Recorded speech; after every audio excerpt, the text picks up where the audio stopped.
Check, check, check, check, check. Check, check, check, check. Check.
Check, check, check, check, check, check, check, check, check, check, check, check, check.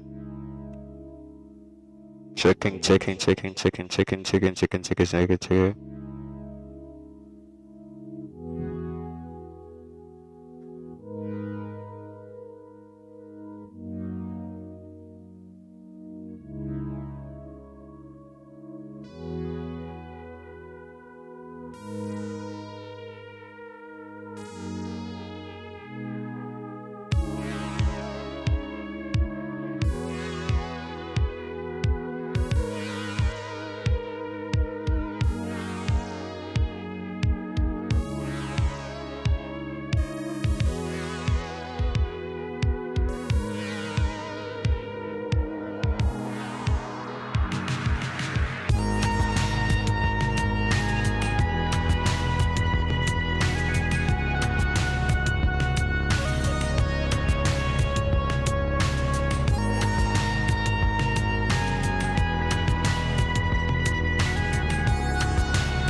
Good morning. Welcome to the Waterfalls Elite League Match Day 3, where the Karuma Rapids will be playing Bujagali Rafters this morning.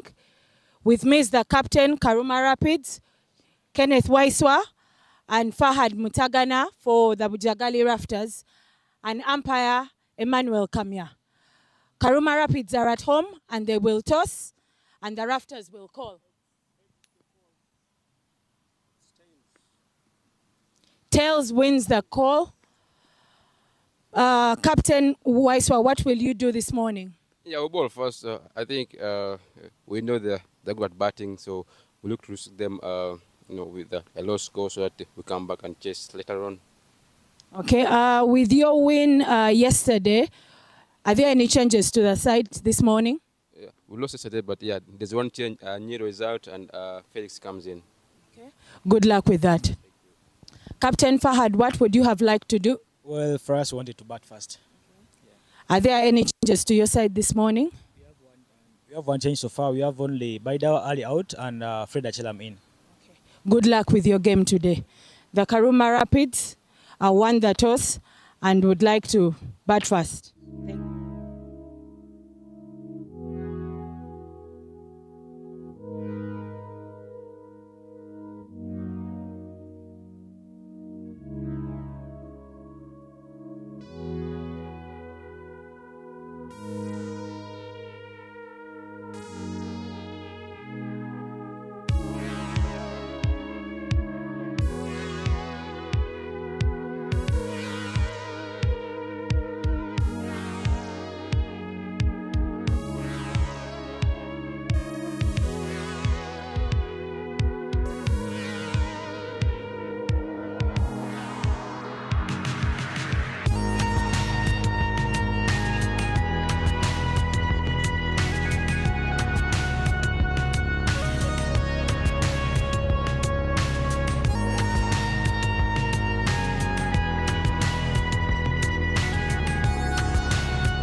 A very good morning to all of you from Lugogo Cricket Oval in Kampala, the Pearl of Africa, Uganda.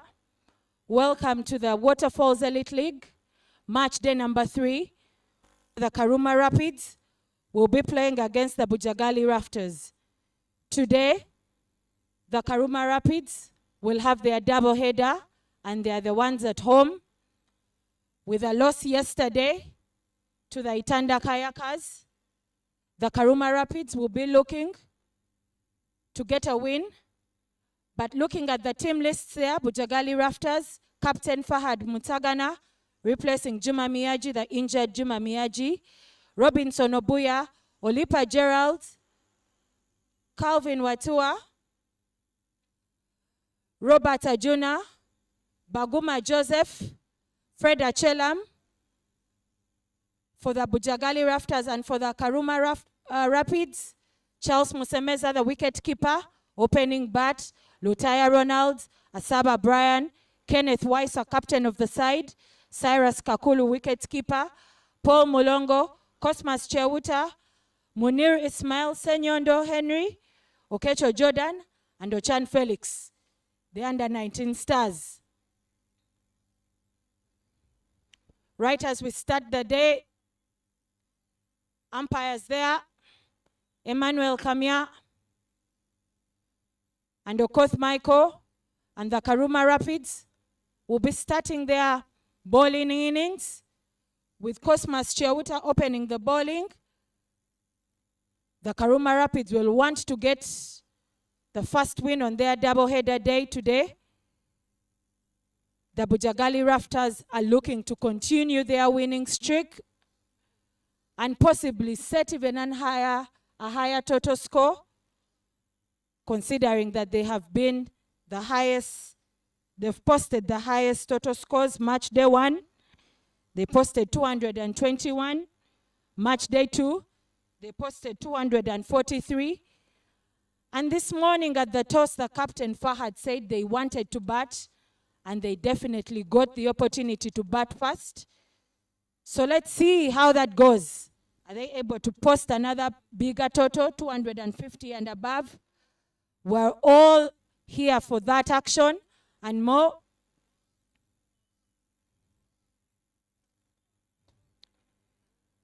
Cosmas Chewuta opening the bowling for the Karuma Rapids from the Ginger Road end. And the captain himself, Fahad Mutagana, with Robinson Obuya opening the batting for the Bujagali Rafters. Captain himself.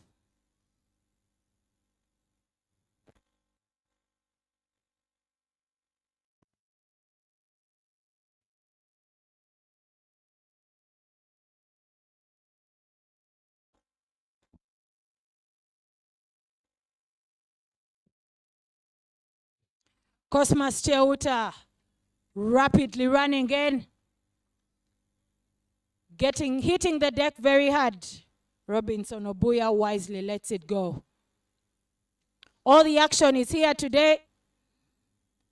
Karuma Rapids have their double header and looking to pick 2 wins today. Match day 3 of the Waterfalls Elite League.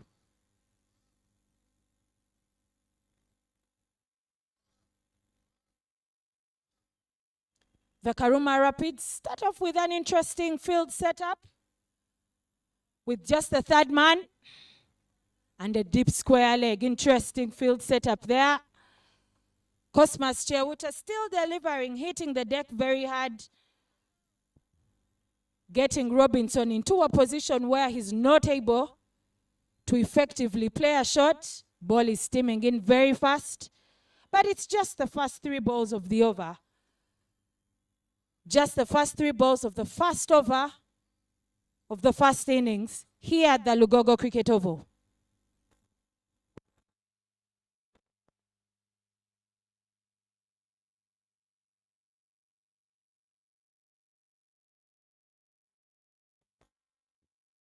Robinson is able to get some wood onto that one, playing it to the short covers, comfortably fielded by Shat Nambanya, Henry Senyondo. The sun is coming out. The sun is out. Looks bright and beautiful. Looks like it's going to be a good day of cricket. So if you get a bit of an opportunity, rush down to the Lugogo Cricket Oval and come and watch some good action here in the Waterfalls Elite League.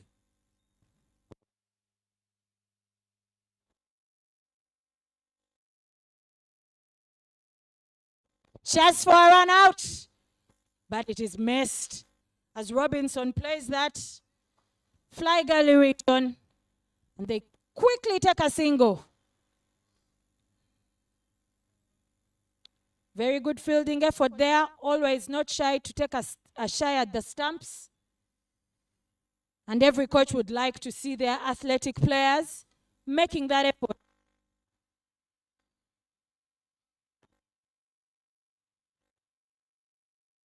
Captain Weiss were there, getting into the short gully region.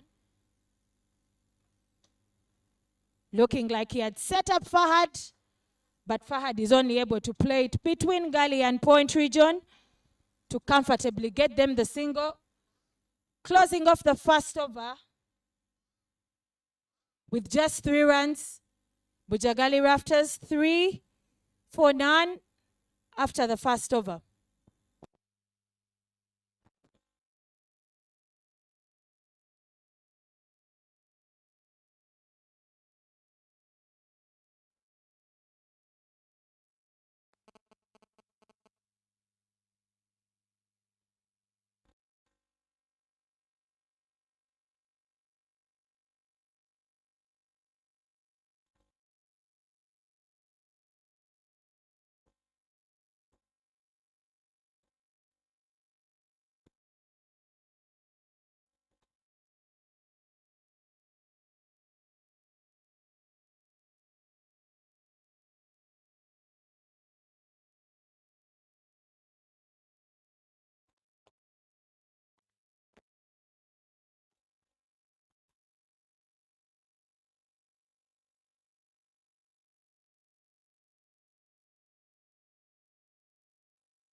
Kenneth Waiswa, captain of the Karuma Rapids, opening the bowling from the shell end. Kenneth Waiswa, captain of the side, has been putting in a big sheet for his side, and he'll look to ensure that the Karuma Rapids pick their first win on match day 3.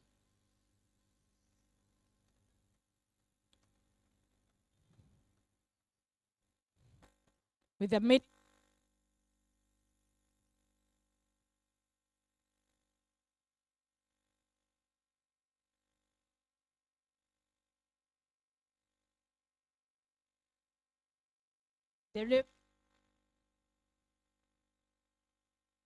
Sonobuya is not that much interested in maximizing that opportunity.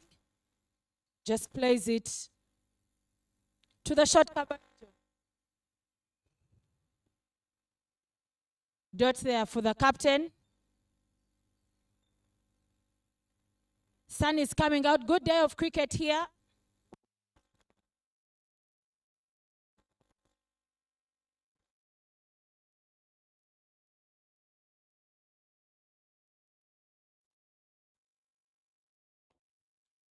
Good length ball delivered by Kenneth Waiswa, but delivered to swinging to the leg side of Robinson Obuya. Flicks it down to the fine leg region, and it races all the way to the boundary. First boundary of the innings here, scored by Robinson Obuya, who is steadily moving at 5 runs after 6 balls. With his captain there, Fahad, 3 of 3. They'll look to build a steady ship here for the Rafters. Same delivery, but this time Robinson is not able to get it over. Very good fielding there by Brian Asaba, trying to hit the stumps. And good backup there by Charles Musemeza.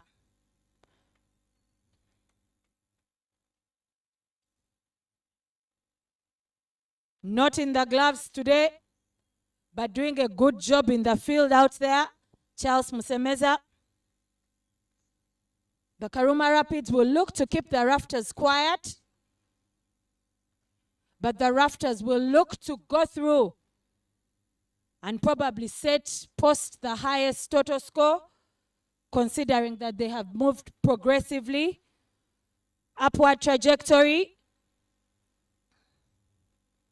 Short ball there, and Fahad completely guides it down to the third man region, empty third man region, scoring the second boundary of the innings. Interesting field setup here by the Karuma Rapids, having a long off, having a long on, and a deep square leg.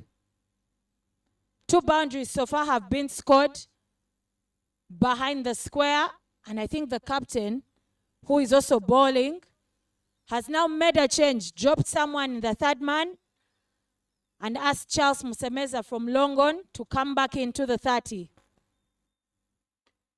Shot there by Fahad. Shot into the big and bold.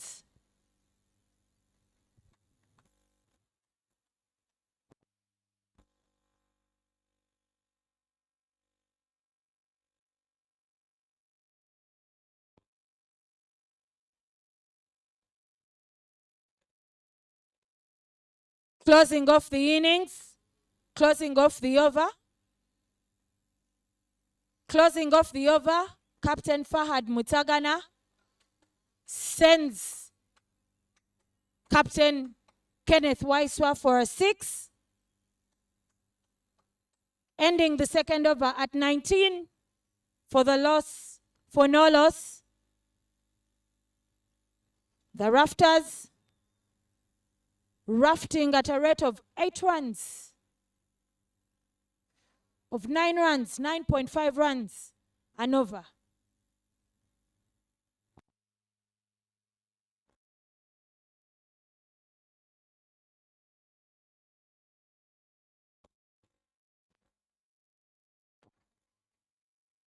Cosmas Cheuta back into the attack from the Ginger Road end, delivering it quick, hitting the deck hard. And this ball is flying over Robinson Obuya.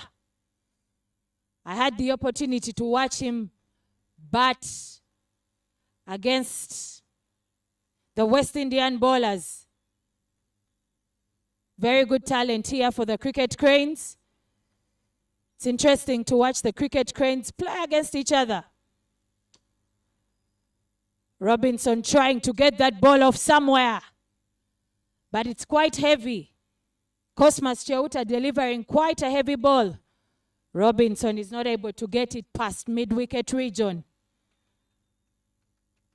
And that gets Cosmas a second dot in his second over.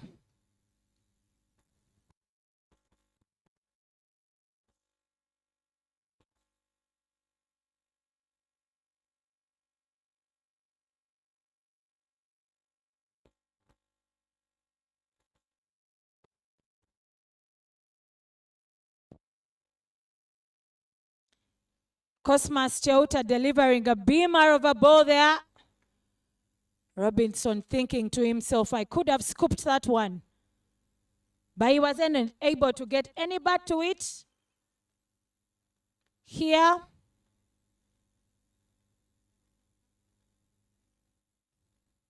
Cosmas Cheuta still having a lot of work to do. A bit of obstruction there. As a bat, you know that if anything comes in that rim, you want to get it out just to ensure that you have a good sight of the ball that is being delivered. And it gives An opportunity to the Rafters to continue to stretch out their bit as they keep warm. Have another 17.3 overs to go. And the sun is out here. Going to be a long day for the Karuma Rapids, who will be playing 2 games today.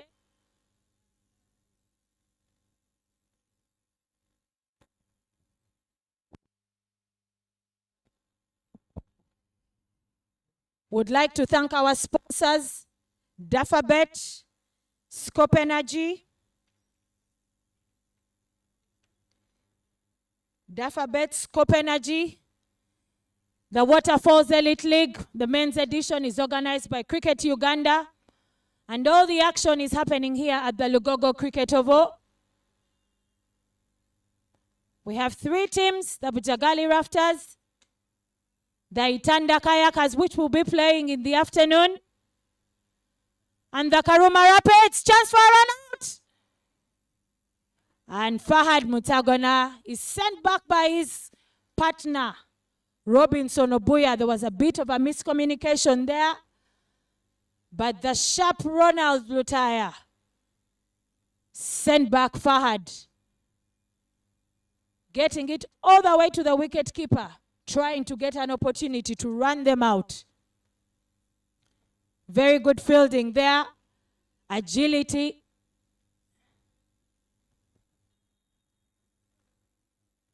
Agility there, athleticism.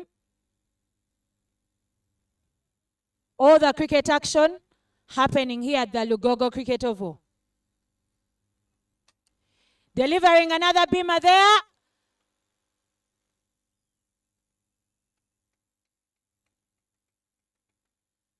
Fahad doesn't put it far away. Doesn't put it far away, but they're able to scamper through for just one run. In your frame there, the replay.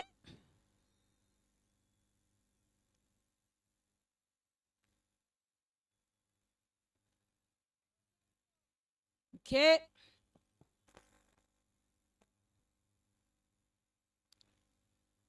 Bowling it short and quick. Cosmas Chauta steaming in. Looks like Robinson Obuya offered the shot way faster than the ball arrived. Wasn't able to get any bat to it.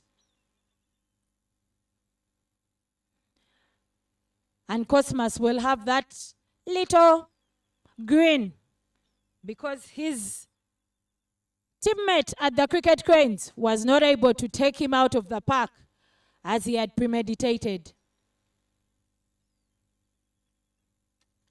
Still steaming in, Cosmas Chauta, bowling it short. But this time, Robinson is able to play it on the back foot, drop it at the short wicket area. They comfortably take the single, closing off the 3rd over with 23 runs for no loss.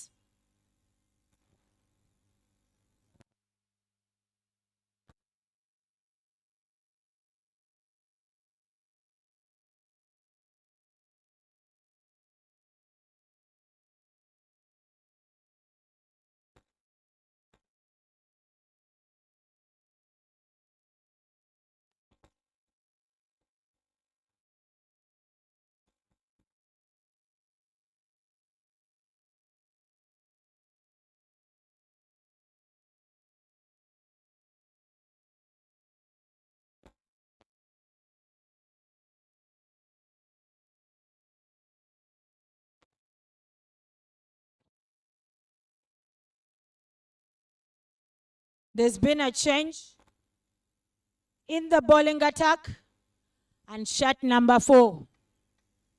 I will repeat that. Shot number 4, Henry Sonyondo, comes in from the shell end side. Top of spinner there. Very economical in his bowling. Currently riding in position number 3 in the bowling statistics of this Waterfalls Elite League. Starts off his over with that dot ball.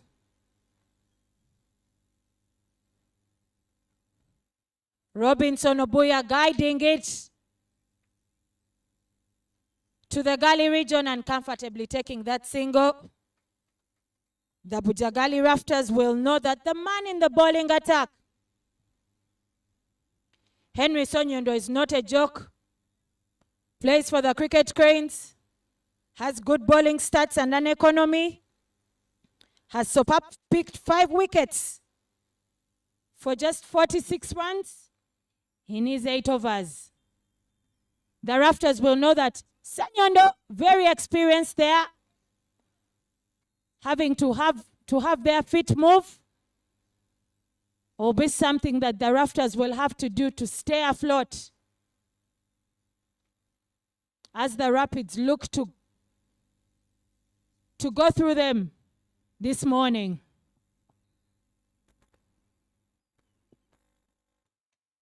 Obuya goes big. Does it have much height? Yes. Does it have the projection? Unfortunately not. But there's a chance there. And Charles Musemeza drops Robinson. Butterfly fingers. Not a good sight there. But Robinson will know that he is lucky. As a batter, once that opportunity comes and you're dropped, such a simple catch there, then Robinson should go on to score probably his highest score, considering that his highest score has been 75, maybe to top it to 80, maybe score his first century in this Waterfalls Elite League. And Charles Musemeza unfortunately got injured in your replay there. Robinson going big, and is very certain that that is gone. Only God has helped him survive. Chance not taken, and the cricket will continue. Fahad gliding one there. Lousy fielding by Brian Asaba there, allowing them to take 2 of Senyondo's bowling. Missed opportunity there by Charles. And the physio will have a look at his fingers. But in the meantime, the captain has taken that position. He was fielding at, Charles was fielding at Longon region. Fahad goes big. Flying over the mid-wicket region. Another boundary there. Cow corner region. The Rafters closing off the 4th over with 28 runs, with 32 runs, I beg your pardon, after 4 for no loss.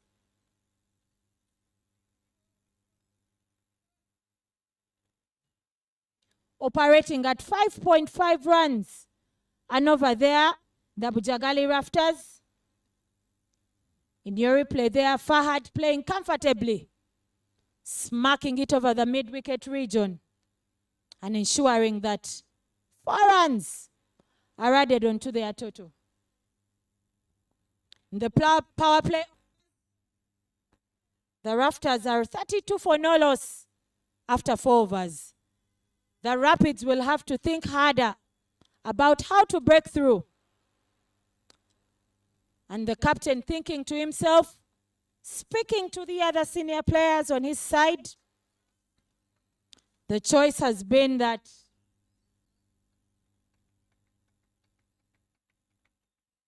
there's a change in the bowling.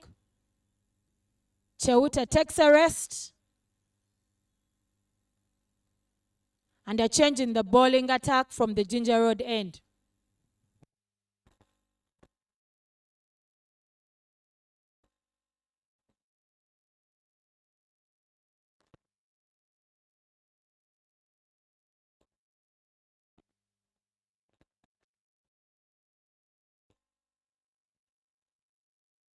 Jordan Okecho there, handed the ball by his captain, Kenneth Waiswa, into the bowling attack from the Ginger Road end side. And he opens his account with a wide. Cosmas Cheuta there, senior player, talking to him. Fellow pace bowler, giving him some words of wisdom. Jordan, the under 19 star, gets his first dot ball and his first ball of the over. Robinson looking a bit disappointed with what he did. Should have played him, sent him out of the park. Probably. This is the T20. And Robinson, the man there, is operating at a strike rate in the second position, batting stats. Operating at a strike rate of 185. And he does play that uppercut short. Racing away to the boundary. Looking very classical there. Robinson Obuya.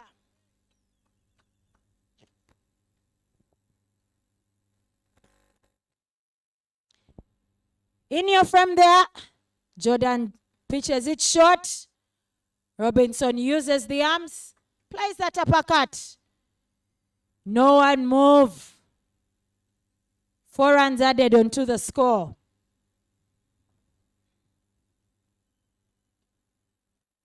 Very classical there.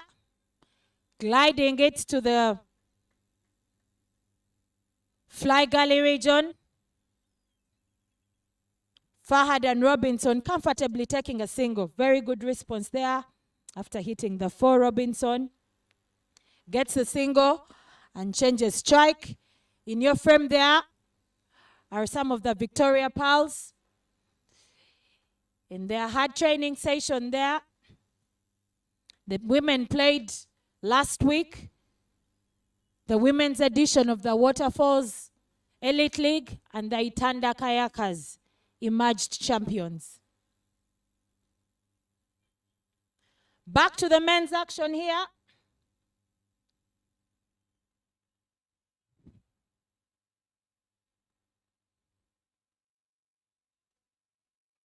Jordan still delivering it short.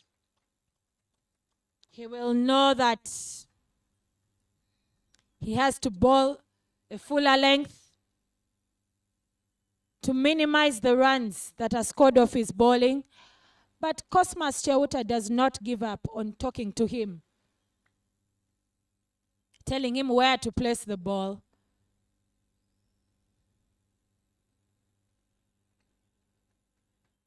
Jordan Okecho not getting his line again. Delivering it way away from the off stump.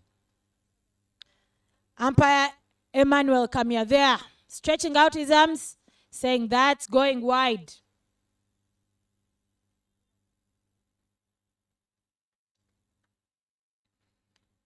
Jordan, son of Coach Henry Okecho, one of my coaches.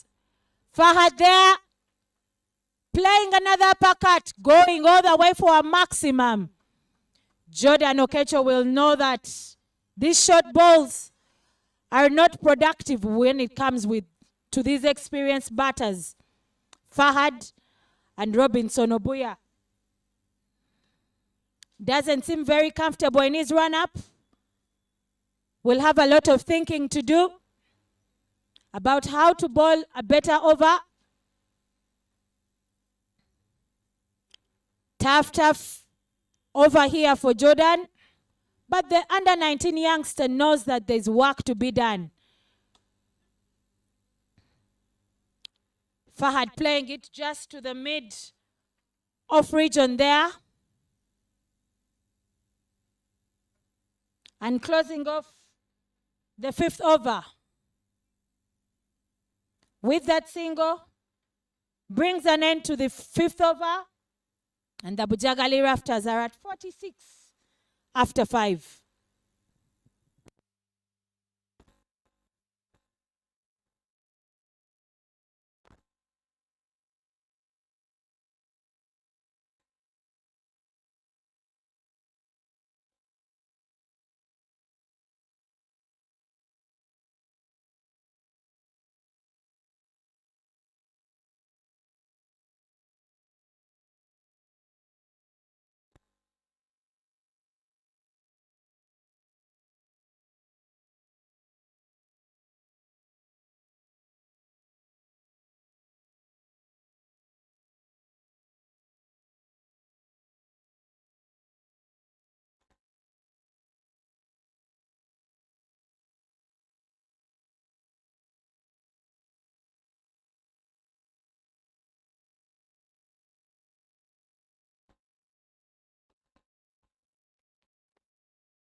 Back into the bowling attack is Henry Senyondo.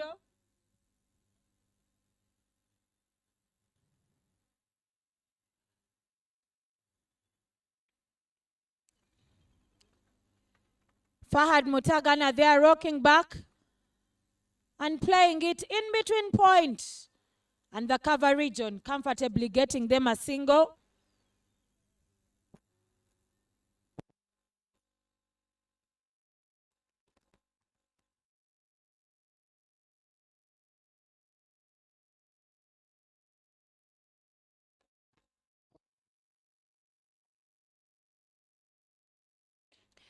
Very beautiful sweep shot there by Robinson Obuya. Gets down on his knee. Sweeps Sanyondo. Very square to deep square region, and it races all the way to the boundary. Comfortably getting another boundary.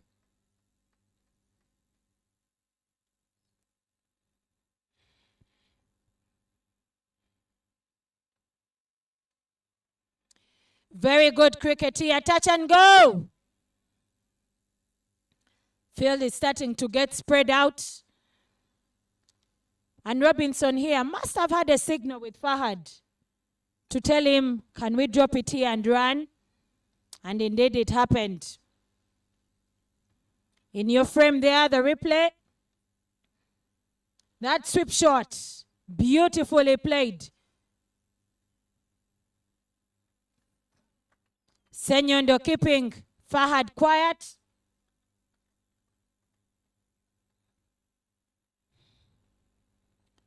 As we see them trying to change strike so as to keep this scoreboard moving.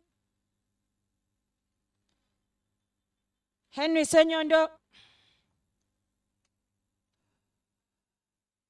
Bang. Another boundary there. Fahad Mutagana gets it to race all the way to the boundary.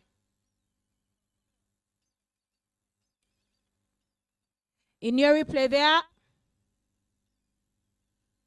Fahad pulling it all the way to the boundary. And it gets the Bujagali Rafters in a very comfortable position. After the power play, that is 6 overs, the Bujagali Rafters are 56 for no loss.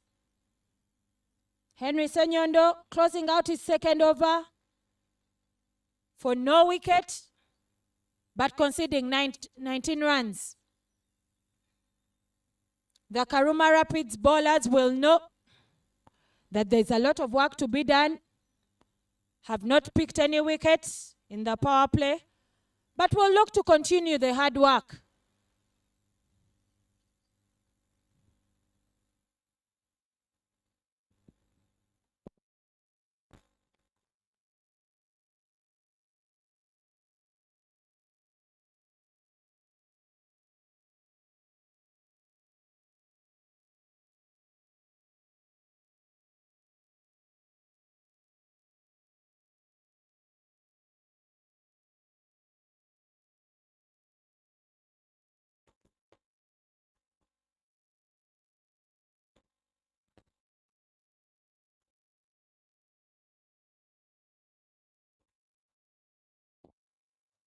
Felix Ochan, under 19 youngster there, steaming in from the Ginger Road end side.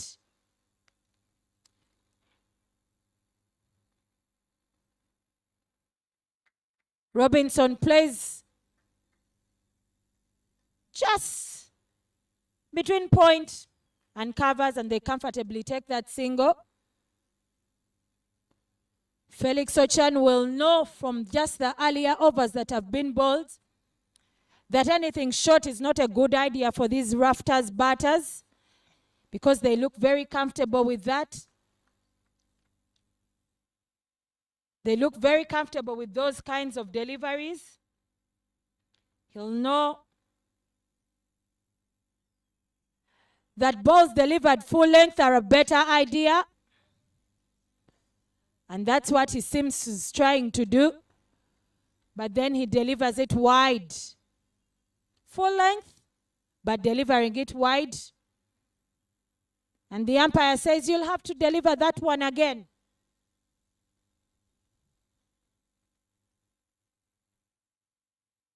Felix Ochan, Captain Kenneth Waiswa and his team know that they have a lot of work to do if they are to secure that win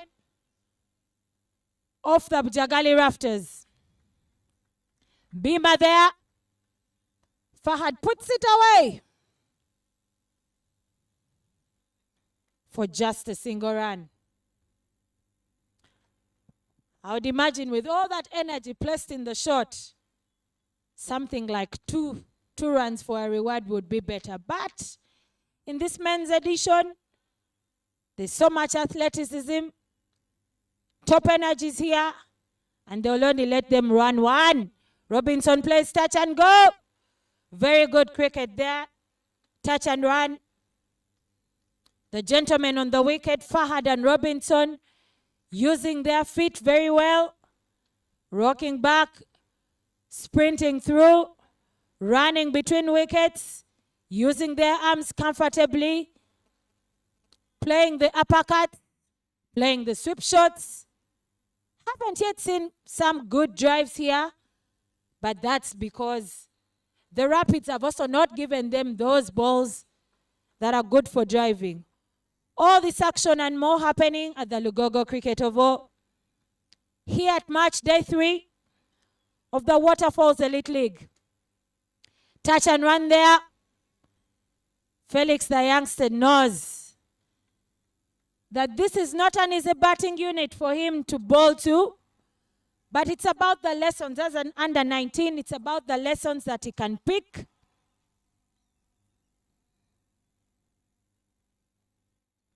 and use to grow his game even into a much better cricketer.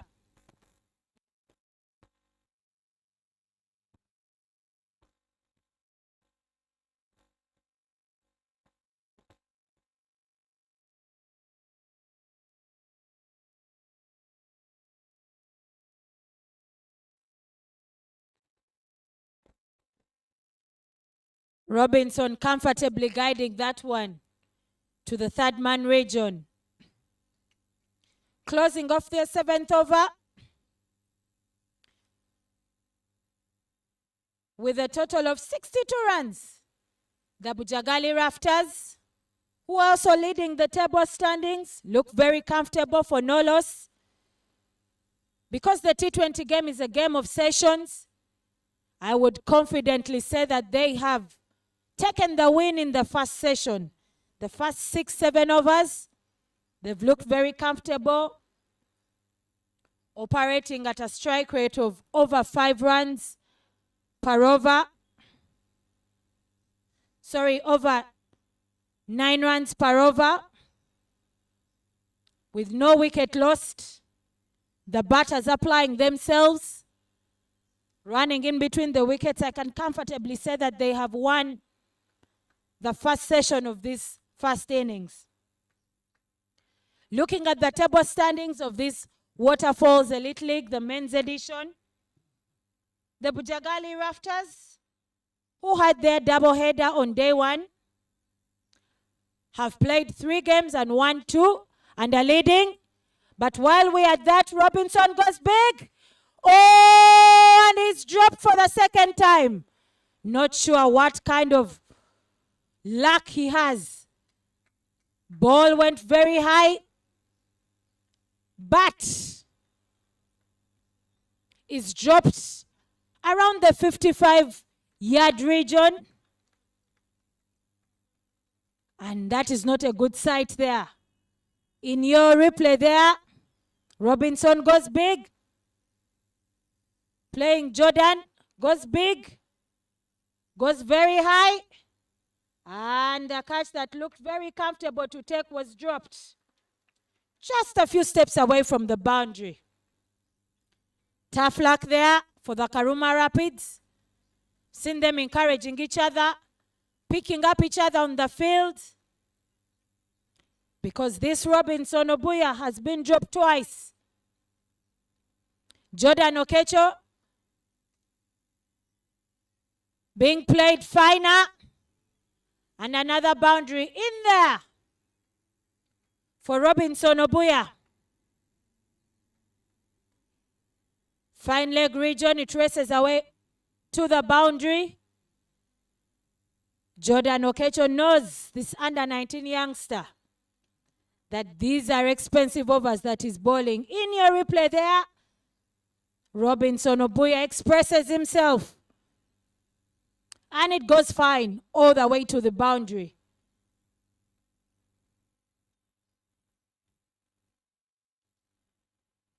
The ball guided just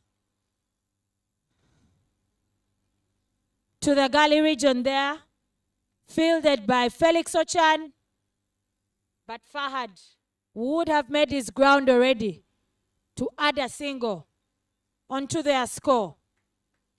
Jordan Okecho gave him the opportunity to deliver from the shell end side, but he has conceded quite a number. Robinson plays another unorthodox shot, meant to flick it this side, but it went down just behind the wicket keeper. Not sure what that shot is called, but it still gets them another boundary. There it races down to the boundary. Fahad there, I beg your pardon, and Robinson just intimating to him that that ball must have had a bit of a turn. In your frame there, the replay, Fahad seemed to have wanted to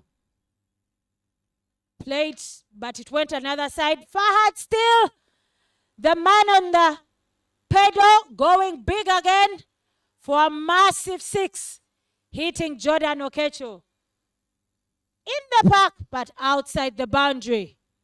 Closing off the 8th over with a huge, huge six.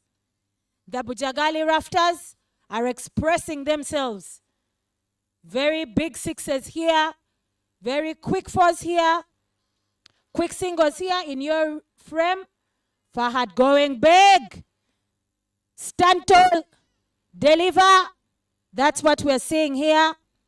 And after 8 overs, the Bujagali Rafters are 79 for no loss.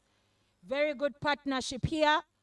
Robinson cruising at 29 of 28 balls.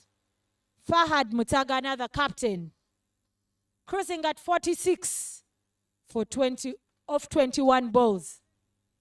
Captain Fahad leading from the front, delivering with the bat. And Captain Kenneth Weiss of the Karuma Rapids will know that he has a lot of work to do. A bit of an incident there, Felix Ochan. A misstep there in the run-up. And the umpire calls it a dead ball. After the power play, the field has been opened. We have a deep square leg there. Karuma Rapids have a deep square leg. Long on, long off. And a big shout there. Opportunity for a run out. Robinson is sent back by Fahad, telling him, no, no, no, man. I will not get there in time. Very good piece of fielding there. Creating, the Karuma Rapids are trying to create the chances there. Very good fielding there. Trying to create some pressure onto the Rafters batters.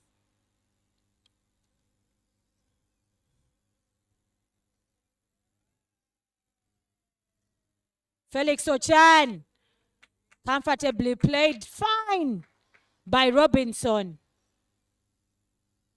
Very good piece of fielding there, and we see Cyrus Kakuru tapping his teammate and telling him well done. It's a same fielder who almost got a run out the previous ball, and same fielder putting in a dive and stopping that ball that could have raced away to the boundary.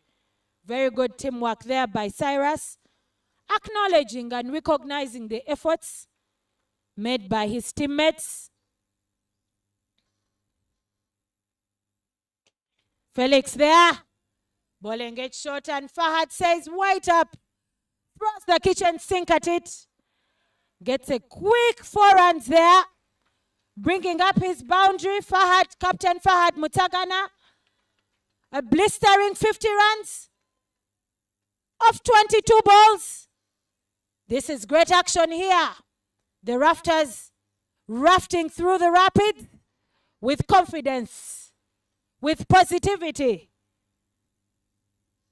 Felix Ochan will know that this one here is not a joking subject.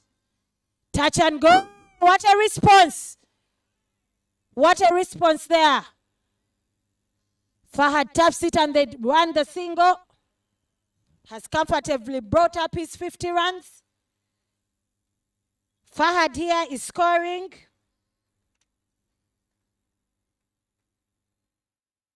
His second half century. That brings it to the 7th half century in this Waterfalls Elite League. Fahad having 2 of them. Perry Wazombe, Anas Beig, Obuya Robinson, the man on the wicket with Fahad himself, Olipa Gerald. Olipa Gerald has 2 half centuries. This one here brings Fahad to 2 half centuries. Robinson, if he stays there longer, he'll be scoring his 2nd half century. And the boys are here, making it all look good. Very good communication there, as Robinson also sends back the half centurion. Didn't look like they would make that run. Tells him, wait up there.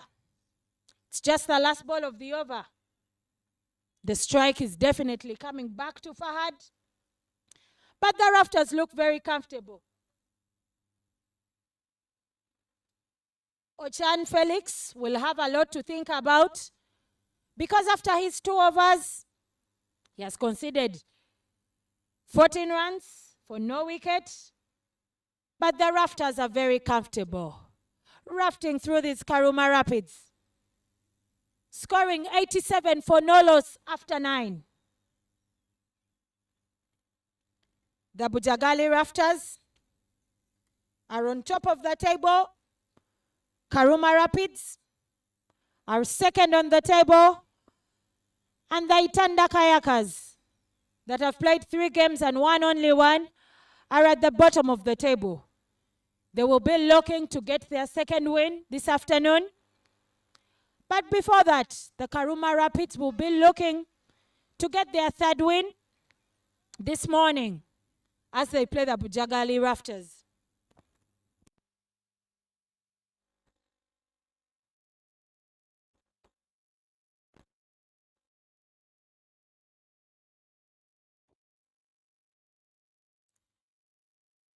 Kenneth Waiswa back into the bowling attack for his 2nd over.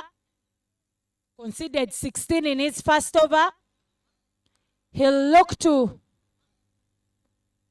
squeeze the Rafters, if I could use that word, or to ensure that not many runs are scored off his over. And we saw that with starting with that balloon delivery to Captain Fahad. And he wasn't able to get a run off that. Started off with a dot.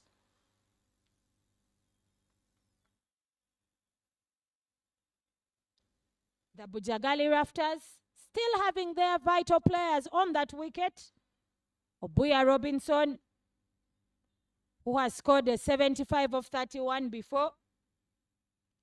Playing the Kayakers. Fahad himself scored 24 of 12.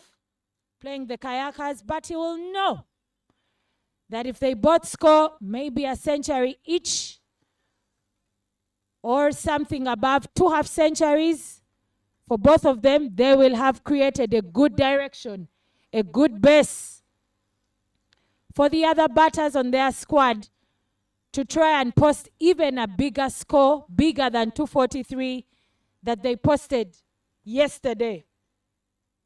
The Rafters still hold the record for the biggest total.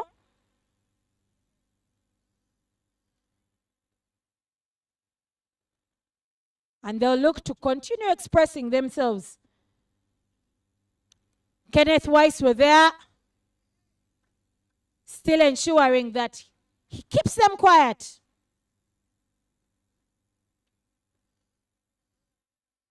The captain himself leading from the front,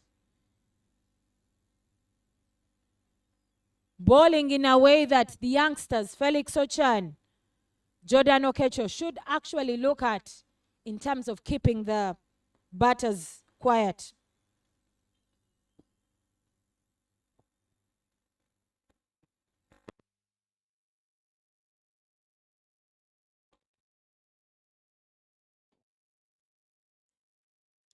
Kenneth Weiss were there delivering another floater to Fahad. He's not able to put it very far, just in between fine leg and square leg. And Ronald Lutaya quickly picks it up, allowing them only to take one run.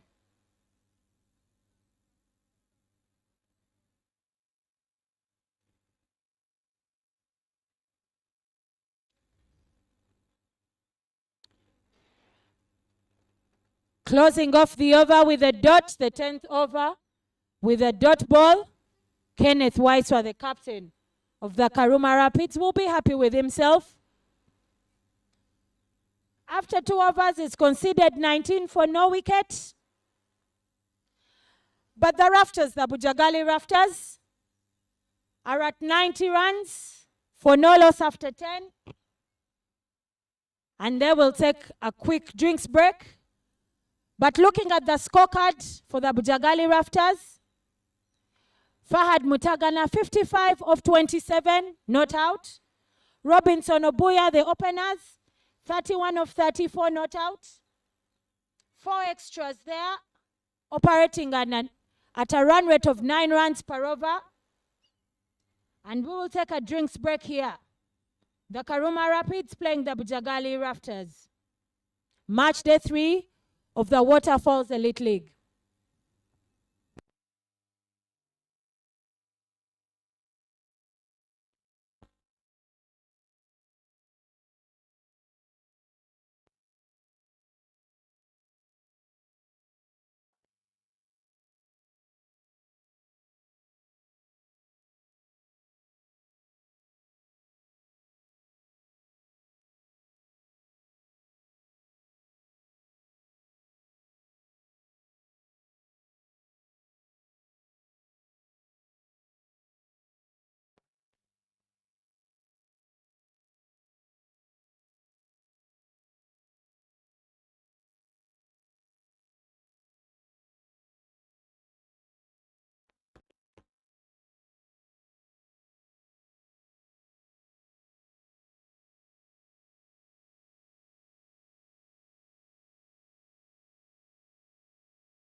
Welcome back to the last 10 overs of the Waterfalls Elite League.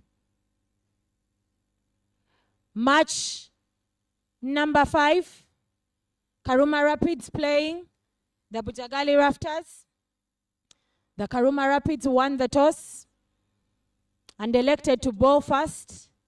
Interestingly, the Rafters also wanted to bat first. Everything went in the favor of the teams and how they liked it. Ochan Felix, given the ball again, coming from the Ginger Round edge side, and tasked to deliver 6 good balls to the warm and charged Fahad Mutagana and Robinson Obuya. The Rafters scoring over 90 runs in the first 10 overs. And probably looking to score another 150 in the last 10 overs of these innings. Very steady partnership here by Robinson Obuya and Fahad. Robinson still shy of that half-century mark, but his captain Fahad going stronger and stronger. Felix Ochan, the under-19 youngster,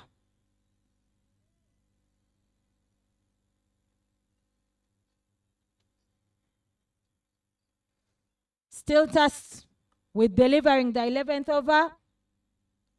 Conceded 19 runs so far in his 2.4 overs. The task is big, but as an under-19 youngster, he knows that there is work to be done.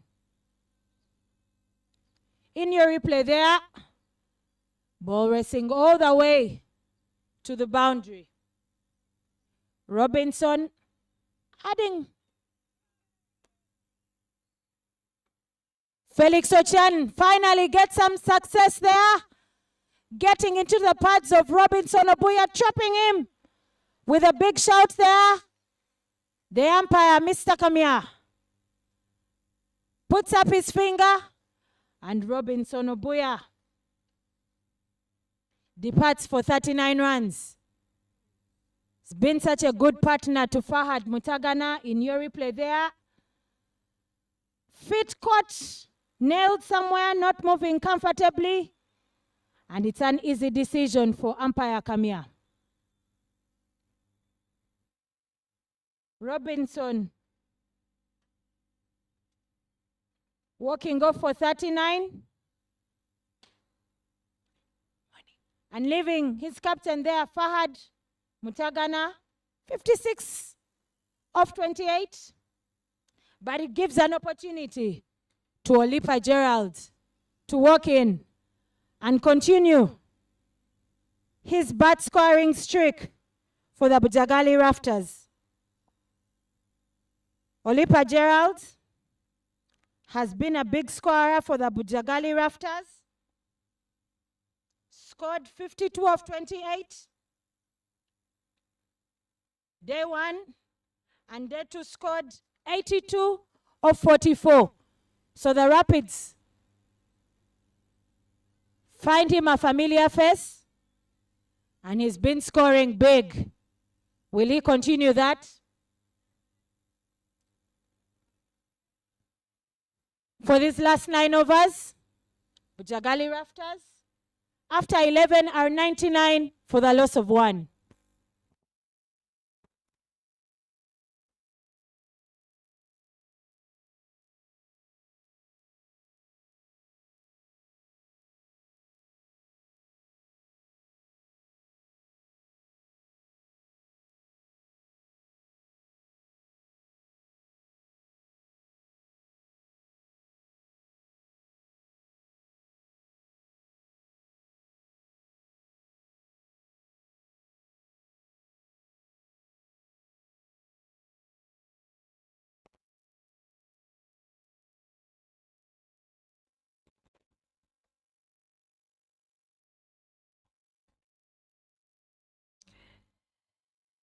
Munir Ismail brought into the bowling attack from the shell end side.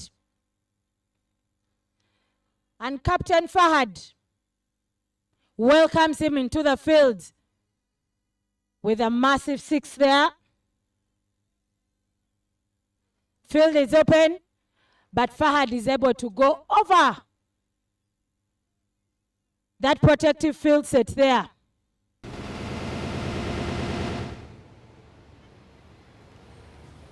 Fahad going big again, playing it down to deep cover region, but there's no attempt to make 2 runs, just a comfortable 1 run there, which brings Olipa Gerald on strike. I'm not alone in the comms box. I'm here with the former captain of the Cricket Cranes, Davis Karashani. Good morning, Davis. Good morning, Naomi. And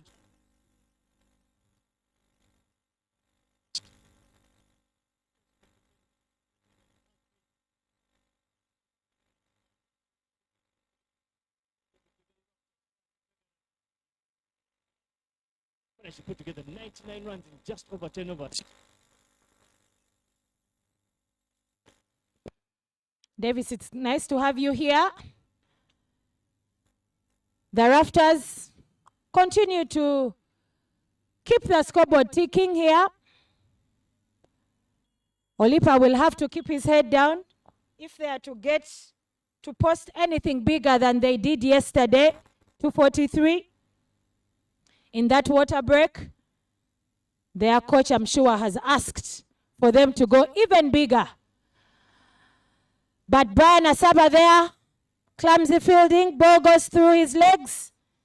Even after going down for the long barrier, not exactly a fielding technique for the 30-yard region, but the ball goes through and it races away to the boundary, getting Fahad to a comfortable 67 of 31. Ismail's brought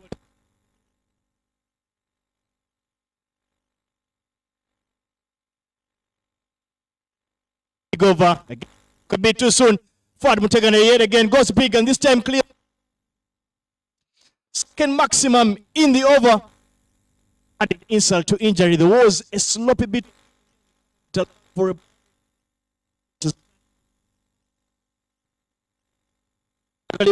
18 runs. O'Neill with a delivery to go.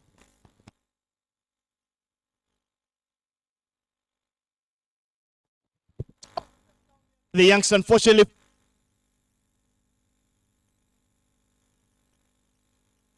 in the cup, but 22 run over for the losing a score of over 200.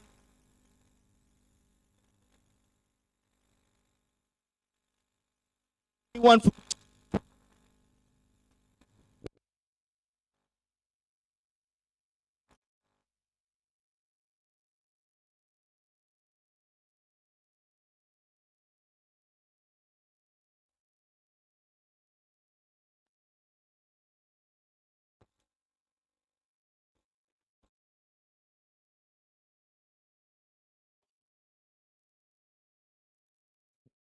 From the Ginger Road inside, Felix Ochan, who picked the first wicket for the Karuma Rapids, has been asked to rest.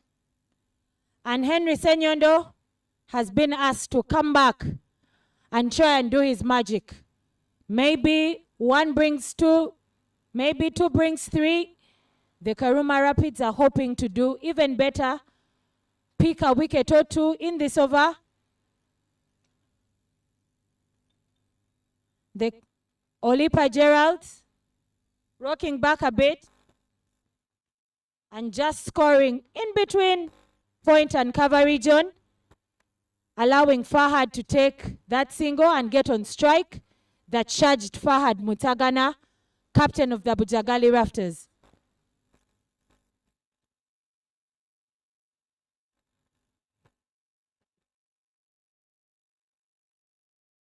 A real ball there by Senyondo, taking all the pace off Suddenly recognizing that Fahad Mutagana was going to try and go big, to go for that big slog sweep, especially because he will have that shorter boundary to his leg side. But interesting choice to bring Senyondo back into the attack. Of course, the captain of the Rapids recognizes that he needs to pick up a wicket here very quickly. Otherwise, they could find themselves chasing a mammoth of a total. Fahad Mutagana charged. Very excited, but is not able to get baton to that one. But also, it's good to notice that Henry Senyondo, a very experienced off spinner, is the one delivering to him. So, the contest is on. Tries to go big again. Doesn't get a bat to it. Senyondo will have a grin on his face. 3 dot balls in a row it is. But you can just get that feeling, Naomi, that he's trying to get access to that short boundary.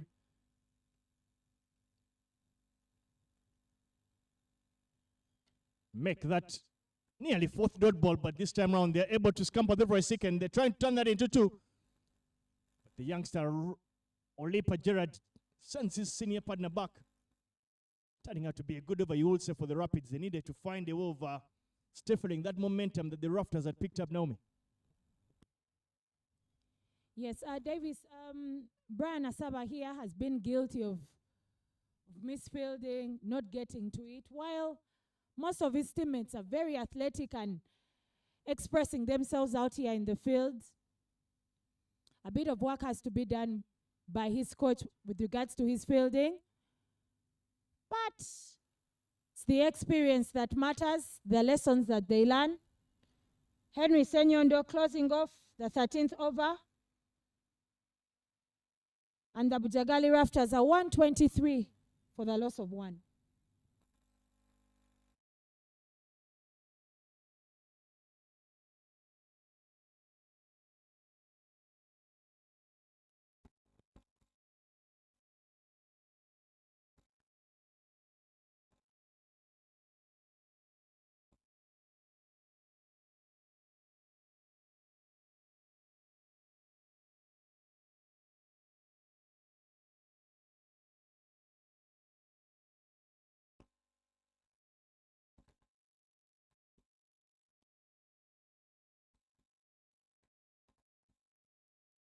So, Davis, this is called the Waterfalls Elite League. And Uganda, the Pearl of Africa, has over 13 waterfalls spread across the 5 regions of the country. Represented here are Bujagali Falls, Itanda Falls, and the Karuma Falls. But others are the Aru Falls and the Karuma Falls. Davis, which of these 5 falls have you been to? Just taking you slightly off the cricket itself.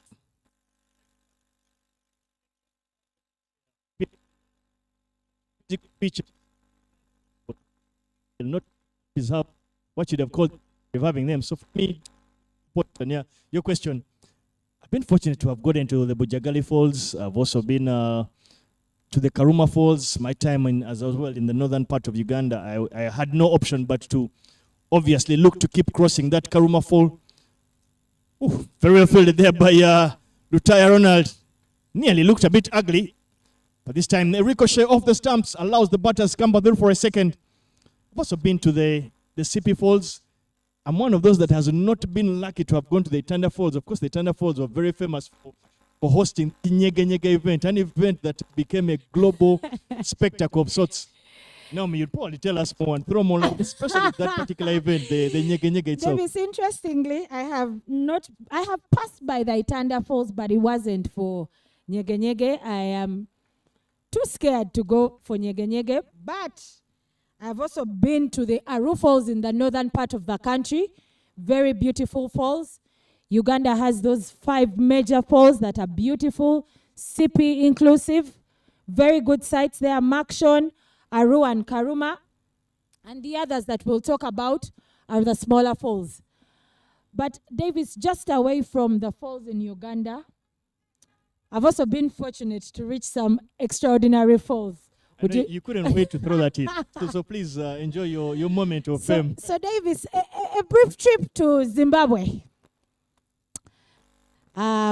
Myself and a couple of other Cricket Cranes fans and friends were able to also visit the Victoria Falls. What a beauty. What a beauty.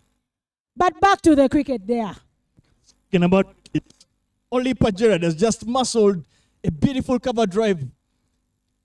Not much work the fielder down there, Mulongo, could have done to stop that one. Didn't even have a chance to take 1 or 2 steps before it hit that boundary. And that's exactly what I was hoping for from the youngster. He needed to know that he came on at a time when the Bujagali Rafters were cruising. So it's key that he does not kill the momentum that the batters had put together. So it's good to see that he's already cruising at 6 of just 4 deliveries. They want to keep this momentum going to get to that over 220 mark.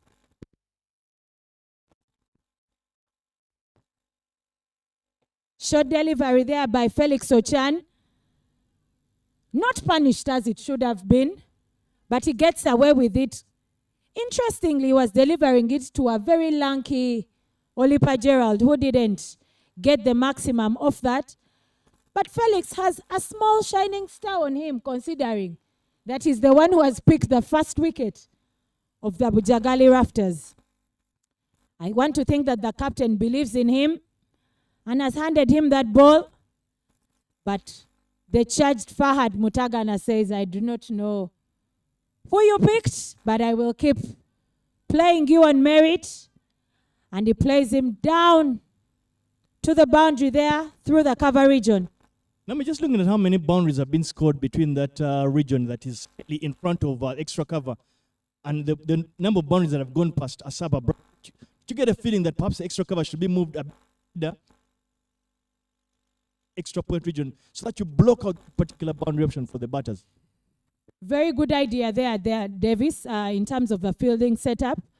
Firstly, we've talked about Asaba being a bit below the weather today in the field, but also the gap.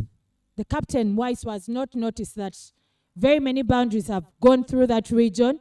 Should have created a bit of a change, especially of Felix, who has now bowled from both sides, who has had a feel from both sides. But closing off the 14th over, Bujagali Rafters are 136 for the loss of 1.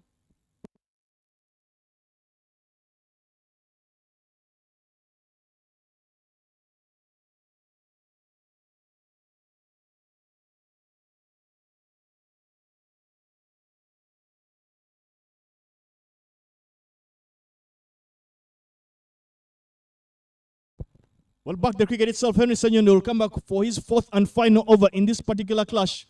He's bowling from that Ginger Road end. He'll also know that he's experienced enough to know that the batter, Fahad Mutagana, who's been cruising, will be looking to try and make full use of that short boundary on the leg side. So it's important for Henry to try and keep the ball far outside the line of the off stump to ask Fahad Mutagana to hit the ball to the bigger end of the field. I'd be interested in getting that short final fielder out of there and adding him in the covers. Well, Henry simply just moves the short final field a bit wider and looks to adjust the deep square leg. You get a feeling, Naomi, if you wanted to ask the batter to hit him on the offside,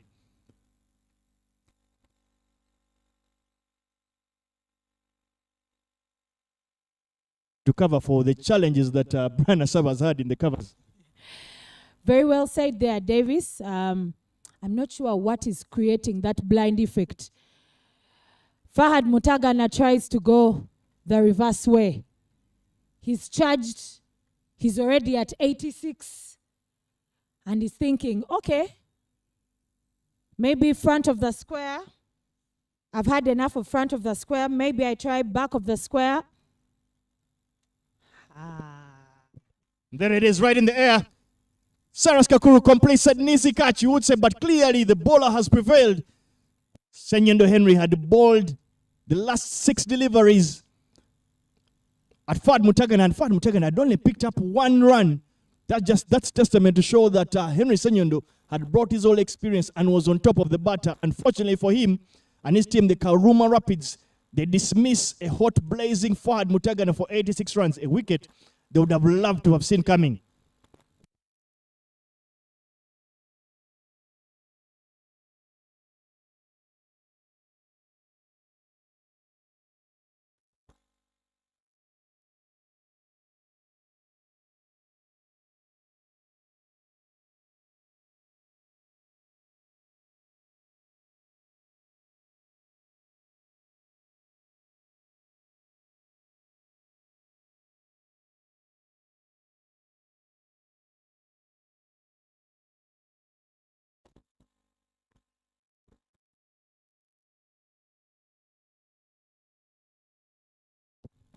key thing about that particular replay, you'll see the line that Henry Senyondo was looking to bowl far outside the off stump, ensuring that he doesn't get into that hitting arc of Fahad Mutegan, who wanted to hit him towards that short boundary. So that's the kind of experience you want to see on display in this kind of tournament. And the hope is that players like Henry Senyondo can look to pass on that experience to the younger players that they do play with in this particular tournament. So for me, it is kudos to Henry Senyondo for picking that up and actually managing to execute. And after the dismiss of Fahad, Calvin Watua walks on for the Bujagali Rafters, getting off the mark comfortably. Off Senyondo's bowling.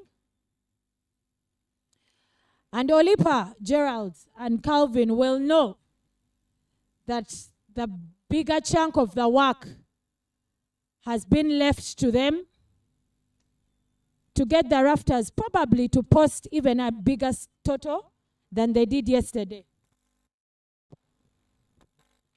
Beautiful 10 deliveries bowled by Henry Senyondo. I'll give you a quick statistic. Henry Senyondo has only conceded 3 runs of the last, actually 11 deliveries he has bowled in his second spell.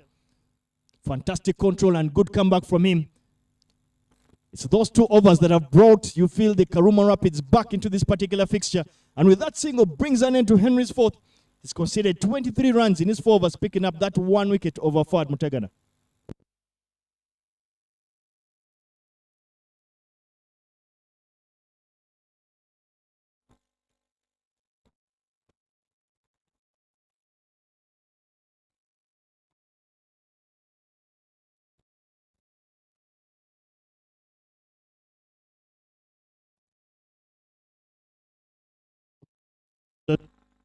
In there by the senior players of the Karuma Rapids. Something similar to the UN convention of happening out there for the Rapids. They need to find answers and find them fast. From that meeting, it was resolved that the captain himself gets the ball because his last over was very economical, and the Rapids feel, the UN meeting of the Rapids feels that he's able to squeeze or keep the Rafters quiet. I'll bring into context the August Parliament of the Karuma Rapids. The August Parliament feels that the captain himself is able to keep the Rafters quiet, and Kenneth Waiswa will be steaming in from the Ginger Road inside. Not the introduction that Kenneth Waiswa would have liked to have had, but the youngster Olipa Gerard muscles that down the ground straight and clean as a whistle. An early boundary in the particular over, you will feel that the batters will feel that they need to make at least this a 10-run over and keep that momentum going. In your replay there, Kenneth Waiswa, Olipa playing it right past him, right past the stumps. Umpire sidestepping just a bit for safety, and he traces all the way to the boundary. Olipa doesn't wait for us to complete describing his 4 runs. He goes big, right over the bowler Kenneth Waiswa for a maximum.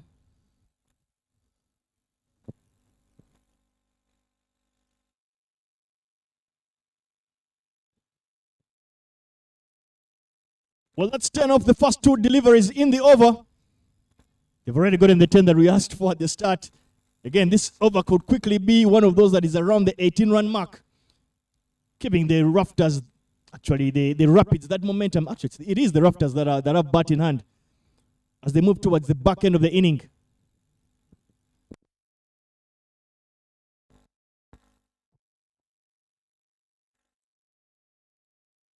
Olipa playing that one to the mid-on region, and the athletic Munir only lets them take 1. Says bringing Calvin Watua on strike. Calvin has only faced 1 ball, but the over, already 11 runs have been conceded in those 3 balls. Like David said, probably need another 7 runs in these 3 balls. Calvin does exactly what would have been expected of him, to simply try and rotate strike and allow the youngster Gerard Lipa to actually take strike. He is in a bit of momentum. He's cruising at 19 of just 10 deliveries. I like the fact that he's worked on that technique. Earlier he was one of those players that was you felt was an LBW candidate because he used to plant that left foot across the stump, but you can see he has worked on it. And you can see he tries to ensure that that forward step or that forward press is not in line with the stump. So for me, it is testament to a youngster who is trying to work and improve his game. Olipa going big, going massive, all the way into the nets. The Victoria Pearls have to run away from the nets just for safety. But that is Olipa. He has been blistering in this elite league. Ola Kenneth Waiswa again, yet again, unlucky there in your replay. This time balls it in the block hole. Doesn't actually get it in the block hole. He balls it a bit too full. And too full enough for the batter to get right under that one, making it 18 runs already in the over with 2 deliveries to go. Ball that in the slot. You'll know that he's a lot better than that a player. And now it looks like whatever resolutions were decided in that August Parliament meeting haven't yielded the returns that the Rapids were hoping for. Maybe that discussion was for the next over. But the captain will know that he has work to do. As a captain, he has limited choice. While still at it, Olipa flashes him to the cow corner region. Another massive 6, flat 6 though. Flat 6 there. Moving it to 24 runs. In just this over. This time going for that bowling it into the pitch delivery. And that simply just sat up right into that hitting arc of Olipa, who managed to hit that. Was that what you'd say the big mid-wicket boundary? Another big over comes to an end. And the Raptors are cruising at 162 for the loss of 2 with just 24 deliveries to wrap up this inning.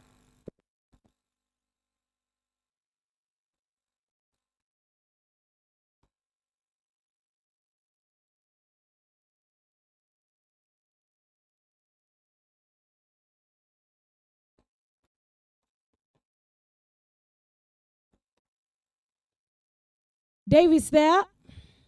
Like you know, the T20 game always has sessions there. And in the second session, I would also comfortably say that the Bujagali Rafters have been on. Despite these last 2-3 Senyondo's overs that, you know, kept the Rafters quiet. But the Rafters have really gone on to score, operating at 10 runs and over. I feel that they have won the second session of their batting innings. Well, now the Bujagali Rafters are clearly in cruise control of this one. Speaking about Bujagali, yes, they might have better context about that Puni god. I don't know if the word is Muzei Bujagali. Of course, one of those that was very famous. It's picked up a big reputation about being one of those, you would say, I don't want to call him religious, but traditional leaders of sorts. Davis, I don't know much about traditional settings, but yes, that area seemed to have some kind of traditional spiritual stronghold there. And I think there was a time when they wanted to create some dam of sorts. And there was a huge fight, environment versus development. Looks like the spirits won that day, and we still have the falls. But back to the cricket here. Opening ball of the Karuma Rapids is back into the attack. Cosmas Cheuta steaming in, but bowling it way above the west of Calvin Watua. Umpire comfortably calling it no ball.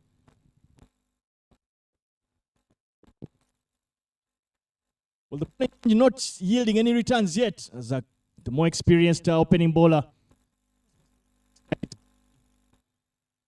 sitting in a no ball, which will simply mean that there will be a free hit. The next delivery coming up. Good thing for the Bujagali Rafters.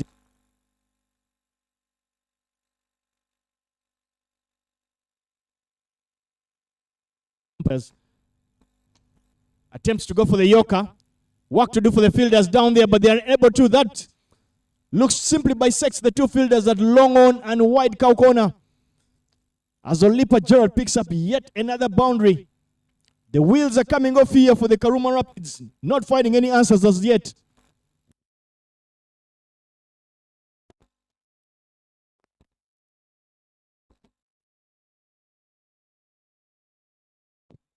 I like the approach that Olipa has taken. Walked in at a time when the opening combo had done an excellent job, and he's not put his foot off that accelerator pedal. But good intentions for me. I like the fact that Cosmas Cheuta was trying to bowl that in the block hole. But this time round, perfect response from Cheuta. Cosmas manages to get the bat and hit that down to the waiting fielder at short that man. And Okecho Jordan completes what might have been a difficult opportunity. But that brings an end to the quick fire blitz of Olipa Gerard. Is done a more than handy job for the Bujagali Rafters. The Karuma Rapids managed to pick up their third wicket in this particular fixture. Again, you felt that that could have been in that that area that the batters have looked to take a liking to, but this time the batter unable to get meaningful connection. Completes an easy catch there taken by Jordan Okecho at short third man. But with that wicket in walks Robert Ajuna, walks in at number 5. You feel that he walks in at a time when the heavy lifting has been done by the top order.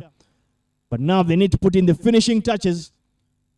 Well, the two batters out there, you feel that Robert Ajuna will be the batter that will try and rotate strike and give strike to Calvin Otua, the stronger of the two. He's made a reputation as a big hitter of sorts. But he's had some lean times, you will say. So he'll be hoping to use the lead league to try and put his name again in that hat for the selectors to consider. And Ajuna does the more important thing in rotating strike. Gets a single first up.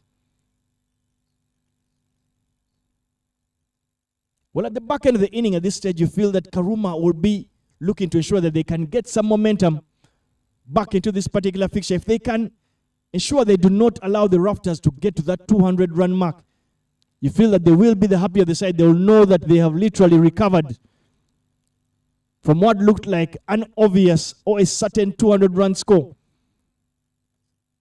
So if they can pick up a wicket or two here and look to peg back the opposition, the Rafters. Great bowling yet again from Cosmas Cheuta. Keeps it to just 1 run. Bowling it in the block hole. That's exactly what you want to see, with death bowling at its very best.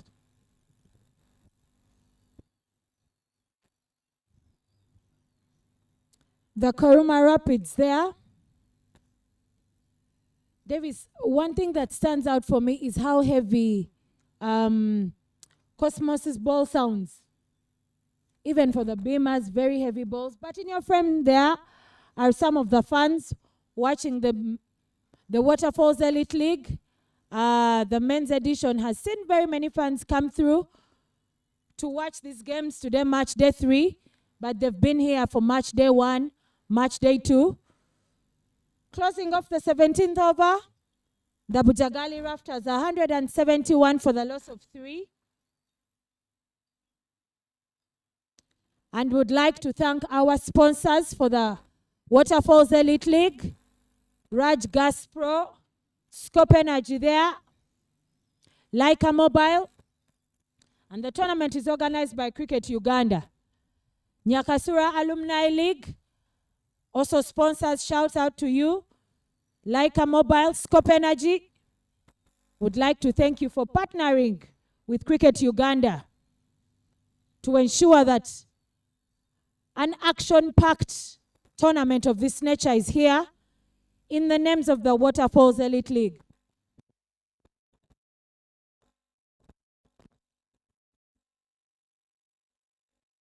As we get to the final 8 deliveries, this morning clash between the Karuma Rapids and the Bujagali Rafters. Kenneth Waiswa will have yet another opportunity with the cherry in hand. He went for 22. In his last over, he will be looking to try and make amends, as you'll know that his team need to pick some bit of momentum as they go into that innings break. Well, the field set, there is no third man or extra cover. Gives an indication he's going to be bowling a lot straighter. But very well played there by Robert Ajuna. Great improvisation there from him. Plays the reverse lap picks up a boundary early on in the over. Cheeky boundary. But good intelligence from him, understanding where the boundary option was. And he nailed it to perfection. But I'll tell you now, that the Rapids are in a bit of trouble because there is a fielding penalty. Of course, because of that slow over it. They've been asked to bowl with only 4 fielders outside the ring. Very, very unfortunate there. Cyrus Kakuru not able to stop that one. Not able to get even his feet to stop that one. And it traces all the way to the boundary for 4 runs, and the umpire also called it wide. So 5 wide runs there. Just feel sorry for Kenneth Weiss. He's conceded 9 runs off 1 delivery, especially at the back end of the inning. But the beauty of being a senior player is the comeback. Delivers that to Arjuna. Arjuna tries to go big, and indeed he completes his big shot there, taking Kenneth Weiss for 6. Big 6 there. Felix Ochan could not do anything about it. That one. That flew over the boundary for 6. But it's been a tough outing there. Slight variation from Kenneth Weiss. Balls that from a bit back. But Robert Arjuna manages to get just enough bat to clear that long boundary at mid-wicket. And there is yet another field change as Deep Square Leg comes into the bit of consultation. Third man is the fielder sent down to the boundary. So boundary options here for Arjuna would be extra cover and Paul if you can find it in him to play that lap as the fine leg is in the ring, or that sweep shot to make full use of that vacant deep square leg and mid-wicket region. Feeling for the captain of the Karuma Rapids, who still has 4 deliveries to make, Kenneth Waiswa. But the beauty of being a senior player is being able to come back mentally for yourself, but also for the team, because they are looking up to him as the captain to continue giving direction, to continue leading from the front as a bowler. Tough times there, but when the going gets tough, the tough get going. Victoria Pearls out there watching, of course, this Elite League. We know that just a couple of days ago, we had the women's version of the Elite League tournament that was won by Itanda Kayakers. Taken. Very well ball there from Kenneth Weiss. This time balls that right into the block out, but Calvin Watua will feel like he missed out on that one because the extra cover region is vacant. It had a little bit of width on it. He just needed to get some bat on it. This time he misses out on it, and a very valuable dot ball. Kenneth Weiss, he's conceded 15 runs in 3.4 overs. Very unlike him. It's been one of those very tough outings for the Karuma Rapids. Their bowlers have not been able to find their mark. And they have paid the ultimate price as they are just 13 runs short of conceding 200.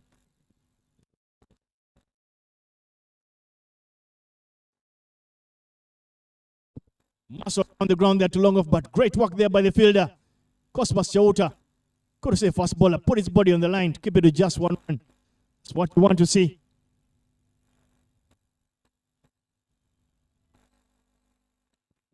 Getting slightly cloudy here at the Lugogo Cricket Oval. But a lot of the fans and the players will be hoping that that small cloud clears. And we get a full day's cricket.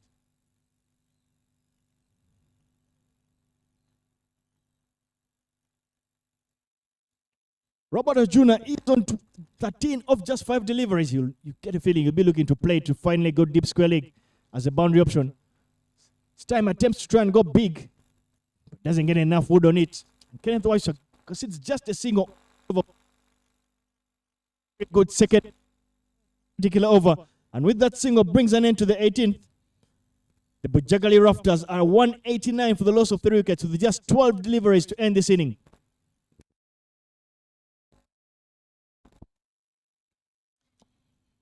Dave is slightly away from the cricket.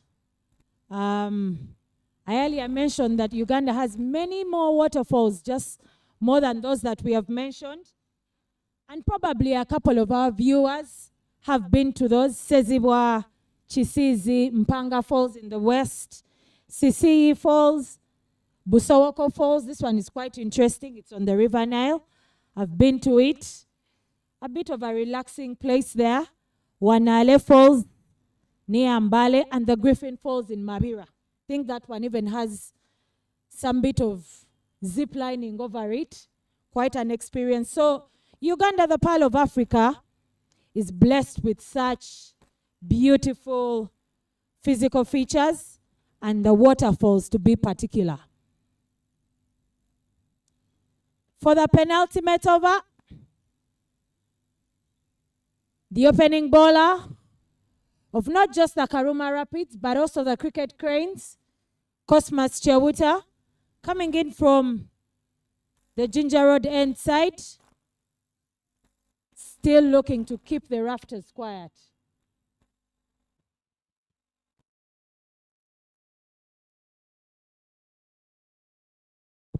Very well ball there from Cosmas Chewuta. Right in the block hole.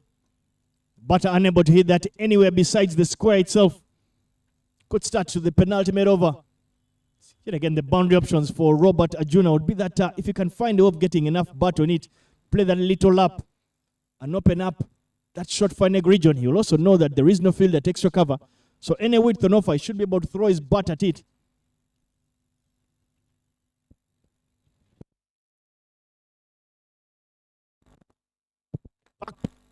This penultimate over, Cosmos Chewuta spinning on a bowling at the death masterclass.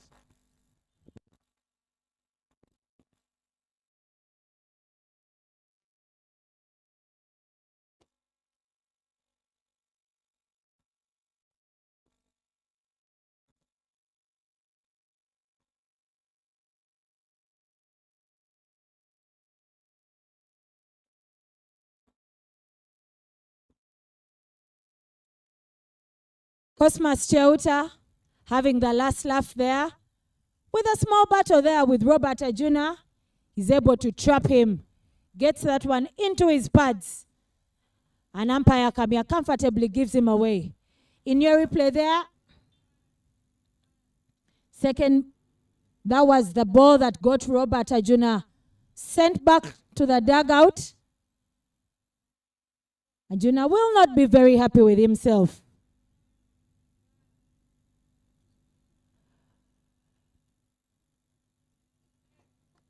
Cosmos having 3 balls to go. The Rafters send in Baguma to support Calvin Watua in doing the last work of the innings.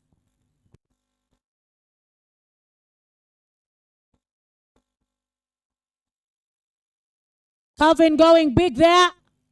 Baguma going big there, but is not successful as Ronald Lutaya completes that catch. Things not looking very good for the Rafters, who have been operating at a run rate of 10 per over. But now the wickets are falling. Not so good sights there in your replay. Baguma went big. Ball went very high, but it didn't cross the boundary. Just into comfortable hands of Ronald Lutaya. Very well taken there, sending Baguma home. But from the Rafters dugout is Fred Achelam. Not often do we see dot balls, especially in the penultimate over, but I'll tell you what. Cosmos Chewuta has actually bowled 4 in a row and picked up a wicket, actually 2 wickets in those 4 deliveries. Did mention earlier, he is putting on a bowling at the death masterclass here. He'll know that if he can complete his over, this particular over without conceding a boundary, what could have been an obvious 200-run score for the Bujagali Rafters will remain in doubt and uncertainty. Some work to do here for Fred Achelam and Calvin Otua, who have just 8 deliveries to end this inning.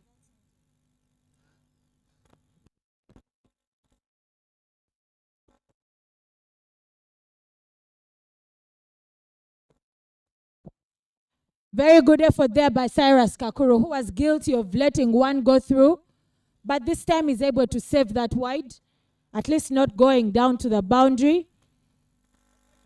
There because Cosmas Cheuta feeling undone there by the umpire, felt that may not have been wide, especially based on the rules that have changed. There is that allocation of a bit of anything down the leg side, especially considering where the batter took his stance.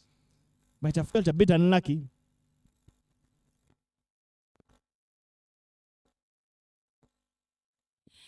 Fred Achelam opens up his account with a boundary there off his teammates bowling.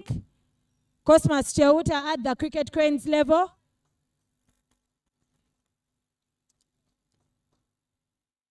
Cosmas there just has one delivery to go.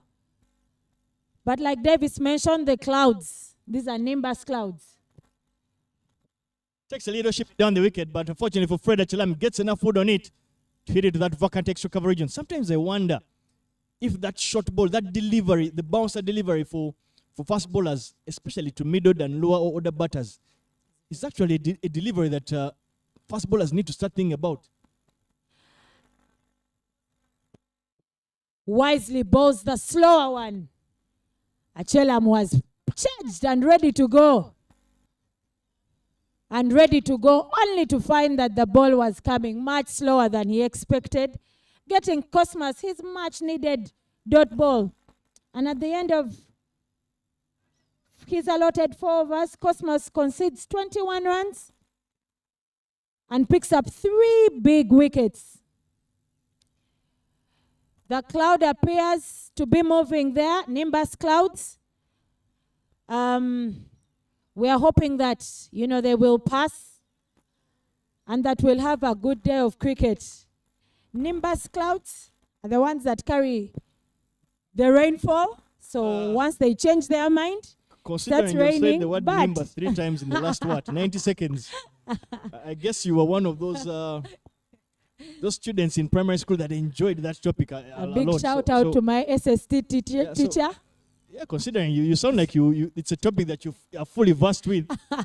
So do you mind sharing the other 3 examples of the clouds? We shall share those just after this last over, whose opportunity to bowl has been given by the under-19 youngster, Jordan Okecho.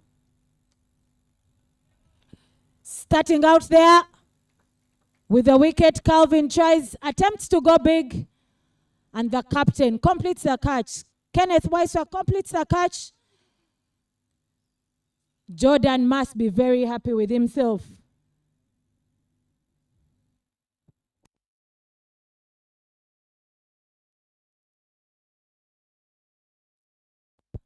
Ball there by the youngster. You're taking all the pace off, but I'll tell you, that ball was literally in the slot to get sold. But down to the waiting field at long on. And Kenneth Weiser completes an easy. Calvin, as he didn't struggle, didn't actually hit it as well as you'd have liked. Unable to get into double digits. But in walks Simon Okecho. You'd imagine the job for Simon Okecho here is to simply get a single and allow Fred Achelam to take strike. If the Bujagali Raptors are to get anywhere close to that 200 run mark, anything short of that, they will know that they've not done themselves justice, considering they were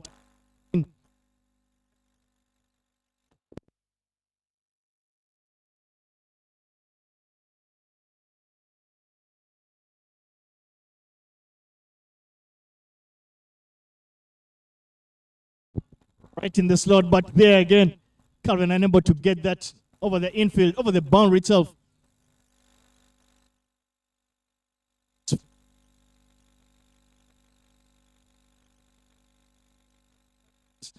In the first 2 overs, that good to see him get some returns and pick up a wicket. Bit of a slight break in play there. The umpire's consulting over something.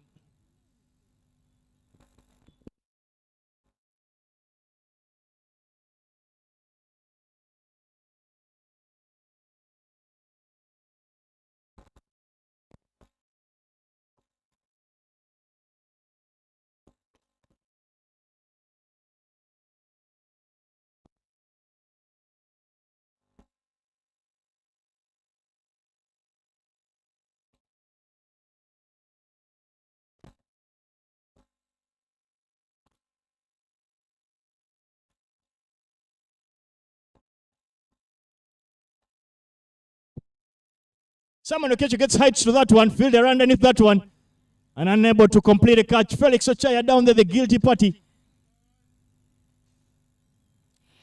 Davis Felix Ochan at least put his hands there and was also aware about where the boundary was. At least was able to punch it in. Didn't take the catch per se, but punch it in and save his team, you know, an extra 5 runs.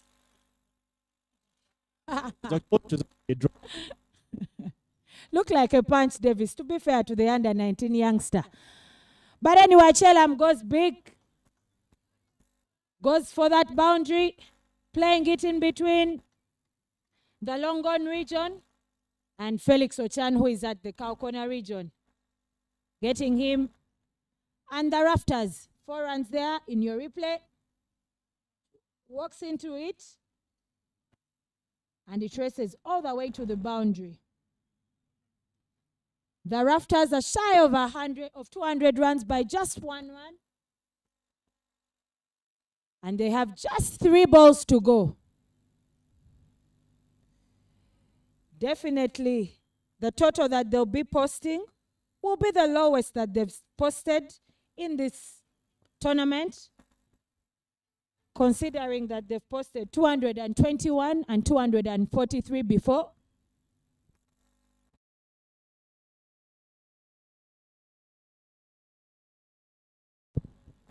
Draws the length back there, Okecho Jordan. Unfortunately, gets one of those very elusive dot balls. But the Raptors will know they're just 1 run shy of that 200-run mark. They're looking to make that 200-run mark something of a usual occurrence for themselves. But they also scored just 83 the other day.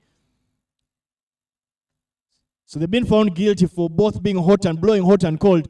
But with that single brings that 200-run mark for the Bujagali Raptors. With just 1 delivery to end this particular inning.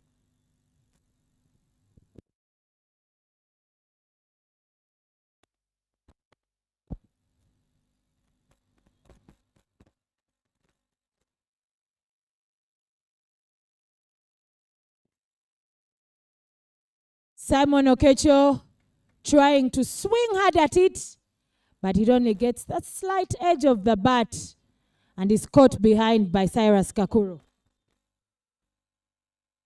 Bringing the Bujagali Raptors total score to 200 after 20 overs for the loss of 7.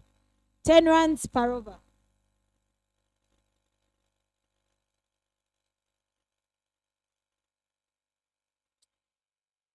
The Bujagali Raptors here have had a blistering knock. Looks like they would have gotten to 230, 240. But they've only been able to get to the 200-run mark, which also looks like a very good score to defend. Walking off is Simon Okecho and senior Fred Achelam of the Bujagali Raptors. The Karuma Rapids, they are having a small team chat before they walk off to try and then chase that score. Massive score here. Big shift they have to put in. But for the summary of the Bujagali Raptors, Fahad Mutagana captain, leading from the front with 86 of 44. Robinson Obuya, 39 of 39. Olipa Gerald, blistering 35 of 14 runs. Calvin Watua, 5 of 8. Robert Ajuna tried to put in that shift, 14 of 9. And Fred Achelam, 9 not out. 3-4 catches there for the Bujagali Raptors. 11 extras, posting a total of 200 runs. And with the bowling summary there,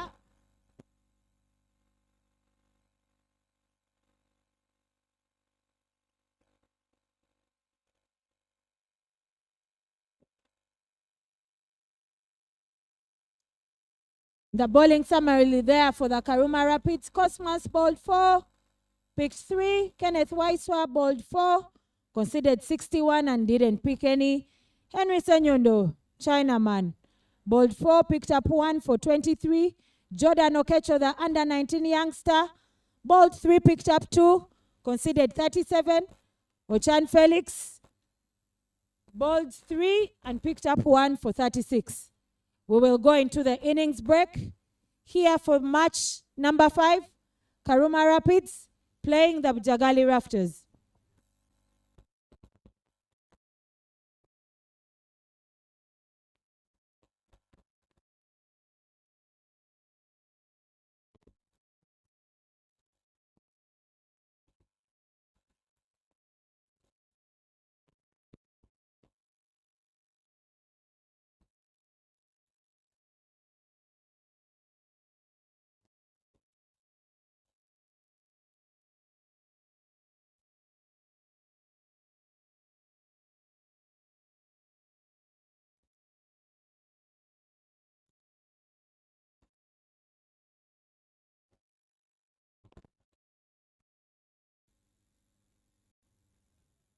All the cricket action happening here at the Lugogo Cricket Oval.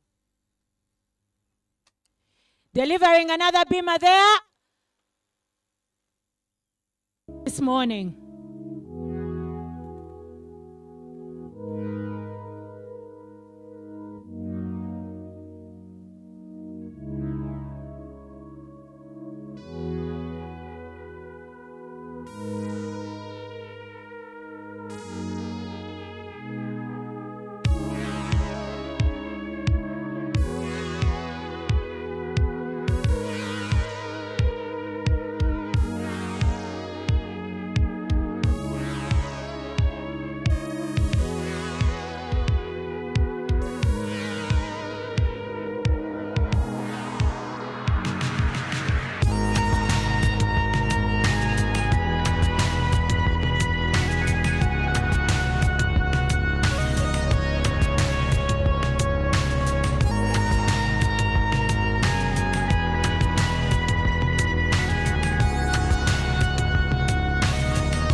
Welcome back from that interruption due to the rain.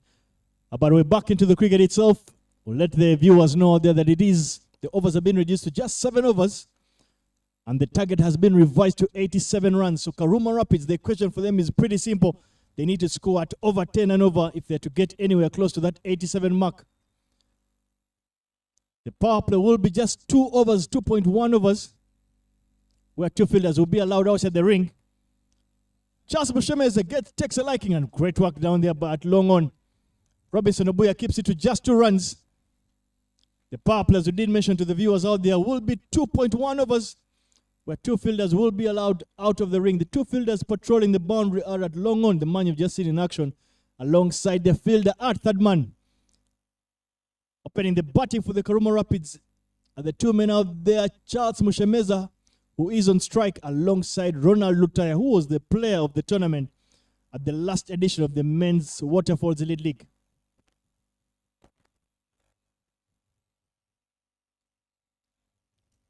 Just for clarity, I am not alone in the comms box. I'm joined together with former Victoria Pulse captain Naomi Kayondo. Welcome back to the comms box. Much, Davis. It's great to be here. While I discuss, great to be here. Charles Musemeja plays one. Cut to the boundary. Kind of start that you 87.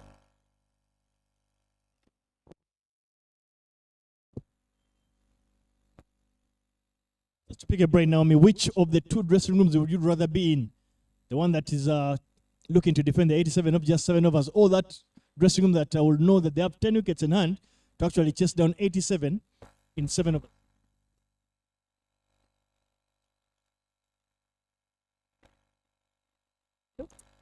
It's doable. Yeah, looks doable. If we can just get, you know,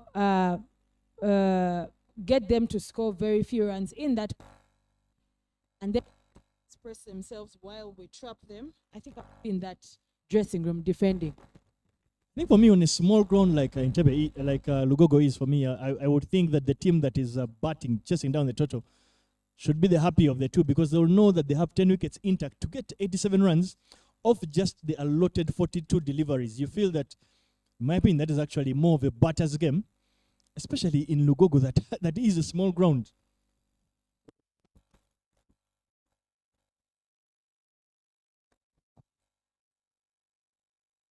Ball came delivered short there.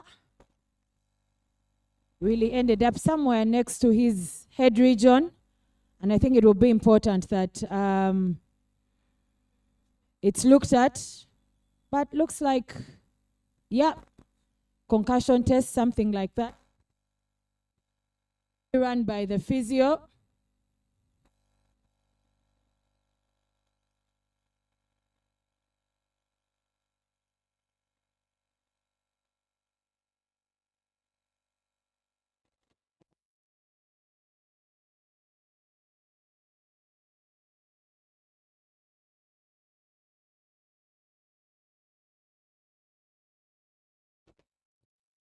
Yet another interruption, obviously, in the game itself. There is a concussion test that is happening out there for Lutaya Ronald. It's taken a bit of a hit to his helmet. We know that the ICC has looked to ensure that there's a lot of precaution taken into the seriousness in terms of the health of the players. So Ronald Lutaya will need to pass that test for him to continue in this particular game. But just remind the viewers out there, the equation for the Karuma Rapids is pretty simple. 87 required of 42 deliveries. At this particular point, Enoch is just 1 ball away from completing the first over. But now, just to let you know, is that I like the fact that the Bujagali Rafters, knowing that they're going to actually bowl 7 overs, I like the fact that they've already bowled 1 over. They're bowling their first over on a side where the ground is actually going to be bigger. So that simply means that they have taken into the dimensions of the ground for them to understand that they're better off bowling 4 overs from the side that is actually that has the bigger boundary. So for me, that's a lot of cricket smarts from the Bujagali Raptors and the technical dugout.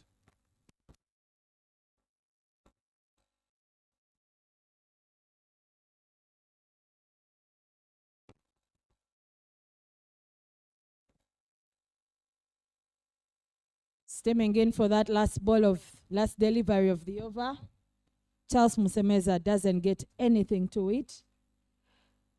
But that ends the first over for the Karuma Rapids at 9 for no loss after just the first over.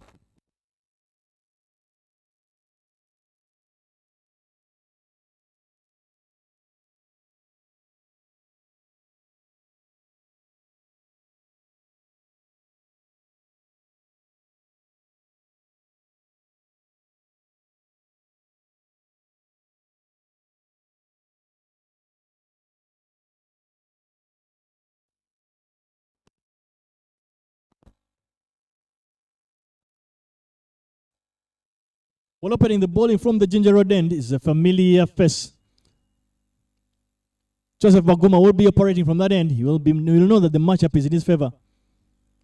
Him bowling to the left-hander in Ronald Lutaya.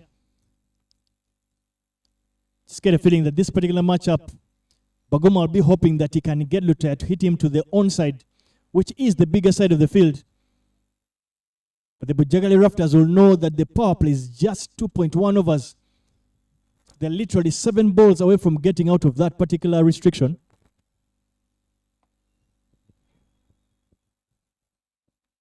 Starts off with a slightly short delivery. Fortunate for Joseph Baguma, is not punished fully, allowing Ronald Lutaya to pick up a single. Now, I was telling you where I would rather have been in the dugout that is actually batting, is because the equation simply means that if you're batting chasing 87, you just simply need to get 2 boundaries in the over, and you're at par with the asking rate.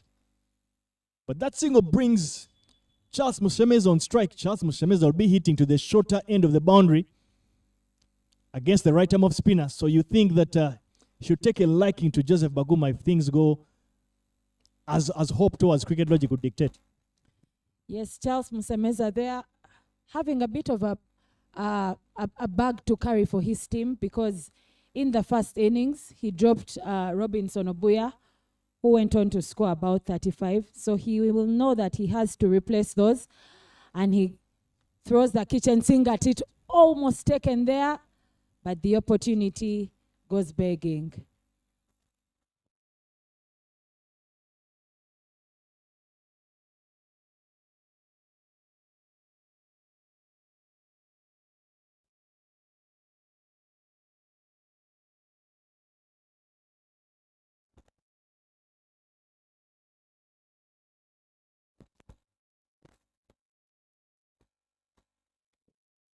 Well, goes for another big hit, but this time yet again unable to find that boundary. Ronald Lutaya looking to try and play big, get a boundary early on in the over. Hasn't had success yet. But it is all happening here for the Raptors. You feel that they will know that the Rapids will look to try and chance their arms. So they'll know that chances will be created. They just need to find a way of completing at least one.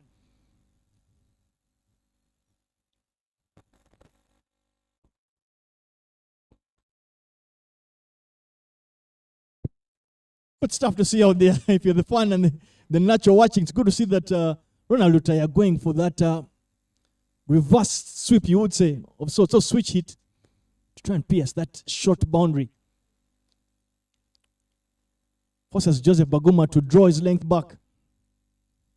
Good stuff there from Baguma, ensuring that he does not allow the batters to get the boundary they're looking for. The Raptors will know that they're just a couple of deliveries out of getting out of that power play. They can manage to get out of the power play without conceding another boundary or two. They'll feel that they have the upper hand at this stage.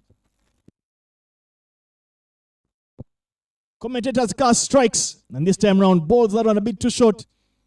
Charles Musemeza manages to find the boundary that the Rapids did need.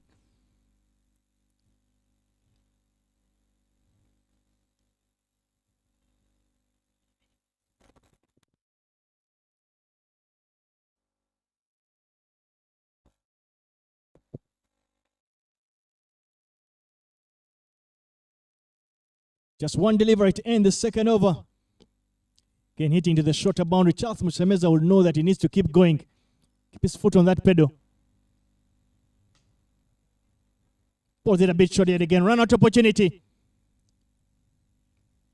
The youngster Olipa Doesn't hit that, but allows the batters to come back through for a single. And that brings an end to the second. The Karuma Rapids are at 18 for no loss after 2.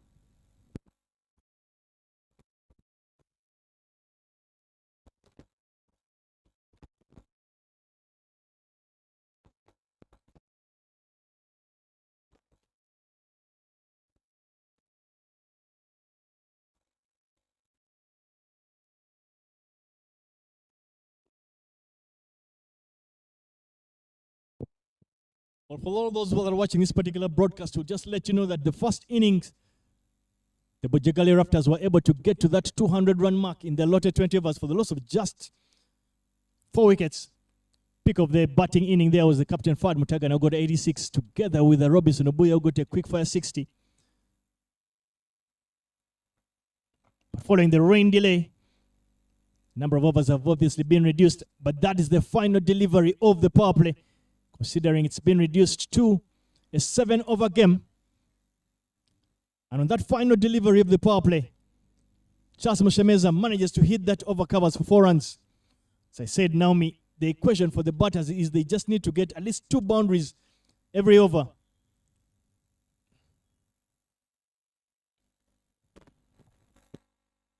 Davis, they seem to be comfortable doing that, and that definitely puts up their winning percentage.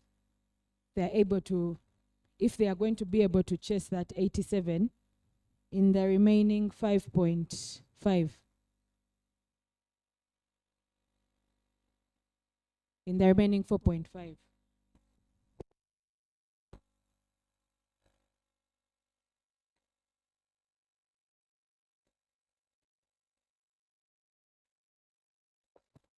Goes for a big wild swing there. Charles Musheme is unable to get anything on that one. But obviously, 5 fielders patrolling the boundary. Third man is in, and any kind of wood that Charles does get will quickly run down third man for yet another boundary. The question again, they just need to find 2 boundaries in each over. There is a change in the field. Third man goes back down to the patrol the boundary, and the fielder that's brought in is that man at long off. It's coming to that mid-off region. Hit down the throat there of the fielder. Deep square leg, who completes a beautiful catch, getting rid of Charles Musameza. Jagali Raptors strike.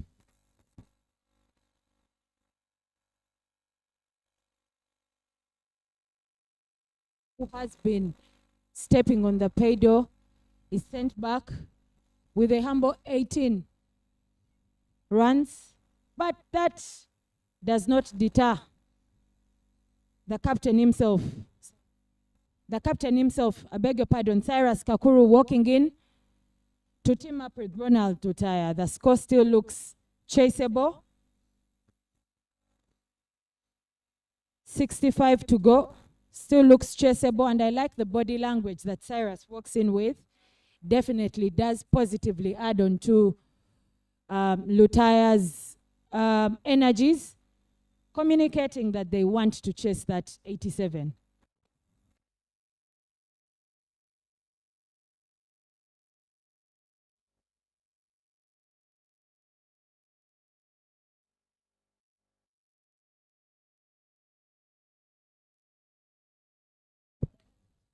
Chaskakuru yet again, big wild swing there.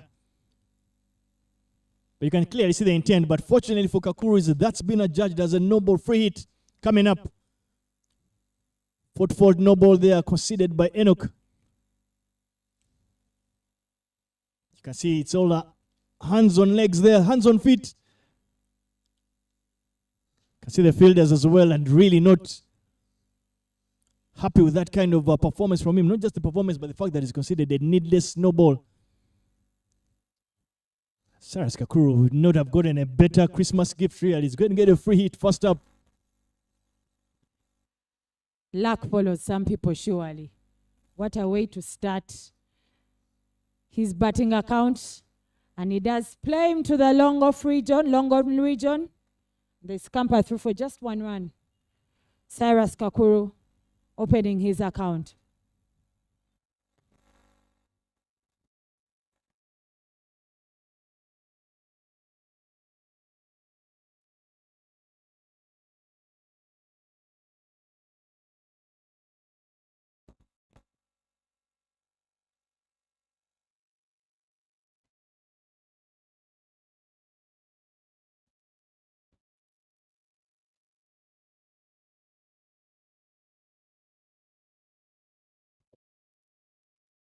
Yet again, another big heave across the line. I'd have liked to see him lean into that one and try to hit it straight into the screen.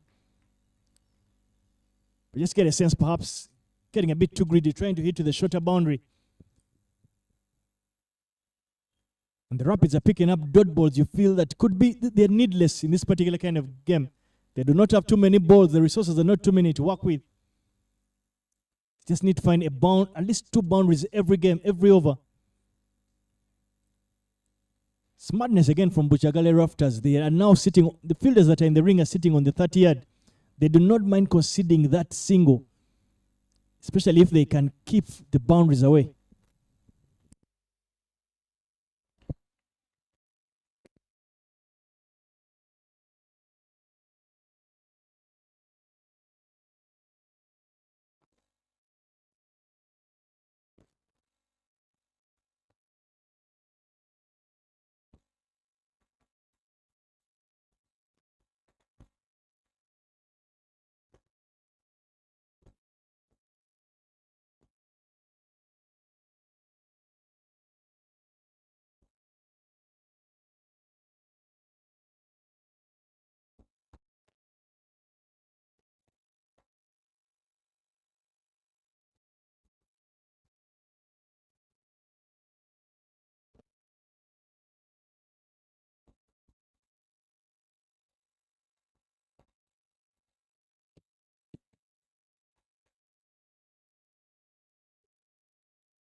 Cyrus Kakuru there rocks back and plays it to the long on region, getting that one single, that one run off Baguma's bowling.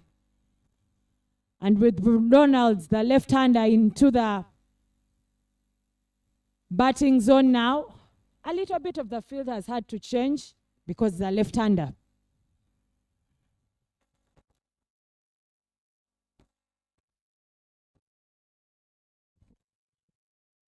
Very well bowled. You felt that could have been a little bit harsh on the bowler.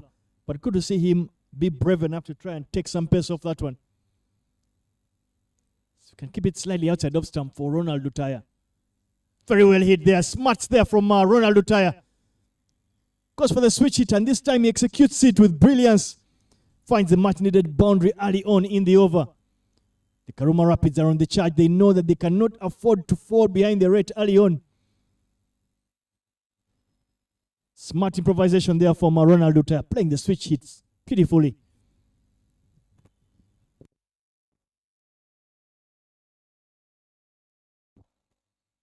Swing and a miss. The ball was slower than how Ronald reacted. But you can see that the Karuma batters are really here to get it going.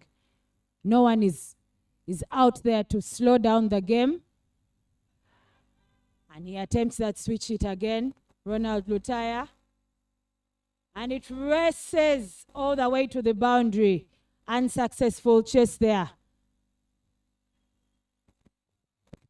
I don't think the Rapids will mind how the runs come. For them, it's important that they get at least those 2 boundaries in every over. They need to keep themselves in that touching distance towards the back end of the inning.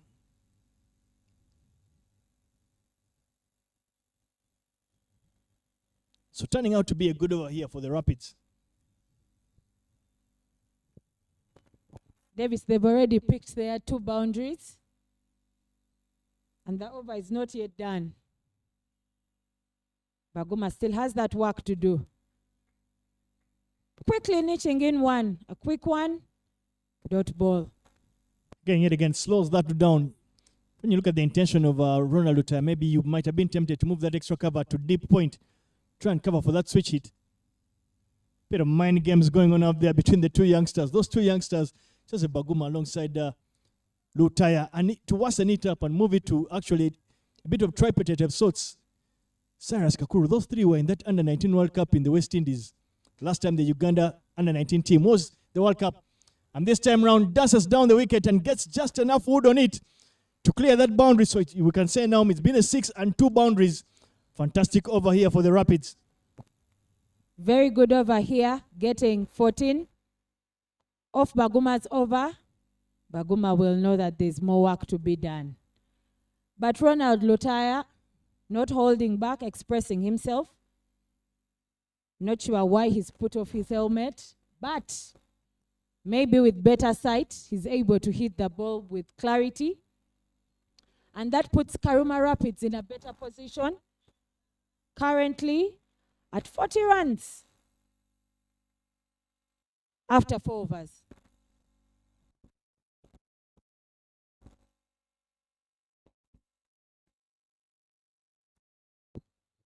Well, to the viewers out there, the question for the Karuma Rapids is they need 47 runs off just 18 deliveries.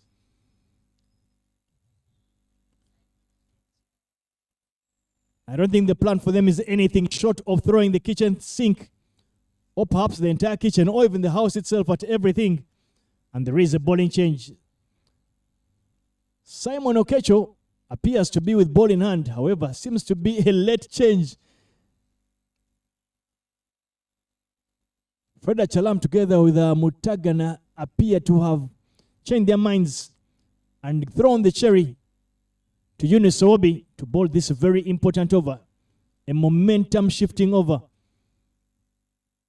The Rapids will know that this is the over they must target if they're to get anywhere close to that 87-run mark.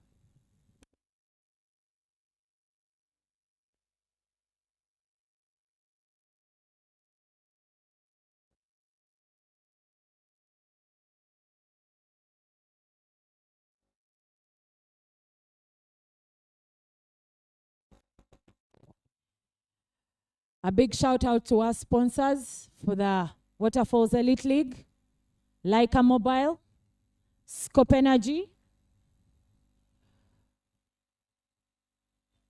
Nyakasura Alumni League, Raji Gas Pro, and Cricket Uganda for organizing such a tournament. Sawabi is brought into the attack, and Cyrus Kakuru welcomes him with a boundary there. Question is getting a bit complicated, but this is the action that we are here for at the Lugogo Cricket Oval. Well, 41 required of 17 deliveries. Cyrus Kakuru gets the perfect start to the over.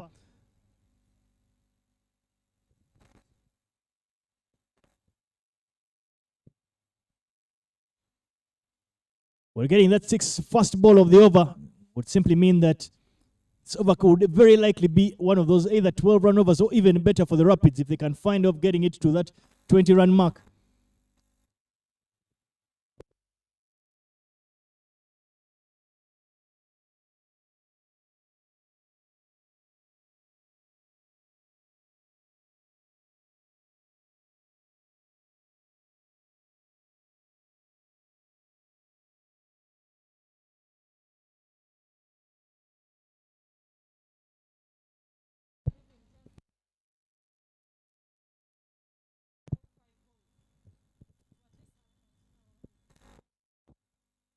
I think at this point it's important for the Rapids to ensure that they just put enough doubt in the Bujagali Raptors bowlers and their fielding unit.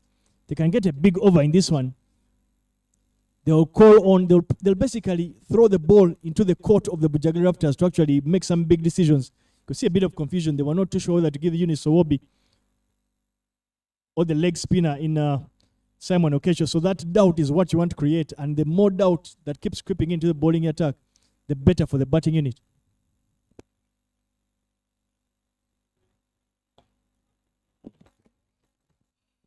Cyrus Kakuru keeps going. Ball flying over Gully region all the way to the boundary. Another boundary here, 4 runs, plus the earlier 6, 10 of just 2 balls. Equation down to 37 required of 16 deliveries. Wherever you're watching this particular broadcast from, as your form of entertainment, please do hold on to your seat. Do not go anywhere. We could be in for a classic.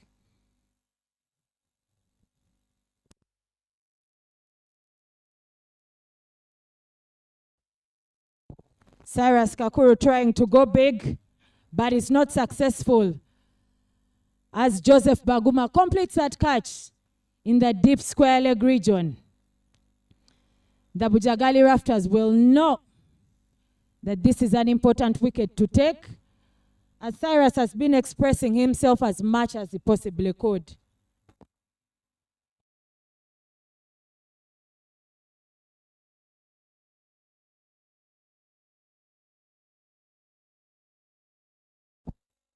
Cyrus Kakuru walks off with a quick 15 runs there. Well, more importantly about that particular dismissal of Cyrus Kakuru, more importantly for the Bujagali Rafters, is the fact that it is a dot ball. So it makes the equation 37 required of 15 deliveries. But good tactics here from the Karuma Rapids, the staff personnel I like to see. There's a promotion for the big hitter and the fast bowler, Cosmas Chauta. I would imagine his job is pretty simple. Go out there, see ball, smash ball. And he is no rabbit to the bat. He can hit a couple of big ones.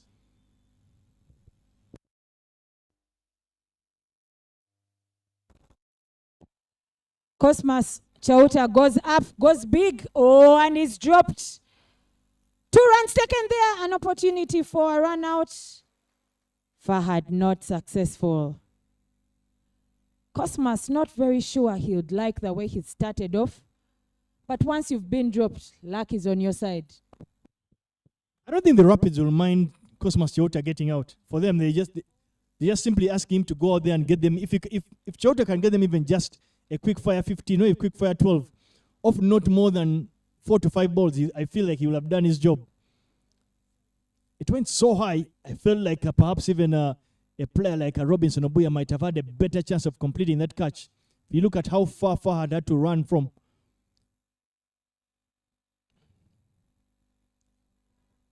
.35 required of 14 deliveries.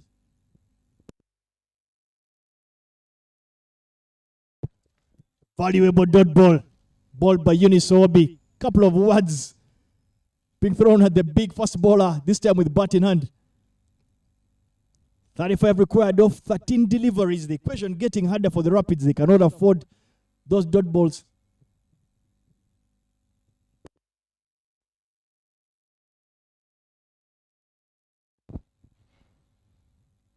The Karuma Rapids are at 52 for the loss of 2 wickets. After 4.5, Cosmas going big and bigger. Clears the boundary, gets the maximum. Ending the over with 56 runs. With 58 runs. And the Karuma Rapids require 29 of 12 balls. Looking at that replay there.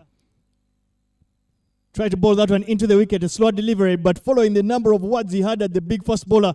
This time around, the big fast bowler taking a liking to him and muscling it over that big, deep mid-wicket boundary. Much needed boundary off that over ball.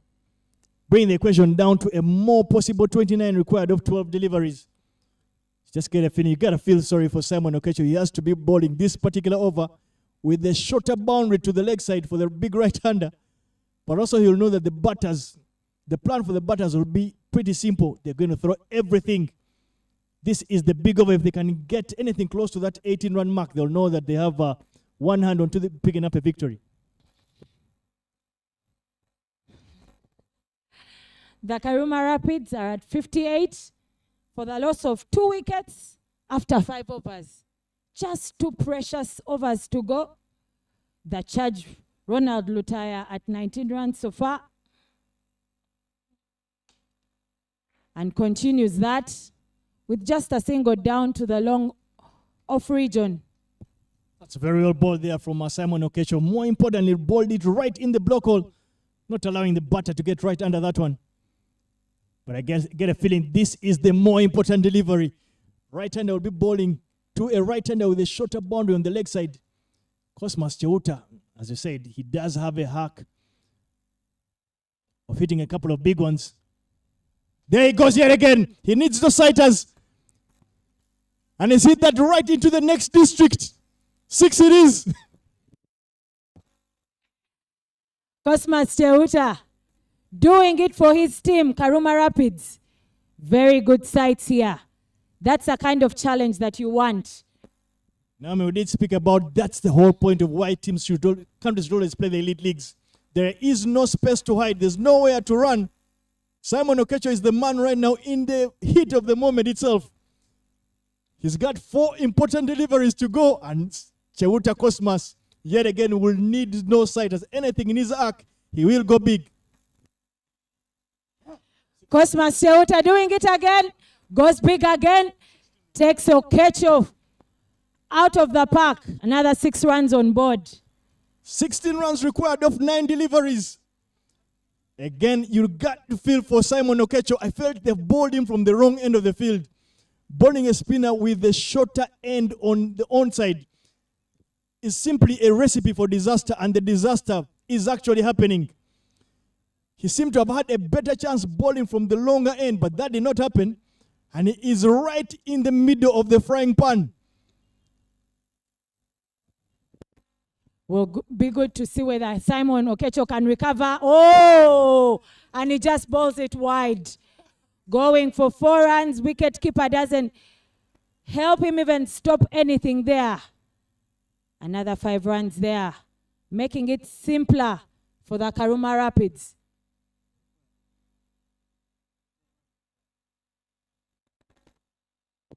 Pressure has come down to just 10 runs being required by the Karuma Rapids. That's the impact that Cosmas Cheuta has had on this particular game. The Karuma Rapids are at 76 for the loss of 2 wickets, with just 11 runs to go to win this game for their side. Cosmas Cheuta still on strike. Simon Okecho still with the ball in hand. This time, shows his offside plan. This time, pierces that one right over the field, and the covers, picks up yet another boundary. Cosmas Cheuta is dealing in maximums and boundaries. He wants to get done and dusted with this particular game as quickly as possible. Great tactics from the dugout there of the Karuma Rapids. Picking the right man for the assignment, and it's pin drop silence for the Bujagali Raptors. They just cannot find any answers to this onslaught. The Rapids are just 7 runs away. It's looking like they can actually look to finish this, if there's an extra, with an over to spare. Cosmas Cheuta going big, going big. Captain Fahad just walks in to the field because that is big. That is humongous. Cosmas Cheuta showing us what he can do with the bat. Very good sights here. I feel for Simon Okecho. It didn't have to end in his over. Yeah, that's true. You feel for him, and you feel maybe Mutagana might have gotten the bowling tactics and the plan wrong, but the Rapids are about to win this game with an over to spare. And there it is, ladies and gentlemen. The winning run for the Karuma Rapids. The Rafters cannot believe what has just transpired in their faces. The Rapids get home with 6 balls to spare.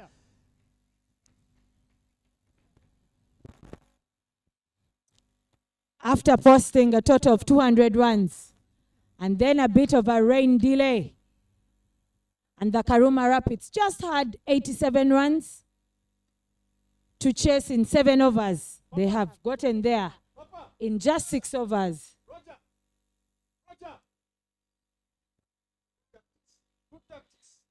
They have reached that score with just an over to spare. Chased the 80 runs in 6 overs. Left behind 1 over. Very interesting cricket here. The Karuma Rapids will happily take their win. But that's not what happened. After posting 200 runs and then having a rain interruption there. I can quickly answer that. And it was simply the Cosmas Cheuta show that happened to the Bujagali Rafters.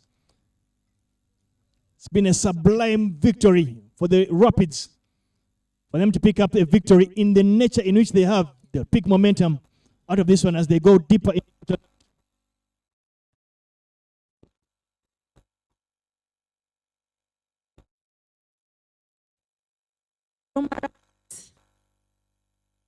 win their third game there. These have been at the second on the table standings, but they pick up a third win. They pick up a second win. That puts them in a good position.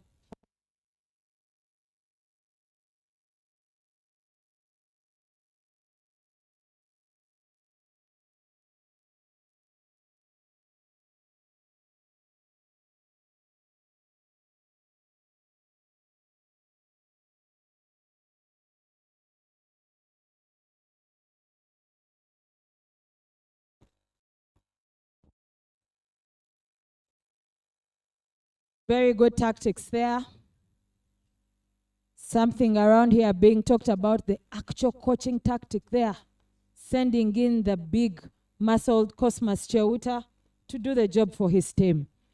He did deliver with the ball, but has been asked to do the same with the bat, and he did it rightfully so at the time when the Karuma Rapids needed him to do so.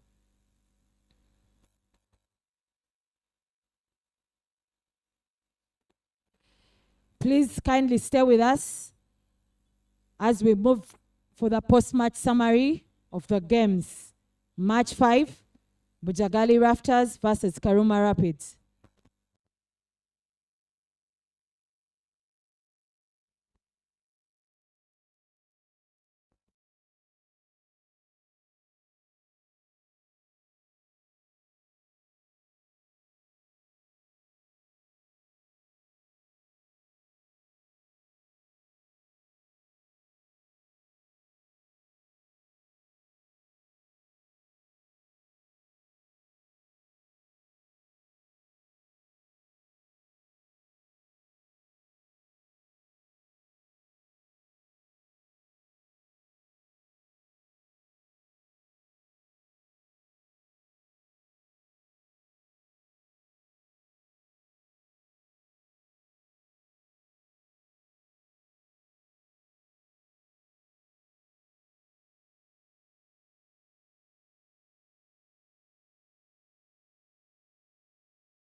post-match presentation for match number 5 of the Waterfalls Elite League, where the Karuma Rapids have been playing the Bujagali Rafters.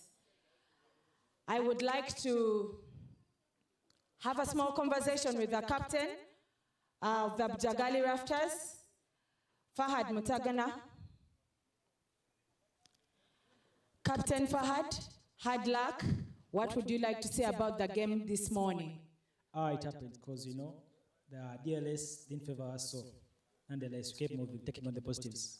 After posting a mammoth 200 runs, did you ever think that it would not go your way?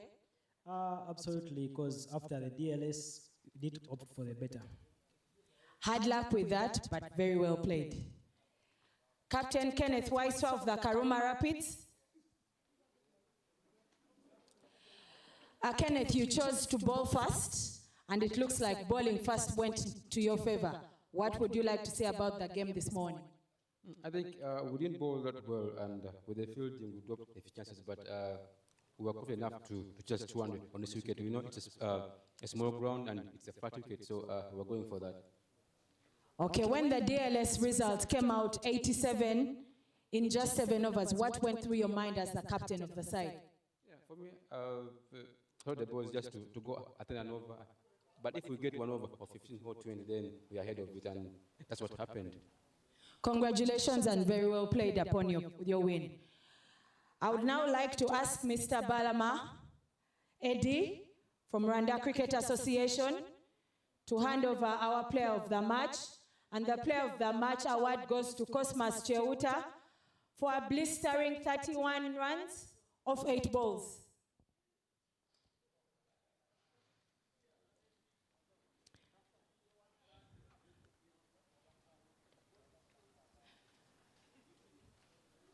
Very well done there, Cosmas. Thank you very much. Cosmas, congratulations. What went through your head as you were blistering those boundaries, chasing that 87 score? Coach sent me to just go and hit the ball. See ball, hit ball.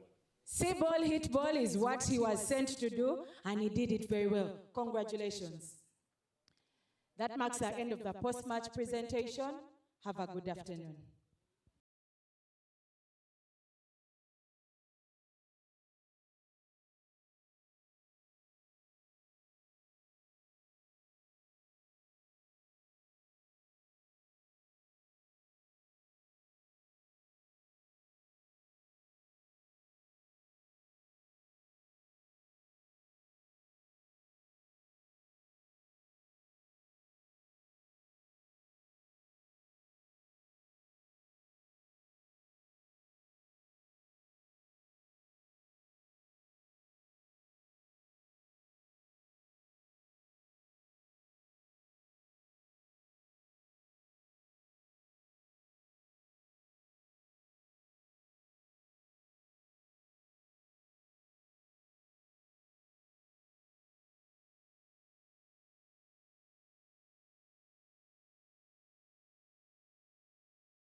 Well, looks like we're going straight into the game itself.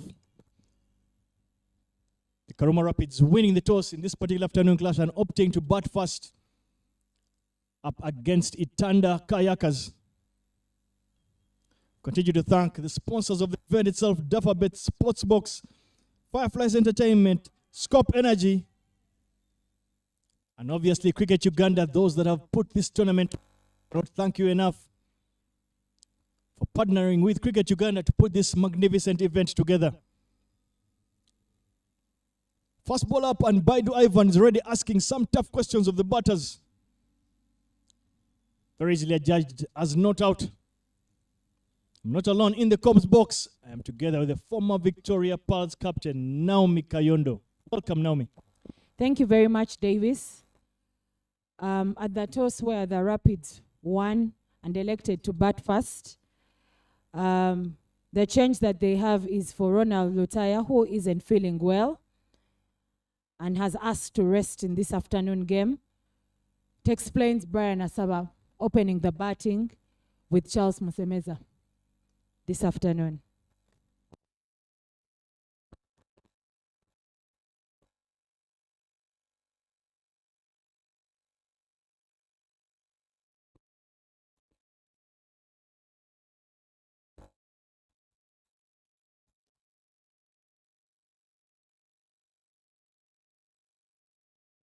Well, the Itanda Kayakers will have had a quick look at what the Rapids did in the earlier game. So they'll know that they need to keep this batting order of the Karuma Rapids, long batting order, quiet. Something we don't see too often. Well left, Naomi. In this version of the game, those are very odd to see, but I think because he has gotten into the first ball, he got into the pads of Charles, trying to check the options that are available to stay safe and stay here.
Some of those small contributions for Brian Asaba was guilty of not fielding very well in the morning game, but seeing him move his front foot, playing it just to the cover region, comfortably taking that single, shows a bit of stability and readiness to take on the challenge for his team this afternoon.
We continue to thank and the that when are playing in a good state. Viewers out there, people coming down to Lugogo. On addition to transport, please add your prayers because this cloud cover looks like it's starting to get heavier. But we are hoping and praying for another good game this afternoon.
Fantastic way to start for the youngster from the Northern Hub. This is talent from the Northern Hub, where Grace Mutiagaba, level 3 coach, runs his trade. And some of his talents here, displaying very good cricket. Kenneth picks the first wicket. In your replay there, very good pace. Asaba not using the right of tactics there. And Kenneth picks his first wicket on his first ball of the second over.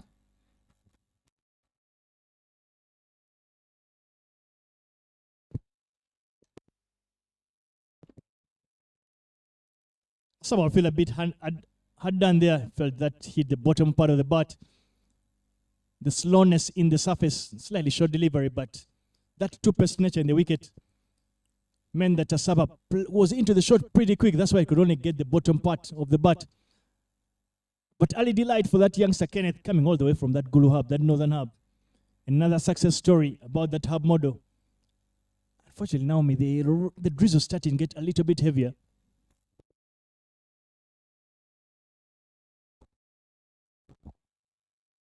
This Kenneth youngster is delivering really good pace here.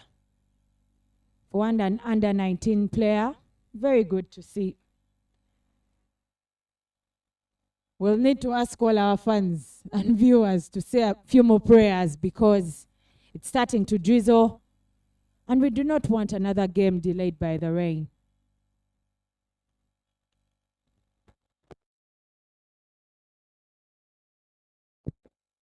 Been very impressed with his action. I like the fact that he has a good gather, good run up, has a bit of momentum getting into that release point of his. I think he seems to have his basics intact, which is testament to that good work that is being done up there. Do not take that for granted. And speaking about him being under 19 now, I hope you've been keeping a very close eye on what has been transpiring in that under 19 World Cup in Zimbabwe and Namibia.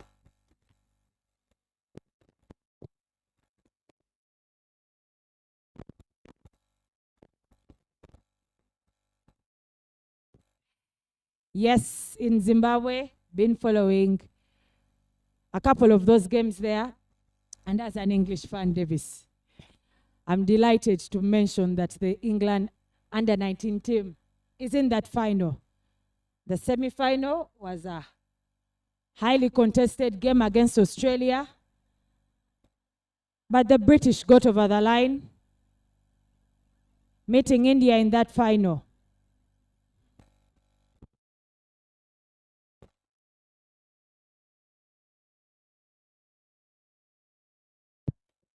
Charles Bushamizame takes a liking to the youngster there, Kenneth, and he muscles that down to that vacant cow corner region for the first maximum of this particular match. I don't think the youngster Kenneth should worry too much. I thought that was just some good batsmanship there from Charles Moshameza, getting right under that one to hit that ball into that gap, and it had just enough to fly over the boundary for 6. Otherwise, for me, I think it's kind of he's been the kind of find you would say from the half mode. I think for me, his run up and so far what it's delivering, it means there is a lot to work with. Very, very good rhythm there also. Northern Hub coaching manager, Mutiagaba Grace, please take your flowers. And also to Cricket Uganda for operating that hub model.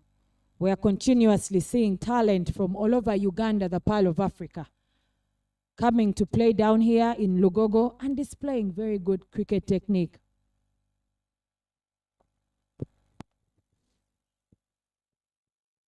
Well, at the end of 2 overs, the Karuma Rapids are just at 9 for the loss of 1 wicket, as Ivan Baidu continues to operate from that ginger road end. Beautiful, lavish greeny at the Lugogo Kerovo.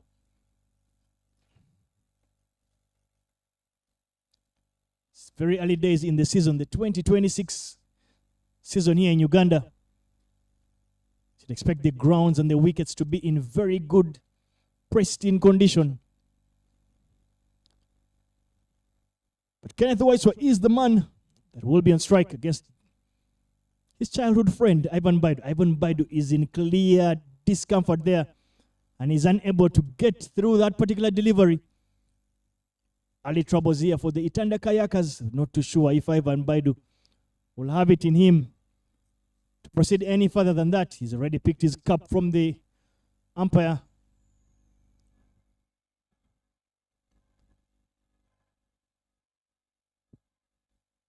Sad to see that Ivan Baidu's, not just the game, but probably even his entire campaign in the league might have come to an end there, leaving Christopher Kidega with a bit of headache on his mind, because he needs to find someone to bowl those extra overs, those overs that Baidu was supposed to bowl. But say no more, hold my drink, as they say.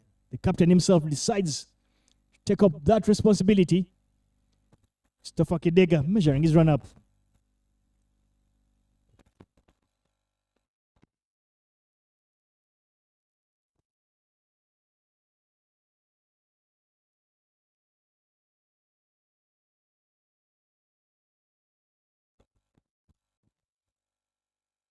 Davis, captaining aside, you and I both know at some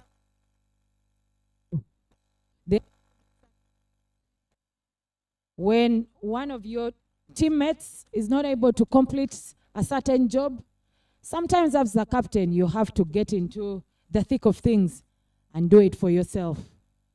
And at a broad version, do it for the team.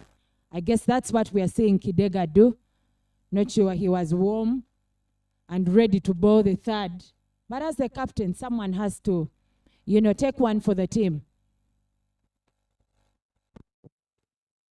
That's very true. I mean, as I said, really, leading from the front doesn't exactly have to do only with the results, but standing up in times of adversity, times when the team actually needs to find someone to stand up. And that is what Christopher Kidega has decided to do.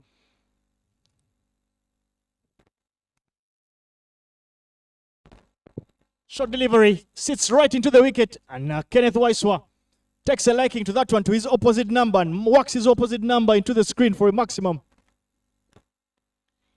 Clearly, the captain, Christopher Kidega, was not ready to bowl that third over, trying to get into his rhythm, trying to get into his run-up, and trying to get ready to deliver a full over. And Captain Kenneth Waiswa is very observant, knows that my opposite number just has to do this because, the other bowler was off. And he's going at him as hard as he can.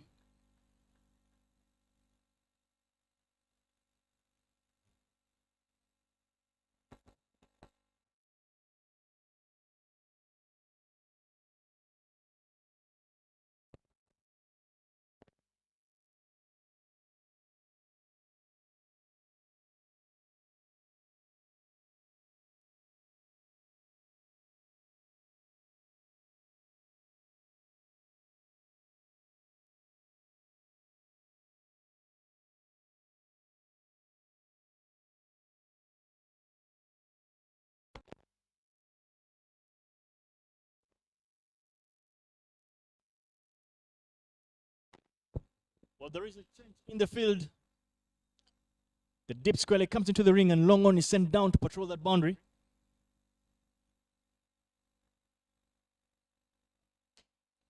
Kenneth Weiser continues to take a liking to his opposite number and yet again hits it in the same place where he hit the first one.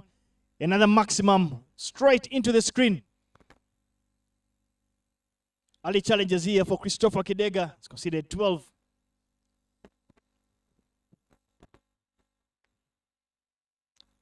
Quite in the replay there. Kenneth Weiss were going big. Kenneth Weiss were going big. Taking on the captain, but also the Itanda Kayakers will know that, you know, Christopher's coming to bowl just to fill that gap that was left by Baidu Ivan because of that injury. Beautiful extension of the arms there. If you look at that replay, ball wasn't exactly as full as maybe Kenneth might have liked, but having the skill set to extend his arms and in line hits that straight into the screen. Beautiful. Look at that replay. Took a little forward step and allowed the hands to do the rest of the work. And boy, oh boy, did they do the rest of the work. Well, early troubles here. I'm a bit worried about the pace at which this particular inning is going. I feel like it's going at a sloth-like speed. We're yet to even get to the end of the third over, and I feel like we've already played for anything above 15, 16 minutes. You feel that the Itanda Kayakers are already falling behind in terms of the over rate.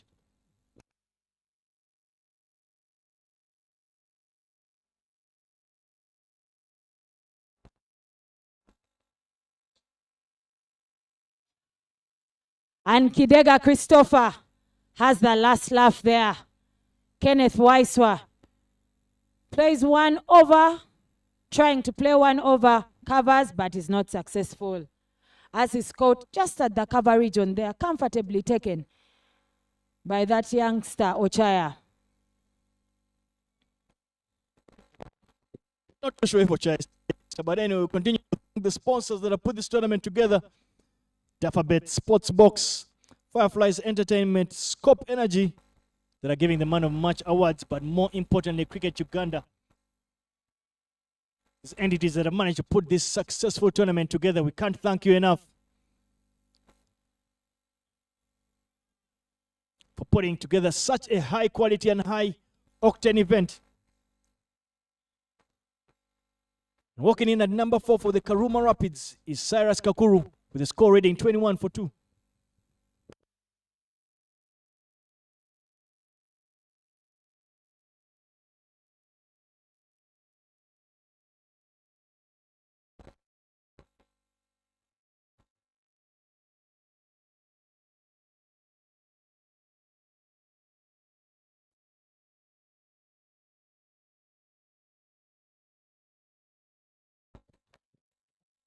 The second we've seen there, letting the ball go. I guess what's going through Cyrus's mind is, this person just picked my captain. I could as well let it go. We've already gotten quite enough from him, 12 runs, with just a single ball to go. So making peace with it and letting that ball go as Kidega runs in to deliver his last ball of the over.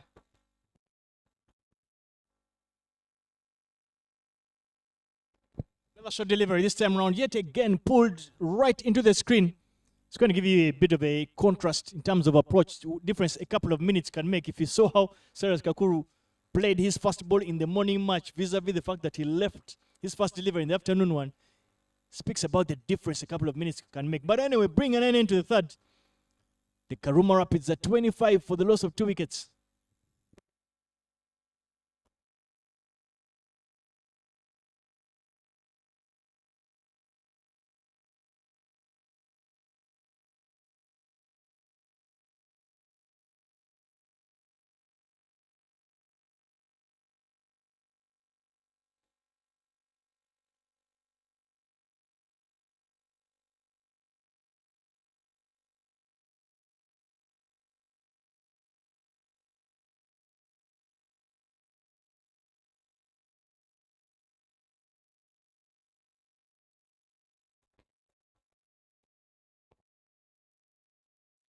Dipping one in there.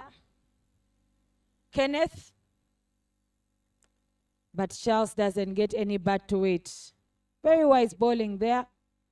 You see a youngster there who is using a lot of his brain. Knows where he should be putting this ball.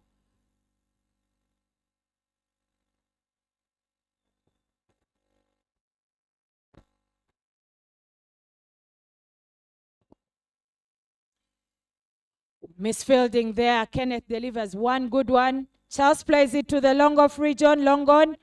And there's a misfield. They're able to go for 2 runs. What should have been just 1. A little misfield there by the captain of the side. But I can only imagine there's quite a lot going through his head. It's just delivered an over that went for quite a number of runs. So he's just getting back into his feet, thinking who is bowling next, and all that stuff. We could cut him some slack for that one, Davis. I wish I would have loved to have been a fly in the room when you were captain and you gave that as an excuse. I don't think you ever would have given such an excuse, because that is the responsibility that is on a captain's shoulders. But back to the business itself, very well driven there by Charles Musemeza, crims that through that mid-off region. The youngster is a little bit of trouble here. He will know that at this level, anything bowled a bit too full, the quality and the standard of the batters, they will have the ability to crim those. So he just needs to draw his length back. If you look at that in the replay, bit too full. Musemeza didn't even need to get his front foot in line. Allowed the hands to do all the work. And pays yet again the ultimate price. This time, Musemeza gets enough wood on that one, hits it for yet another maximum. The Karuma Rapids are switching gears, shifting gears it is. In your replay there, Charles goes big, knowing that this is a youngster from the Northern Hub. We've seen some of these batters really go at them. Once they are able to identify who is bowling to them, they are surely going at them. In the morning game, we saw Fahad, we saw Obuya going after Jordan Okecho. It's a very good work for the batter there, Charles Musemeza. And with that maximum, there's been a change in the fielding setup. They've dropped. So we have that 3rd man, and we have that long on fielders there outside the boundary. Outside the 30 yard, sorry.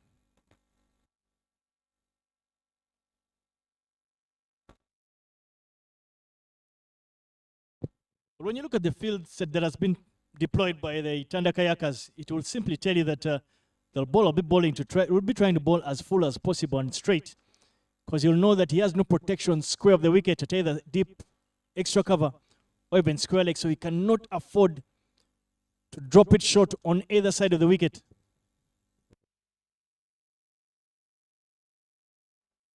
That's in the air, and Nasbeg gets the hands to it, but is unable to hold that in.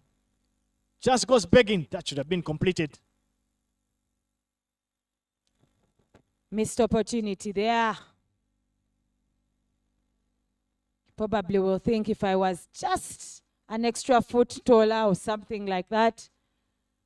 And Charles lives to see another day. In your replay there, got into his hands, but was spilled over by Anas Beg. After 4 overs, the Karuma Rapids are at 38 for the loss of 2.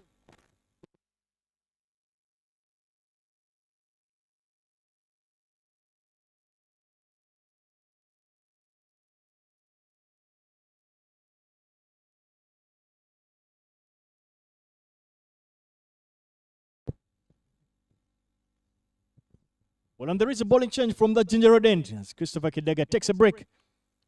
He opts for the left-arm orthodox of Musinguzi Matthew. The Itanda Kayakers will know that they need to find at least a way of picking or keeping Charles Musemeza quiet and not allow him to quickly get out of the blocks. They'll know that they do not want the Karuma Rapids to get anywhere close to that 180-run mark. But otherwise, you continue to thank the sponsors that have put together the men's version of the Waterfalls Elite League.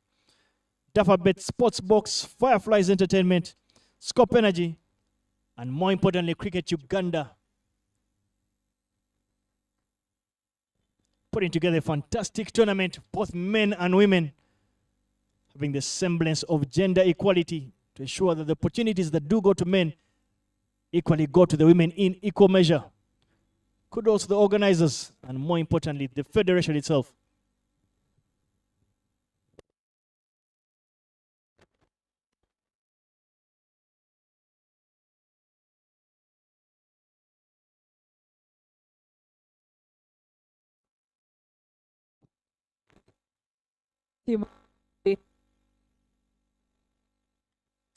But the opportunity to rock back and play it to the mid-off region. I like the kindness in your use of the word a bit short. I felt that was very, very short. He's lucky to have gotten away with it. But he's a much better bowler. And this time, slightly overcompensates and bowls a ball a bit too full. But more importantly, for the Itanda Kayakers, they will take that dot ball.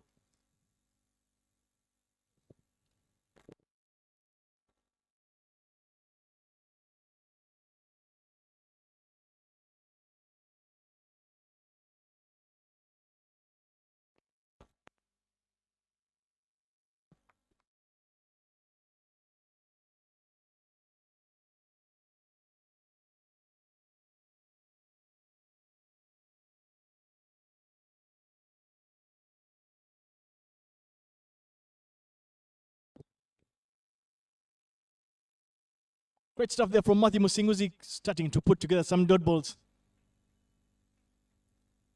Starting to create a bit of doubt in the batter. Just get a feeling Mushemeza will want to pick up at least a boundary in this over.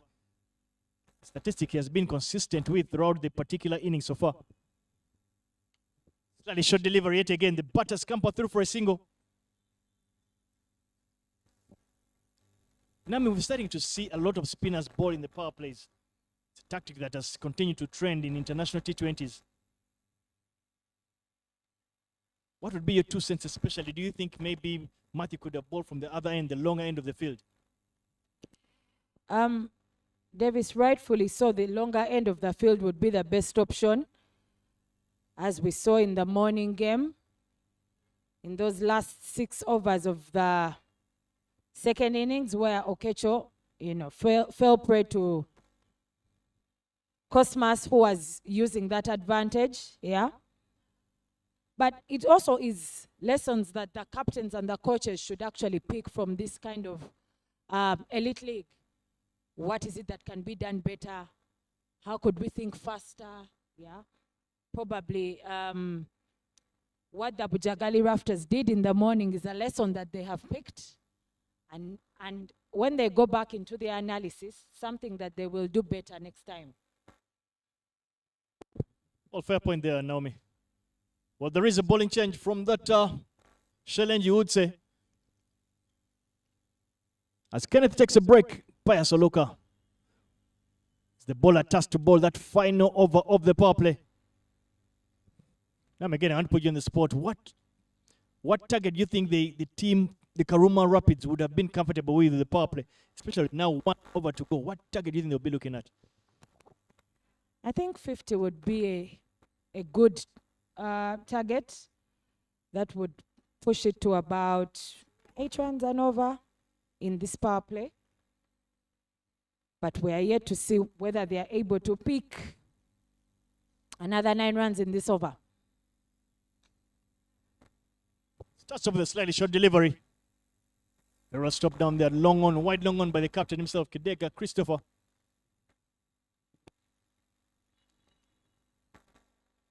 Davis, the field seems to be a bit quiet. For this shorter version of the game, most times I would like to see a vibrant fielding side. A side that is, celebrating efforts of each other and making a bit of noise here and there just to keep their energies high. But it feels a bit too silent. Is that the kind of setting that you would like to watch your cricket in? Not necessarily, but I think you get a feeling that perhaps the Itanda Kayakers are simply waiting for an opportunity to fall their way. I know they've been gifted a couple of opportunities. They haven't been able to take them. But obviously, you make a good point. You want to see a team gel around, looking to some energies of encouraging each other. That's not happening. But they'll know that, and there it is. Mushemeza takes a liking to Pius Oloka's gentle medium pace. And it's that one for yet another maximum down that vacant region. And Medeket. And just like we watch with those big stadiums, fans trying to throw the balls over, getting them and sending them back into the field, one of the fans here attempted to help them get that ball. The ball, for some reason, just did not get to him. Hit the stands here and went back. Quite a funny sign. Well, now it is match day 3 of the Men's Elite League, and you feel that so far the wickets have managed to literally hold up. Probably be hoping that the wickets can continue to hold up as we get into the back end of the tournament itself.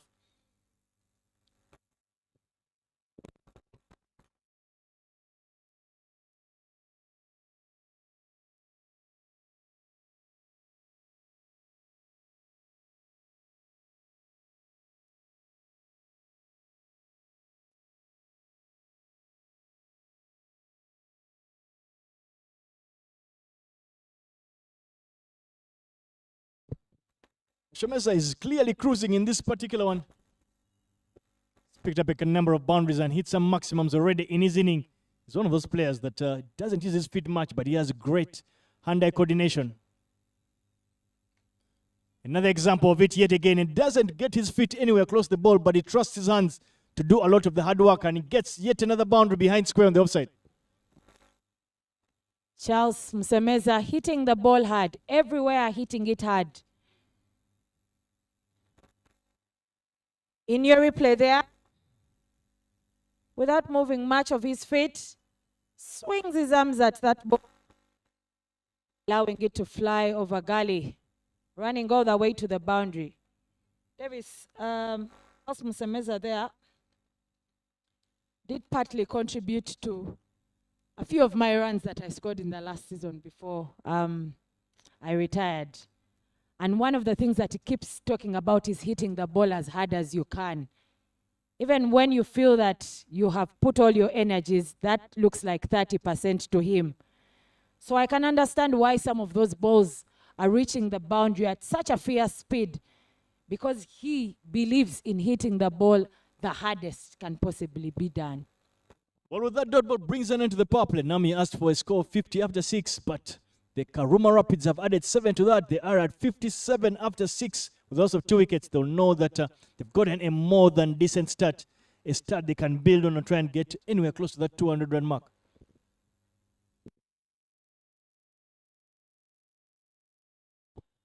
Matthew Musinguzi will continue to operate from Ginger Road end, but he'll know that he has a bit of protection.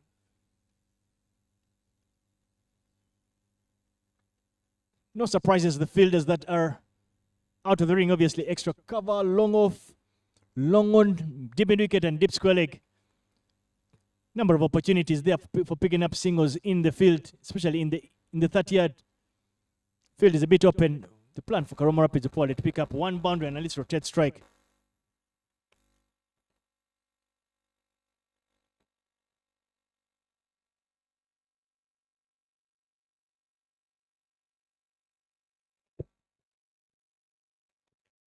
Goes for the sweep shot there early on in the over. Cyrus Kakuru, fortunately for him, just gets it to deep square leg for a single.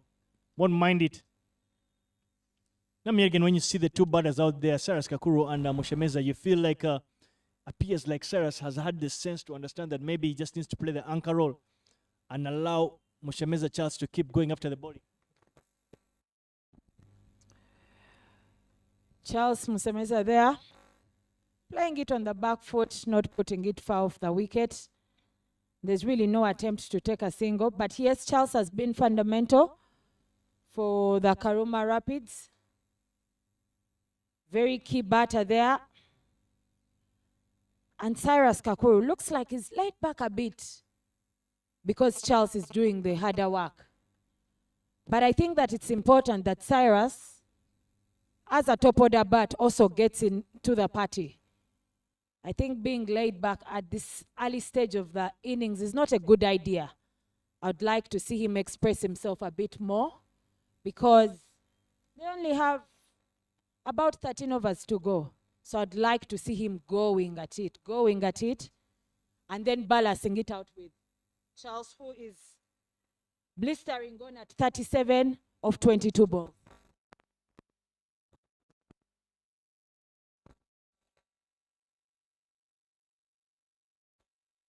And you can see that intent there from Charles Musemeza trying to find that boundary on that shorter end of the field. I do not think the Itanda Kayakers will mind this if the Rapids are continuing to operate, picking up a couple of singles to allow the Itanda Kayakers to get back into the game.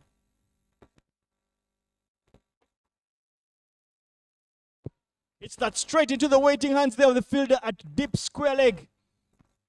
Feel Cyrus Kakuru will feel that he is been unlucky there, because usually the fielder is usually behind square, but he was patrolling himself, his particular self, the captain, right in front of square there, picking up a very important dismissal there.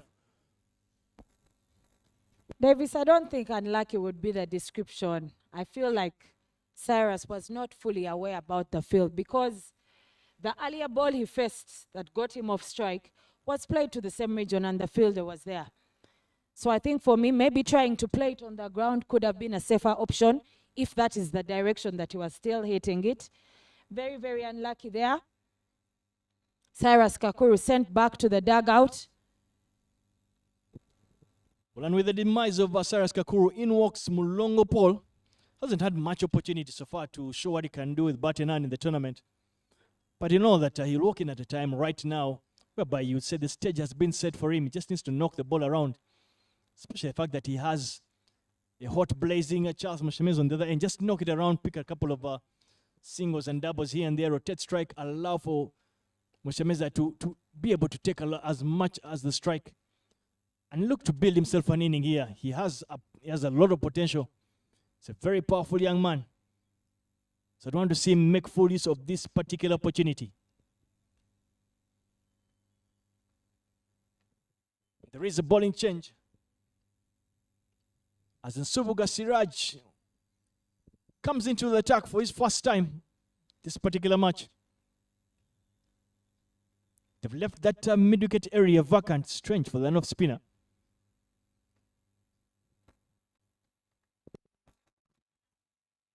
Siraj Nsubuga opens his account with just that dot ball. One of the things I've realized about Charles is that patience. A little bit of the respect for the bowlers, and then before you know it, he's hitting it out of the park, over the boundary. Has seen one, and then dismisses the other Davis for 6. Yeah, clearly that was bowled a bit too short. Too short, becoming easy pickings there for Charles Musemeza, a man especially who has been there for quite a number of deliveries, been there from the start. Second, he saw that shot, his eyes lit up, and he walked it into that vacant region of deep mid-wicket. Another short delivery, this time round, hits it straight to the field at mid-wicket, and Christopher Kidega completes a good catch. And Charles Musemeza is gone. Catch well completed there by the captain himself. Davis, earlier what I talked about, the captain picking up himself. I think now he's a bit more stable now. He's made a couple of right calls there, but also he has improved with the field. Siraj Nsubuga delivering that short ball. Musemeza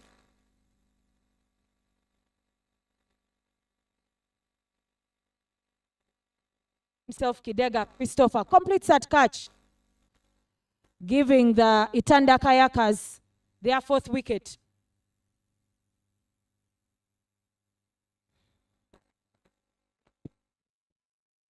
Well, the Karuma Rapids middle order has the job to do. 2 new batters on the wicket here for Karuma, as Munir Ismail walks in at number 6 with his team in trouble. I'd have liked to have seen an extra 1 or 2 fielders of the Itanda Kayakers coming to the ring, maybe even a slip fielder, bring the mid-off into the ring, and if possible, even the extra cover. Just try and build some little bit of pressure get some impetus in this particular game. And they've still left the mid-wicket area vacant to two new batters, allowing them to easily get a single.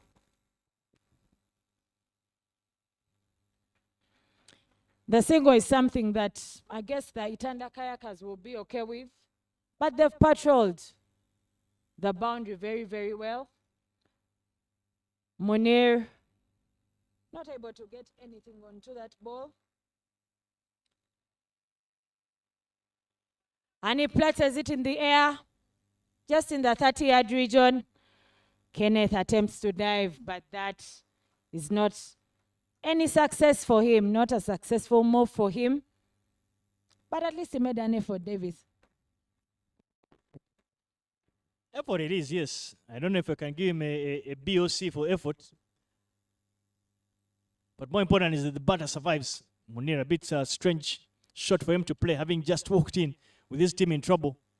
You don't want to see him play a bit of a responsible knock.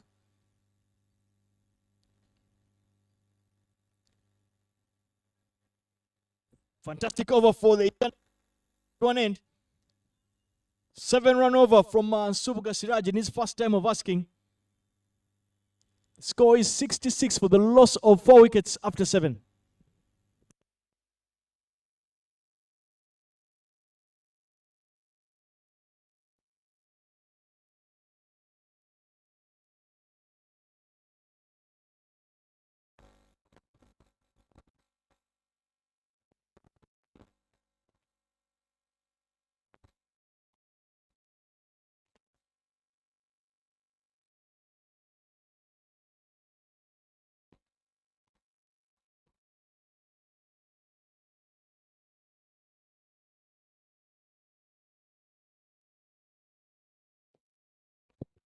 And that's more of what you want the batters to do out there, the Karuma Rapid batters. Just get a couple of singles, put together a partnership, even a 20-25 run partnership that will allow you to build some bit of impetus at the back end of the inning. Having lost their entire top order, they need to know that they need to put their heads down and just simply look to try and rotate strike.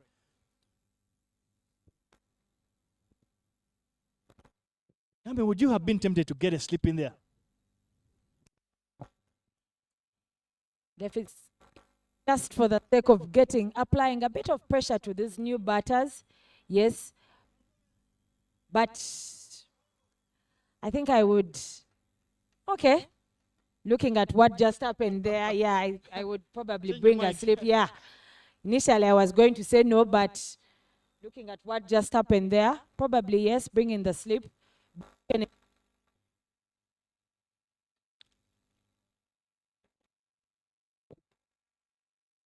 a good passage of play here for the Itanda Kayakers. They have two spinners, quality spinners bowling in tandem. So you want to get as much out of this particular bowling pair. So you'd have liked to see a bit of a more attacking field set, bring a slip in, bring an extra cover fielder in, create some bit of pressure and ask the batters to do something out of the ordinary. But Matthew Musinguzi continues to stitch together a couple of dot balls.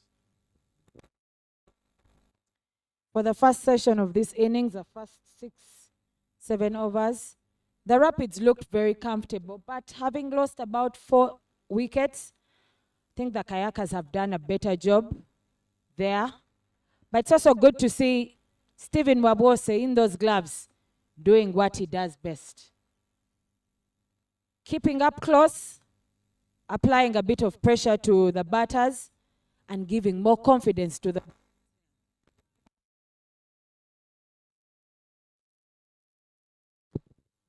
Paul Mulongo appears to have had enough. His time takes a bit of a swipe, gets enough butt on that one to get himself off the mark. But with that off the mark, brings an end to the over. And the Karuma Rapids are at 70 for the loss of 4 after 9 overs.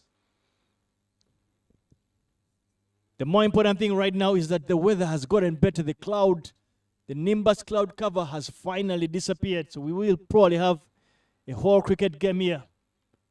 As we continue to thank the sponsors, Dufferbet Sportsbox, Fireflies Entertainment, Scope Energy, and more importantly, Cricket Uganda.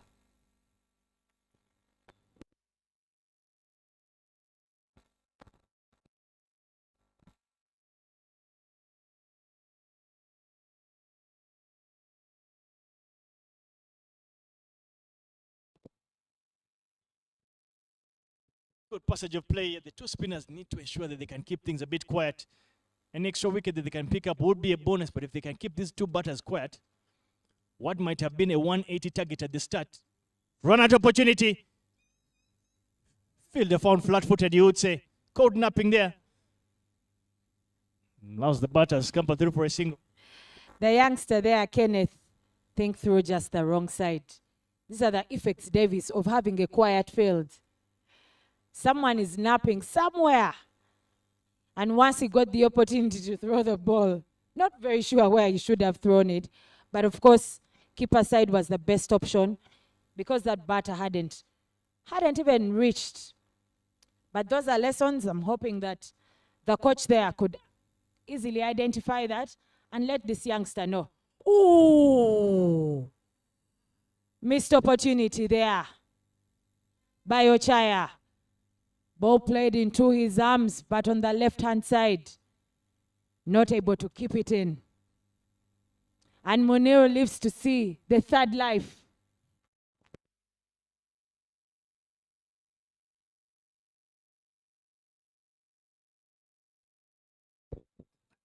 Paul Mulongo goes for a big hit. Unfortunately for him, down there finds the gap. A very, very tiny gap there between Longon and Kaukona. It's good to see some impetus yet again being taken by the Karuma Rapids. They're not going to allow the spinners to simply bowl at them and strangle them by putting some pressure. Paul Mulongo not allowing that to happen. So he's being fearless and continuing to find over, picking up the odd boundary while they continue to rotate strike. That's exactly what you want to see.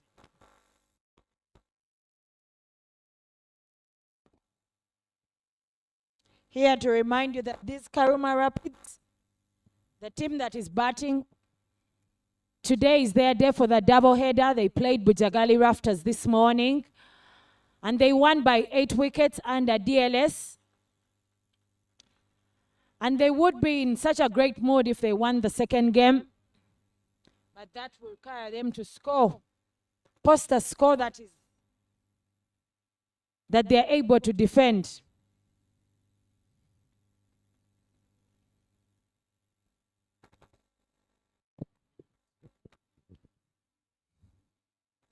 Well, the batters continue to at least keep rotating strike, keep the scoreboard ticking.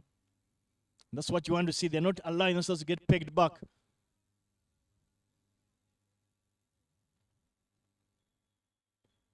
Very important passage of the T20 game here. Even when the boundaries are not coming as often as you might have wanted, it's key that you keep the scoreboard ticking. And with that, dot ball brings an end to the 10th. And at the halfway stage of this Karuma Rapids inning, they find themselves at 78 for the loss of 4.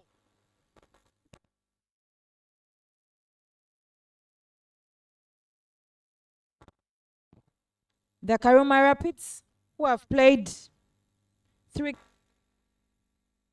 1-2, and they'll look to continue their winning streak this afternoon. The Kayakers, who are on the bottom of the table, will also look to win their second game after playing 4 games this evening. We'll take a drinks break there after 10 overs. The summary for the Karuma Rapids.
Looking at that summary so far at the halfway stage of the Karuma Rapids inning. Quick fire blitz from Charles Mushemeza got 44-26. Brian Asaba did not trouble score as much, 104. Kenneth Walsh, the captain of the side, got 13 of 6, and Cyrus Kakuru got 8 of 9. But right now, it is the two men out there, Paul Mulongo alongside Munir Ismail, who have a massive job on their hands to try and create a recovery job of sorts for the Karuma Rapids to see if they can get to that 160, 170 run mark.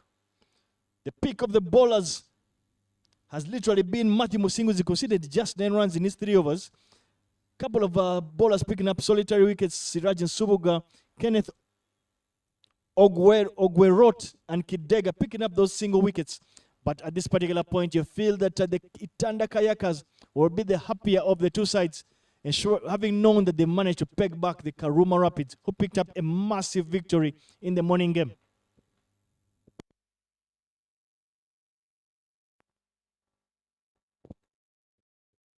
There is a bowling change. First up as Matthew Musinguzi takes a break. Pius Oloka returns for his second spell. Had a difficult first over he bowled. He went for about 18 in that one. He'll want to do a much better job with ball in hand. It's one of those 3-dimension all-rounders that you're going to be looking at, especially in the future.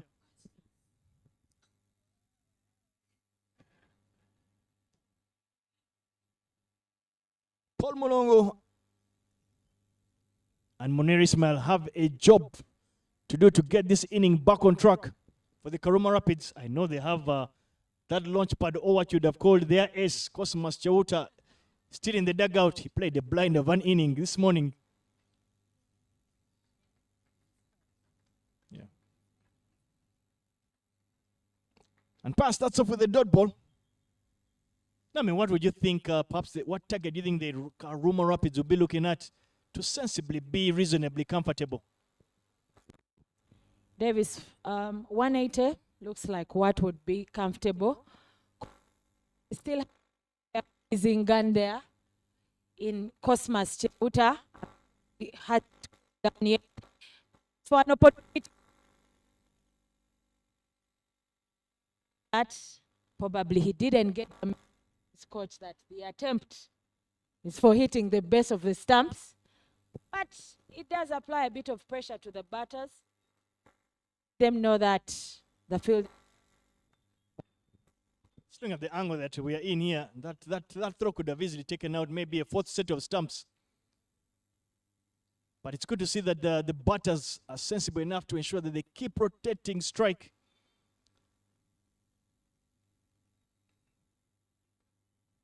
They scamper through for yet another single. And they get home and drive, running a bit dangerously, you think. Not too sure about that tactic. Kenneth, the youngster from the Northern Hub, still found guilty of having a bit of fumbles there. Not too sure where he's throwing the ball, not picking it up first time.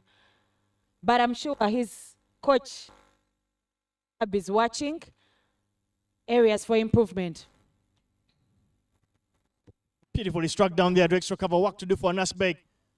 Keeps it to just 1 run. Fantastic stuff. He had to run to his left. But good passage of play here for me for the Karuma Rapids. They are looking to at least rotate strike. Not intentionally trying to just go big. Because they'll know that a wicket here would mean that they would have lost half their side.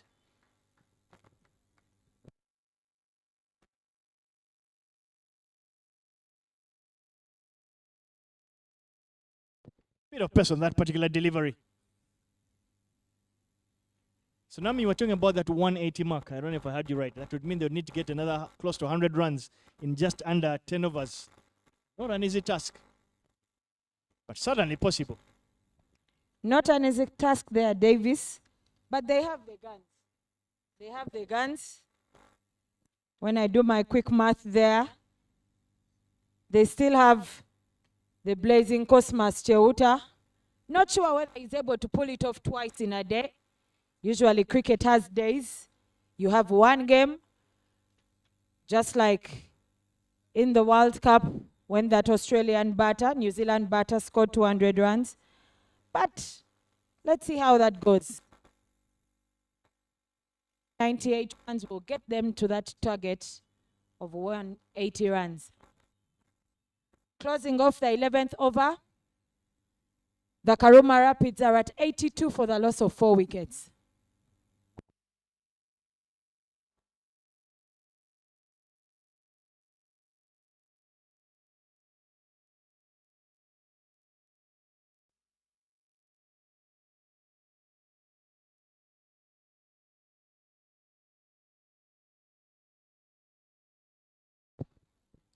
Slightly short delivery yet again from Siraj Nsubuga. This time it's whacked down there straight into the screen. Short delivery. He's a bit guilty. He's bowled on the shorter side. For my liking, he's a much better spinner, especially when he looks to try and bowl batters out. But looking at that replay, it's a bit too short. Literally more of a nothing ball. Hit right over his head. He didn't even bother attempting to try and get hand to it. Boundary first up in the over.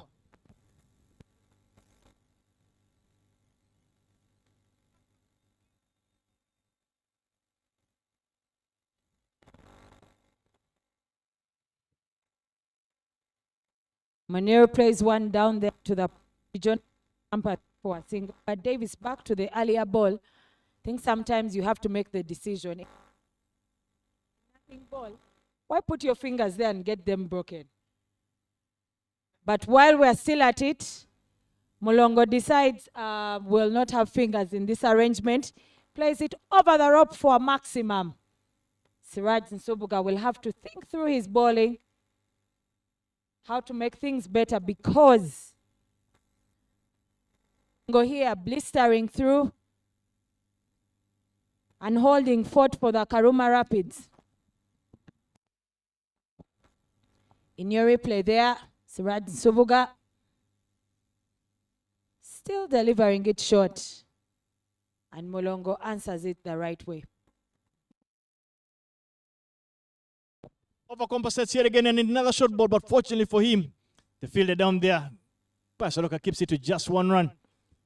Sure, the coach of Itanda Kayakers, Jonathan Sebanja, will probably be looking to have a word with one of his prime spinners, Siraj Nsubuga. He's not bowled in those areas of that create any doubt or ask many questions of batters.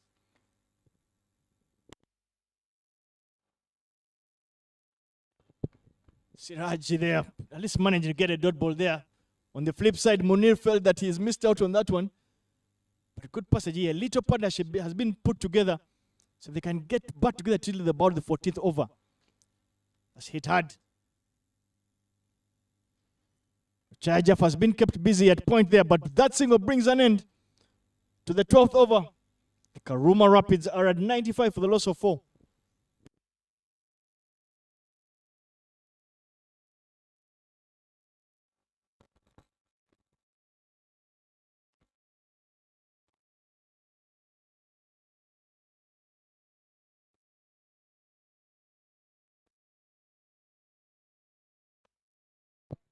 Well, as Pasoloka continues to operate from the Ginger Road end, yet again, we cannot say this enough and can't thank the sponsors enough. Dufferbet, Sportsbox, Fireflies Entertainment, Scope Energy, and Cricket Uganda. We just can't thank you guys enough for putting together this tournament.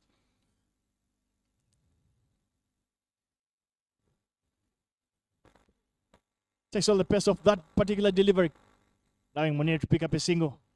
I mean, do you get a feeling or a sense that perhaps the batters are looking to maybe switch gears and try and go a bit big? Yes, Davis, but looking at that field setup now, the mid-wicket region is empty. I think what the batters could have thought of doing is to play it not exactly hard to the boundary, because that only gives them 1, but to play it somewhere in between so that they can try and push for 2. These are young boys. I'm sure they can run quick 2 there. The mid-wicket region is vacant. How could that be made use of maximally? Just play a bit of the soft hands, you'd say, so that they can try and scamper through for the second. Fair point, especially now that you feel like that particular shot from Mulongo, he's trying to pounce on that short boundary. I think the plan is to pick up a couple of singles and see if they can pick up that odd boundary in the over to ensure they get at least 8-9 runs and over.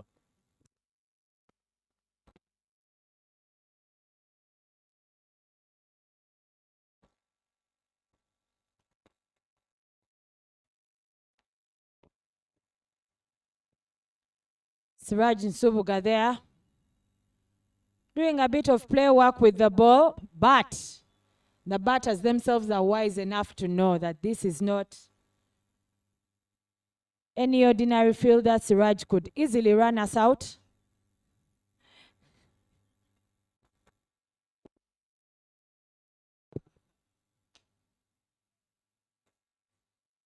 Good effort there. At least he's trying to bowl that into the block hole to try and avoid the batters getting right underneath. The deliveries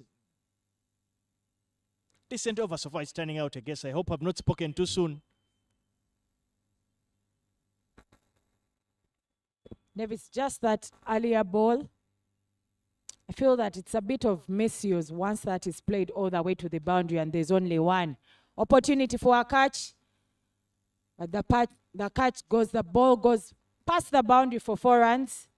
Mulongo here not stopping, applying pressure on that pedal. He has kept going. And it brings up 100 runs for the Karuma Rapids, with a bit of an applause from the Karuma Rapids dugout there. They know that Munir and Mulongo have played a steady role in anchoring their innings. Good attempt yet again to bowl that into the block hole. They scamper through for the second. A Bryce Code found guilty. Run out opportunity. Questions for the umpire. That is a judge not out. Very run there by the two batters. A Munir Ismail and Mulongo Paul. A Bryce down there long on coat napping. But with the double brings an end to the 13th over. The score is 105 for the loss of 4. Naomi, you were spot on when you mentioned that if you hit it with a little bit softer hands, not too sure if you meant that as softer hands, you are then able to scamper through for the second. But great running there from the two, especially Mulongo Paul, recognizing that it's going to the danger end.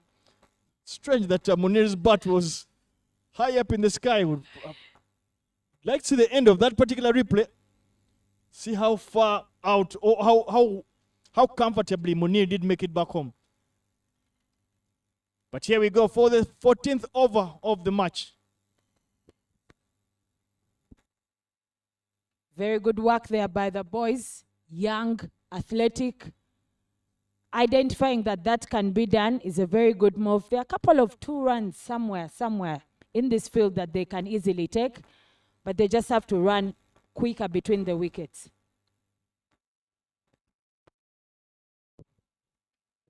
A Bryce not known for his bowling much. And the batters recognize that it is time to change the gears, especially against the part-timer.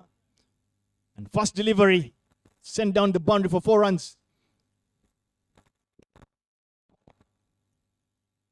That kind of welcome into the bowling attack for Abraze, not a good one, but he had also been the culprit at just that last ball, the fielding in that last ball.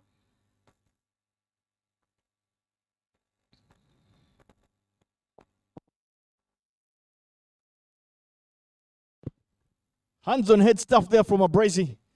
Felt that maybe the batter got something on that. In fact, there is no indication from the umpire. Clearly, Abraze was right. Some bat on that. But the keeper, Wabose, wasn't able to keep that to hand. I don't think that I would put that down to as a drop chance. I think for me, he did enough to actually get his body behind that one. But when you look at the aggression, it looks like the Karuma Rapids are switching gears. They want to go a bit big. They go towards the back end of the inning.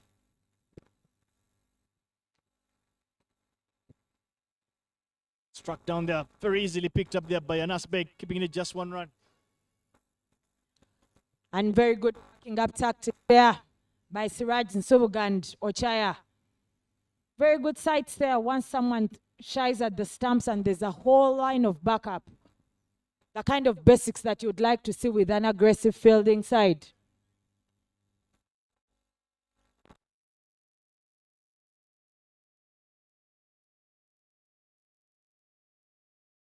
Good to see some life still in the wicket there. Could see some very even bounce. That literally took off. But smartness there from the two batters to scamper through for that particular bye. Feel like at 111, 110, not too sure if it is Nelson yet. feel that the Karuma Rapids have a chance to get to that 160 run mark.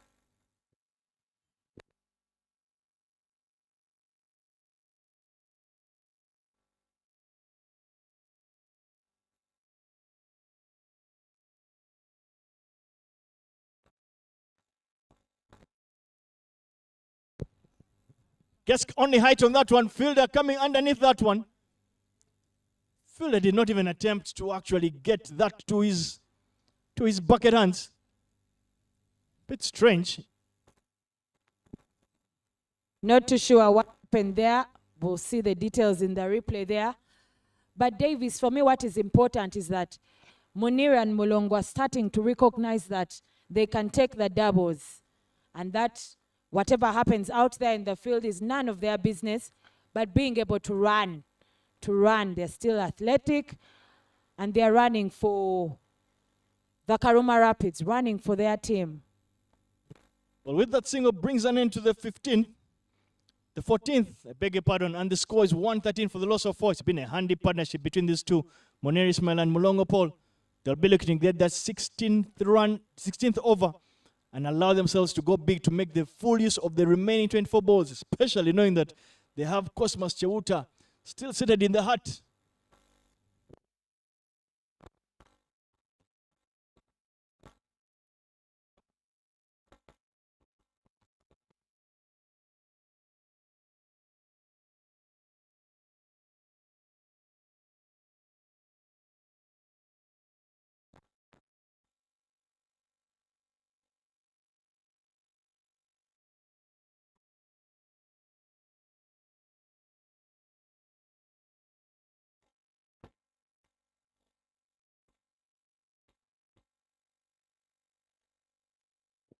Matthew Musinguzi returns for his 4th and final over in the match.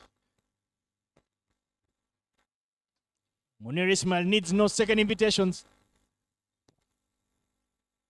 That's swept in front of square for a single. Looks like Simon says sometime. I was tempted to say I that, was but wondering who that is, only to realize Simon says as it seems like he's been fielding in the areas with the least traffic. But anyway, as that happens in the field, he'll probably be thinking about how he'll help his team chase the score. So far 114, probably 150, 160, 180. So I think Simon has interestingly been given that piece to think about the second innings of the game.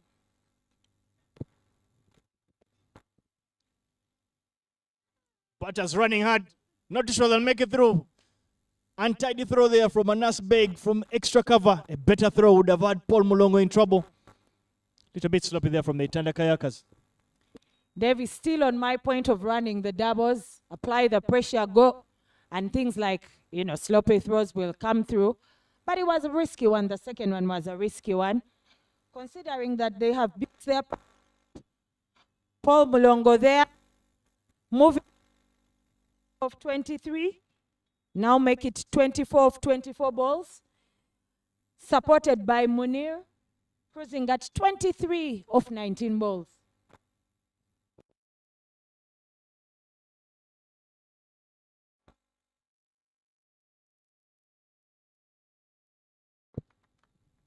Ball yet again from Matthew Musinguzi. As you can see, he's trying to vary his pace. Some balls are bowled a bit flatter and quicker.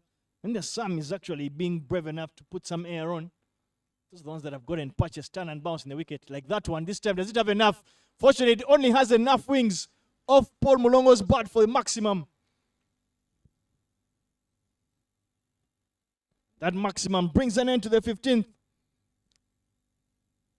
The Karuma Rapids are cruising at this particular stage at 122 for the loss of 4 wickets with 30 deliveries left in the inning. In your replay there, Mulongo down on his knee and going big.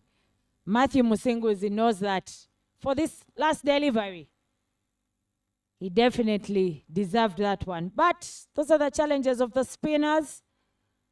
But most times, sometimes they have the last laugh. Of this T20, the Karuma Rapids seem to have won this one. Didn't lose any other wicket, but have built a steady partnership and have kept the scoreboard ticking.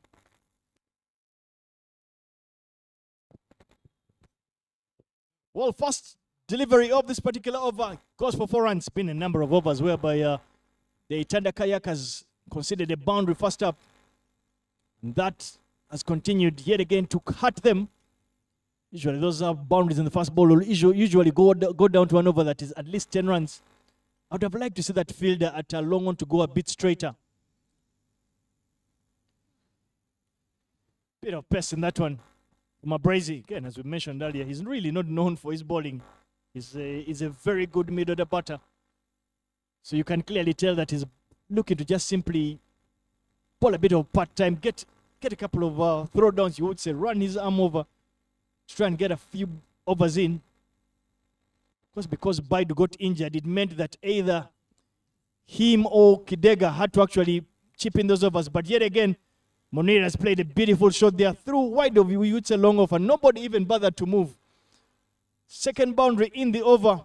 The Karuma Rapids have put their foot on the pedal. That gap there is something that the captain should think about. How to cover it or something like that. But also a brace is something to think about.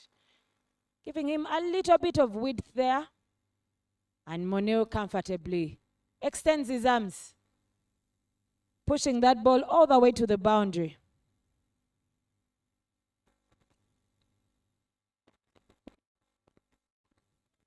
Bit of a slight interruption yet again.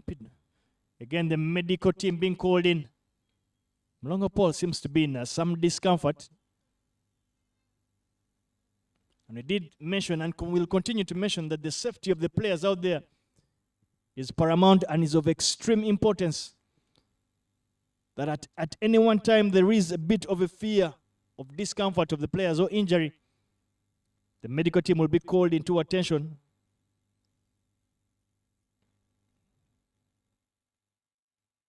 We'll be hoping that Mulongo Paul is all right, at least to continue this particular game and the rest of the Waterfalls T20 tournament.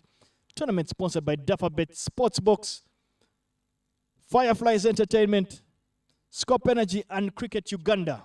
Can't thank the sponsors enough for putting this event together. Looking at that replay there, short and wide delivery. Little extraction of a bit of, you'd say, room there from Munir to pierce that gap wide of long off. Great batsmanship. It appears like Mulongo still needs some treatment, you would say. While that medical attention is going on, would like to remind all our viewers that tomorrow, match day 4, we'll have the Bujagali Rafters here for their double header, playing the Itanda Kayakers in the morning and playing the Karuma Rapids in the afternoon. And then we'll move into match day 5. That will be the determinant and our final day of the Waterfalls Elite League. Itanda Kayakers will be playing Karuma Rapids in the morning. And in the afternoon, we'll have the finals for the top 2 teams. So the action of the Waterfalls Elite League continues here tomorrow, match day 4, and match day 5 on Saturday. In the afternoon is when the final will be played. So make your weekend plans around coming to Lugogo for cricket entertainment in the names of the Waterfalls Elite League.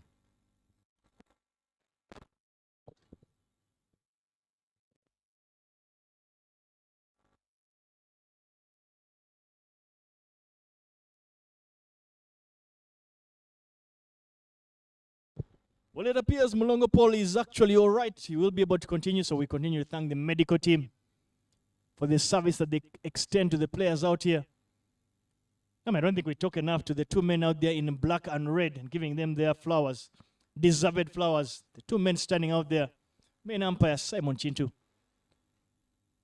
alongside Kamia Emmanuel, the 2 men in charge of this particular fixture, and I think the morning game as well itself. So we can't thank them yet enough really for the work that they do out there to ensure that the two teams play in the right spirit and in line with the laws of the game itself. Scamper there for yet another single. Great running there. Feel that point code napping. Chaya. Davis, like I earlier said, challenges of a silent field. But also, something that I've observed there, Munir recognizing that he might not be able to get much baton to that ball for the big hits, tried to glide it, play it a bit softer to that point region, and enabling the scoreboard to keep ticking. And in turn, that's what Mulongo does. All of the over. Closing off the 16th over, and the Karuma Rapids are at 132 for the loss of 4.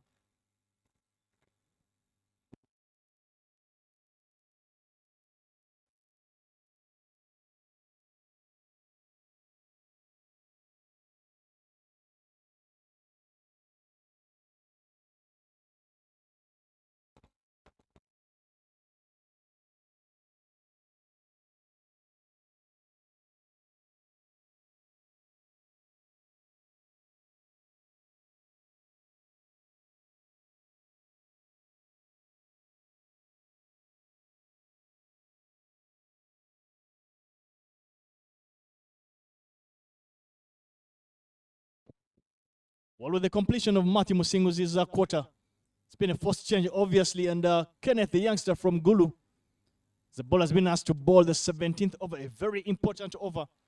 We'll be bowling that from the Ginger Road end. Again, a bit of getting the field set right for the Itanda Kayakers.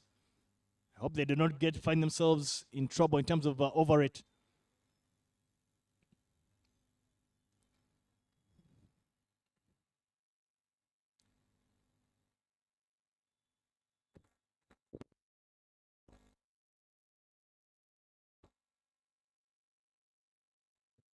Handsomely struck down there too long of work to do.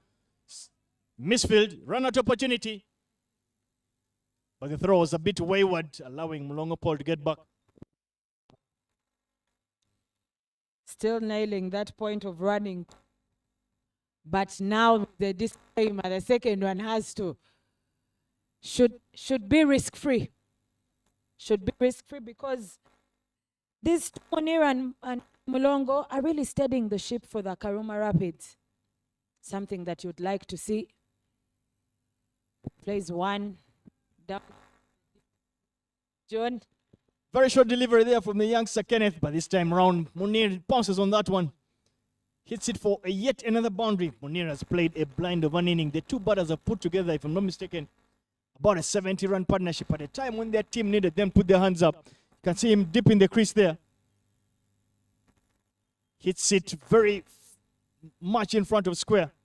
Picking up that boundary. Hits into that Duffabet advertising down there, mid wicket. And there is a forced field change. Mid wicket goes down to the boundary and long off comes in.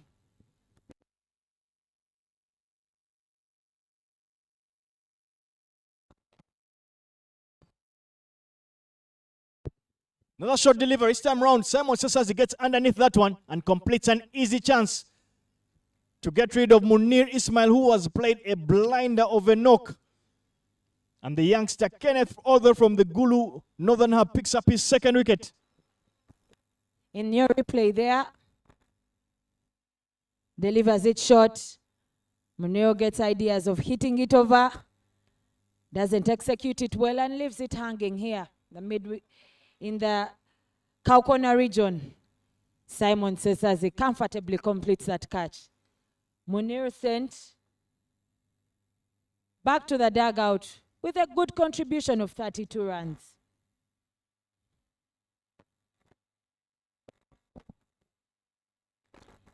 Davis, looking at what happened in the morning game, there was a firing and a blistering gun in Cosmas Cheuta, who earned the player of the match for a quick 31 of 8 runs. Of 8 deliveries. My apologies.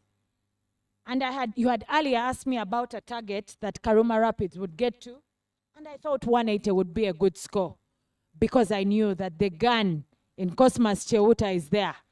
And the opportunity is here again for him presents himself, walking in to partner with Paul Mulongo.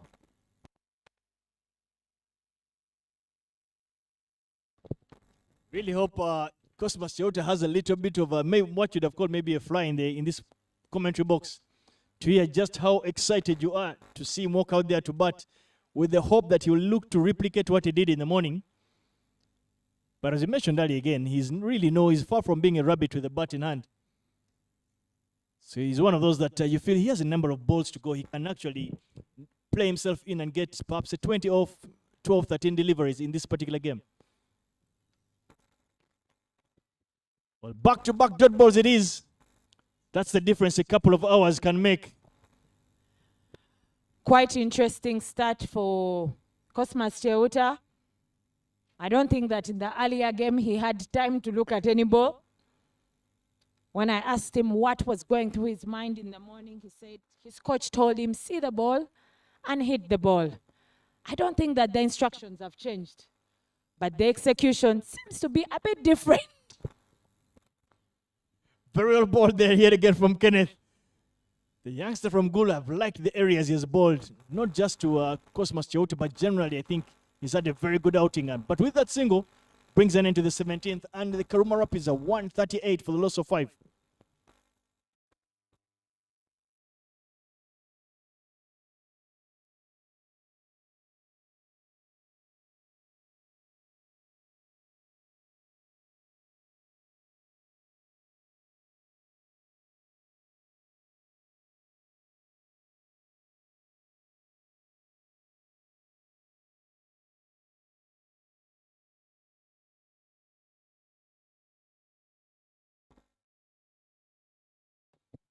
What change of ends it is for Christopher Kidega. He's going to, at his second time of asking, he's going to be bowling from the shell end.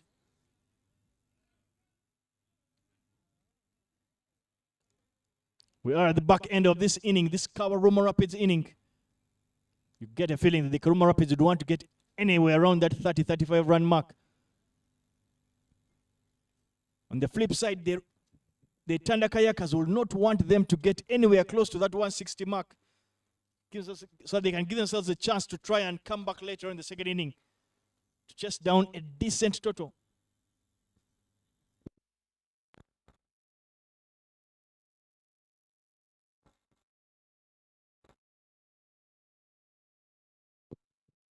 Bit too full there.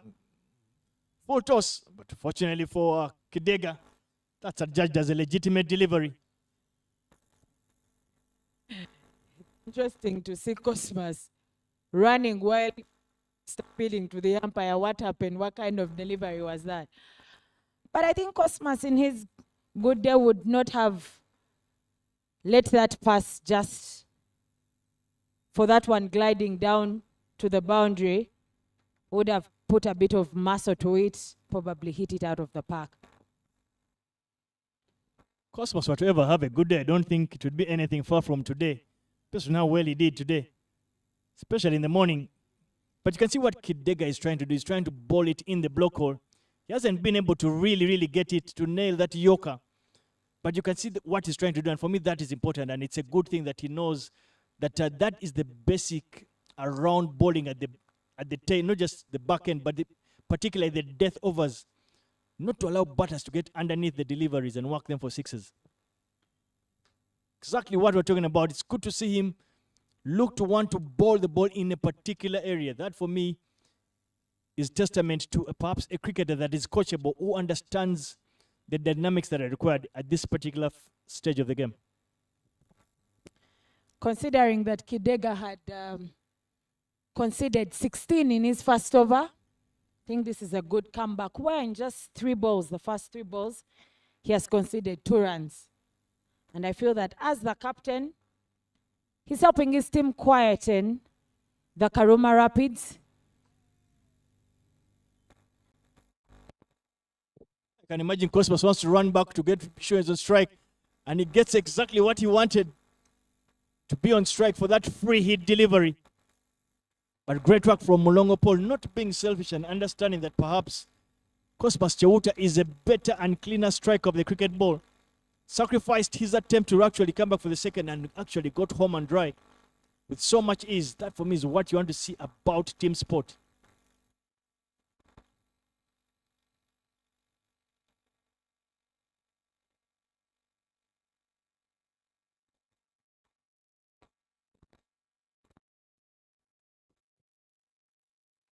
Very well bowled yet again, right in the block hole.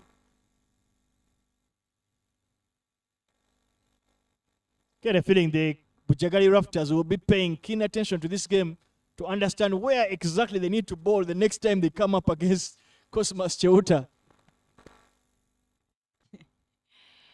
The positive here for me would be with the captain himself. I feel that he has come back into the game after taking a couple of catches out there in the field. Even with the ball, he's making such an effort to keep his team on top.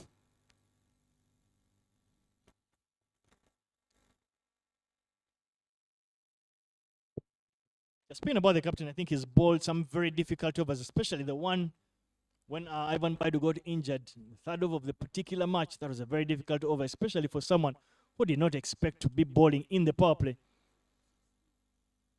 Well, he did get pelted around the ground, but to see him come back to bowl again at the back end, it's testament to the character and the leadership skills that he's put on display. Slower delivery, gets his body behind it, keeps that just to nothing, and with that dot ball brings an end to the 18th. The Karuma Rapids are at 144 for the loss of 5. It looks like the Karuma Rapids listened to you more than they did to me, because with just 160 is what they are looking to get. I was hoping that they would get that 180 mark. Itanda Kayakers to chase a big score, to make for a good match number. But all that action and more here at the Lugogo Cricket Oval. Match day 4 will be tomorrow, and match day 5 will be on Saturday as we close out the Waterfalls Elite League. You know, Naomi, just to let you know, and not just yourself, but perhaps even the viewers out there, is that it's been a bit of a strange competition so far, in the sense that Bujagali Raptors have lost 2 games, and those 2 games, they have lost both of them to the Karuma Rapids. The Karuma Rapids, at this particular point, have lost 1 game, and they lost that game to the Itanda Kayakers. So you get a feeling this afternoon, if the Itanda Kayakers can get 1 better of the Karuma Rapids, all 3 teams will have won 2 games and lost 2 games against each other. So it's a bit of a triplicate kind of, triangular kind of scenario that a team only beats a particular team and loses to the other. So it's making for some interesting finishing as we move towards the back end of the tournament. Very good observation there, Davis. But for the penultimate over, Kenneth from the Northern Hub is given the ball.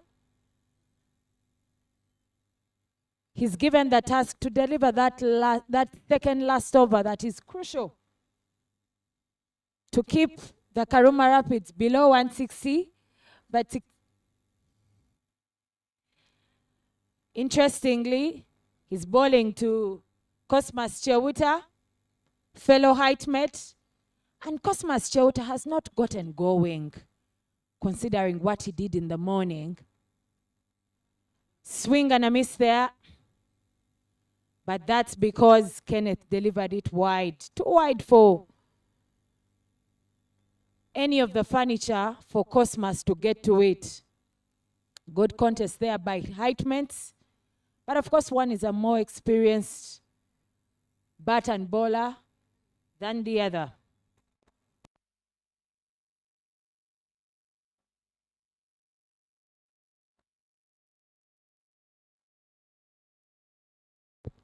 Very well bowled yet again by Kenneth.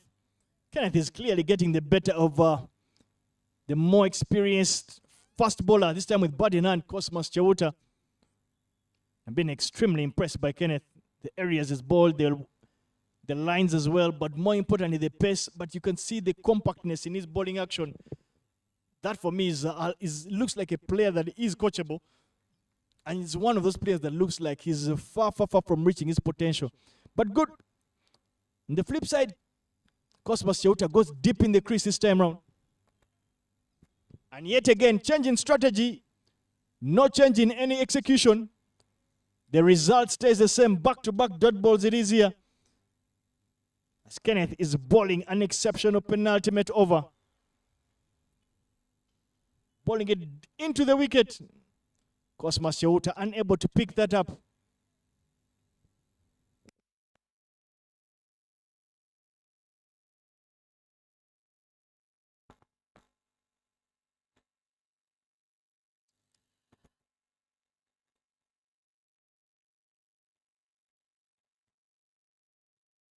Cosmas Cheuta leaving it here in the 15-yard. It went up, but didn't go far. And the captain himself, Kidek Christopher, completes that catch. Christopher at this point, I think, has taken about 4 catches in just these innings. And like we said, it's not very easy for a batter to, you know, have a good, 2 good days or 2 great innings in one day. And that just happened for Cosmas Cheuta. But his team will still be happy about his contribution. Looking that he'll come back to deliver with the ball. This is not his primary role. So he'll probably catch up with the ball. Back to the dugout.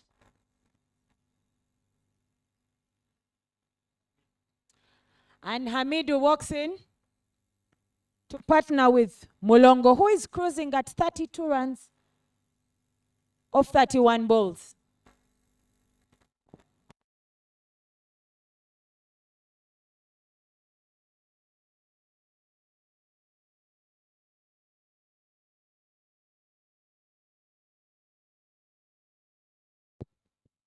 Well, as Kenneth continues to operate and perhaps bowl, he's just 2 deliveries to end his quarter. I think he's bowled exceptionally well. Hamidu is on strike. Another youngster, but there is a change in the field. Third man goes back to the boundary and mid-off comes in.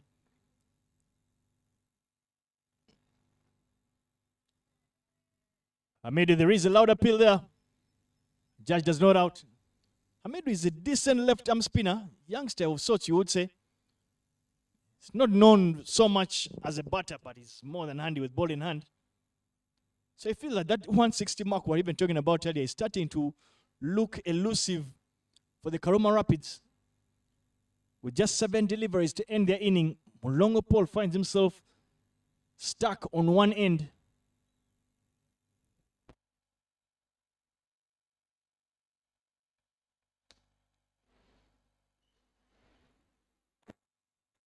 Very good delivery there by Kenneth.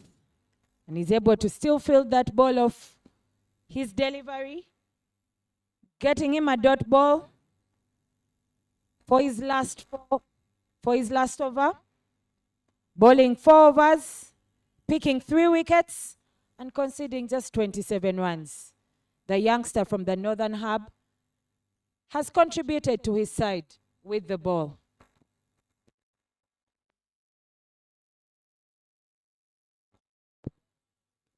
And to bowl the final over of this particular inning is Paya Soloka. Hasn't had the greatest of days with ball in hand, but he'll be hoping to close things off here. It's kind of in the Itanda Kayakers will be happy with anything less than that 160 run mark. But importantly for the Karuma Rapids, Paul Mulongo is on strike. Goes big, gets height on it, they run hard. Fielder trying to get underneath that one. Kidega Christopher appeared like he had got into it, but opts out of attempting to take the catch. Not quite an ordinary scene to see that cricket ball bounce like a tennis ball, getting us all confused. But Kidega Christopher, who has been completing all those catches for some reason, has not completed this one, which it looked like he had actually gotten to. But the wise Paul Mulongo and Hamid take their second one. Well fielded there by an aspect, keeping it to just 2 runs.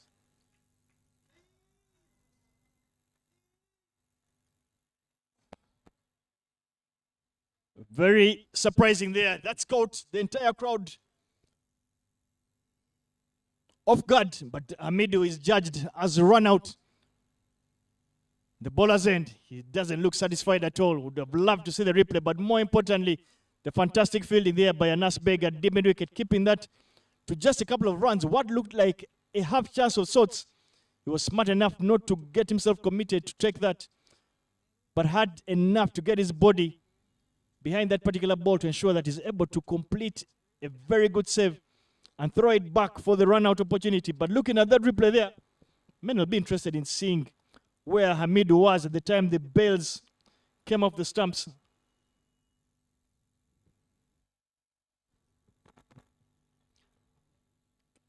Oh, no replay doesn't exactly answer that particular question.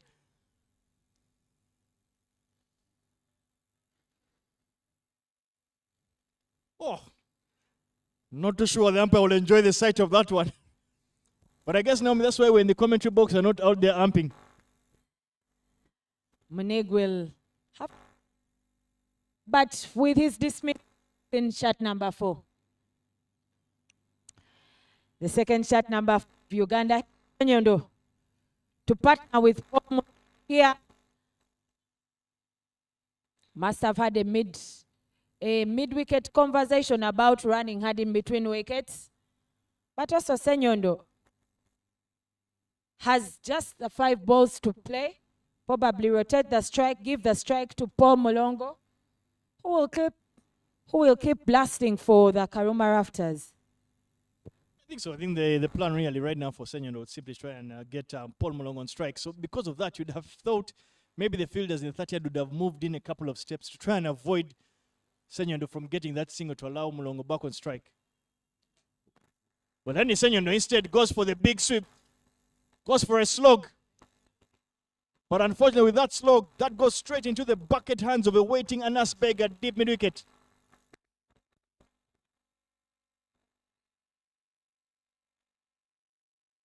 To go big. More importantly for the Itanda Kayakers is that the new batter will be on strike. So Paul Mulongo finds himself yet again stuck at the non-striker's end. That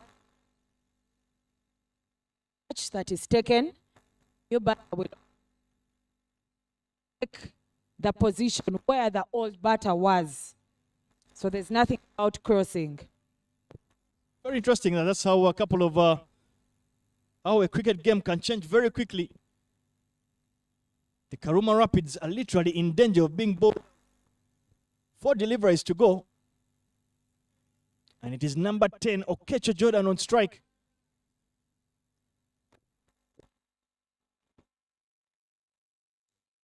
Jordan Okecho there, put in a good bowling shift in the morning. Was hit all over the park, but as an under-19 youngster, it's the lessons learned that really matter. But he has an opportunity to score a few runs for his team with 4 balls to face. Left-handed batter is not able to get to that ball, leaving him with another 3 balls to face to close off the first innings. Love to see button and try and allow Paul Mulongo to run through and take strike. The contrast, I would like to see the Itanda fielders come in and look to try and stop that single. Goes big, and fortunately for him this time around, gets all of that one, muscles it for a big hit for 6. The 6, ladies and gentlemen, comes off Okecho Jordan's bat to bring an end to the Karuma Rapids inning. Karuma Rapids end their inning at 155 for the loss of 8 wickets in the allotted 20 overs.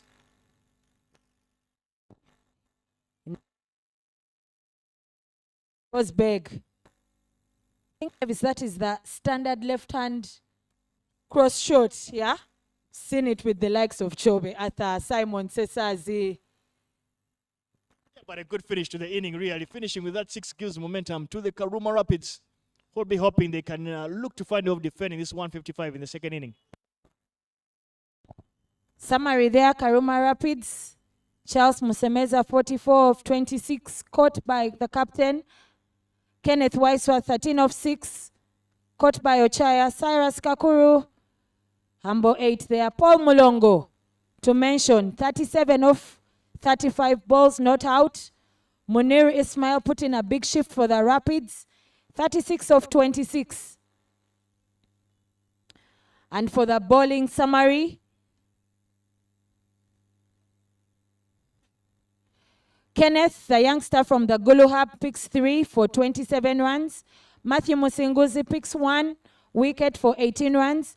Christopher Kidega, the captain, picks 1 wicket for 22 runs. Charles Musemeza, 44. Mulongo Paul, 37. And we'll take a short break, innings break. And the Karuma Rapids will come back to defend 156.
Welcome back to the second inning of this particular clash between the Karuma Rapids and the Itanda Kayakers. The first innings, the Karuma Rapids managed to get to that 155-run mark, having lost just 8 wickets in the allotted 20 overs. The Itanda Kayakers will feel they did a very good job, feel they are the better of the two sides at this stage. They'll be the happier, the two sides, knowing that that 155-run mark is not far out of reach for them if they can get a good blistering start. I'm not alone in the commentary box. Naomi Kayondo, yet again, is with me in the commentary box. She will be giving her insights, her tactical insights on how the proceedings of the game will be going. Thank you, Davis. Just before we get into a lot of the cricket, there are people that support the happening of this cricket, and these are our sponsors: Dafabet, Sportsbox, Fireflies Entertainment, Rajgas, Scope Energy, and of course supporting the Cricket Uganda to put off such a good tournament here. Just a few insights about what each of these sponsors do, so that our viewers can appreciate the type of sponsors we have and the value that they bring to our game of cricket. Dafabet is a global sports betting and gaming company with a strong footprint in sports sponsorship across football and cricket. Their involvement in the Waterfalls Elite League underscores their commitment to supporting competitive cricket and providing platforms that elevate elite-level cricket in Uganda. Sportsbox, the team that supports us here in the commentary. Sportsbox is a focused brand dedicated to athlete development, sports equipment, and performance support. By backing the Waterfalls Elite League, Sportsbox continues to play a key role in strengthening grassroots and elite cricket structures in the Pearl of Africa, Uganda. Fireflies Entertainment. I think when you hear entertainment, as a Gen Z, Gen Alpha, and Millennial, this is catchy. Fireflies is an events and entertainment company known for blending sport with fun, engagement, and lifestyle experiences. Their partnership adds value to the league by enhancing the tournament's visibility, presentation, and overall fun experience. And our last sponsor here, Rajgas Pro and Scope Energy, who are the player of the match sponsor. Rajgas Pro and Scope Energy is an energy solutions company supporting reliable and sustainable gas access. Their sponsorship of the Player of the Match award highlights a commitment to excellence and performance, rewarding players who make the biggest impact on the field. They are truly our trusted LPG partners. And with that list and details of our sponsors, we'll get back into the cricket because they do finance a tournament of this caliber. Davis, we're back into the cricket. Well, thanks a lot, Naomi, for that particular breakdown, a very important breakdown of what our sponsors of the Waterfalls T20 League actually do. So feel free to reach out for any of those services to any of those particular sponsors of this tournament. Well, first up for the Karuma Rapids is Jordan Okecho, under 19 opening bowler. Bowls some very good in-swingers. And the opening combo for the Itanda Kayakers is Patel alongside Simon Sesazi. Patel has already picked up a boundary in the over.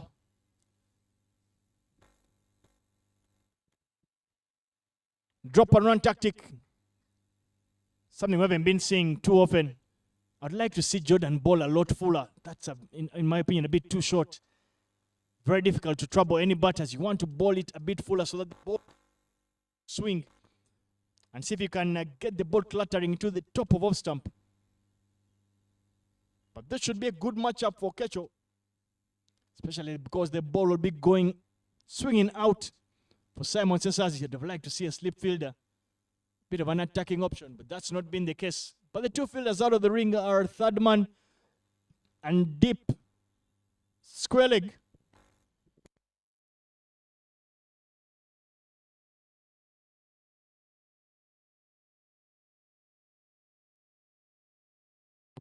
Now at the halfway stage, do you think maybe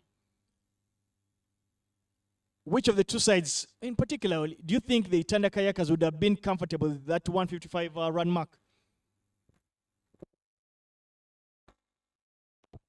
Davis, I think the Kayakers would be comfortable with that 155 because, one, the Rapids themselves getting to 55, I thought they could have done better. But I think because of that hard-earned win in the morning, a bit of relax considering that today is their double-header day. Once you get one in the bag, there's usually a bit of laxity. But the Itanda Kayakers will know that being at the bottom of the table, they would need to get a win this afternoon to push them up the order. It's the length I've been talking about. That short length delivery becomes too easy for a lot of the batters, especially the skill set of the batters at this tournament. But with that boundary, brings an end to the first. Score reading 11 for no loss.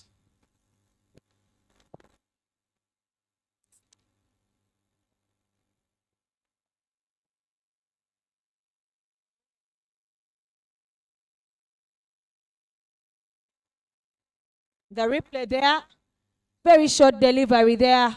Going to the leg side, Simon Cesars, the left-handed batter, and he just continues it. Very well played there by Simon Cesars. Swinging his arms, stretching them out, and getting a boundary there, much-needed boundary there for Simon Cesars. Both the opening bats at 5 runs each.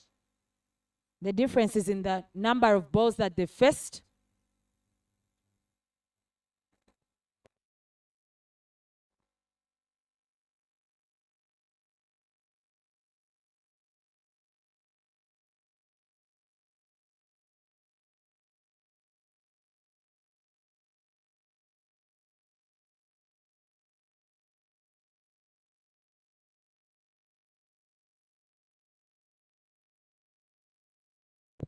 Well, Felix Ochan will be operating from that ginger from that shell end. Starts off with a beauty of a delivery. Swung away from the right-hander. Yet another product from that hub that is stationed in the northern region of Uganda. Testament yet again that if intent and purpose is put in, a couple of products from around the country can actually be found. Short and wide delivery this time round. Patel takes a liking to it. Pierces that gap, picks up yet another boundary for himself.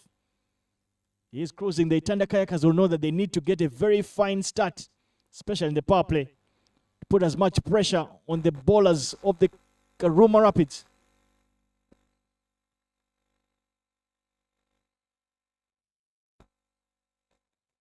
I like the energy with which Devansh played that one. Don't think there's much of a huge difference between the two, ball and the bat, but the difference is that the bat is a very good top order bat. And Felix Ochan doing his thing with the ball.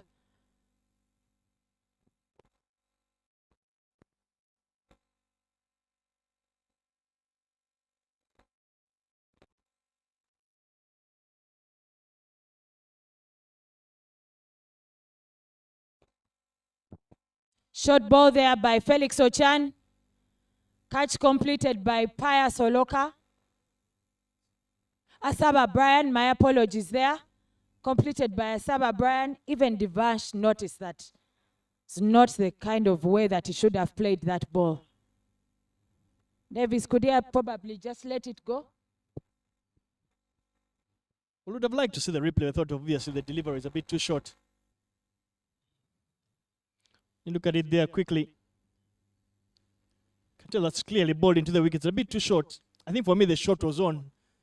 But I thought he was slightly beaten for pace. That by the time he actually got contact to it, the ball got to him a lot quicker than he might have expected.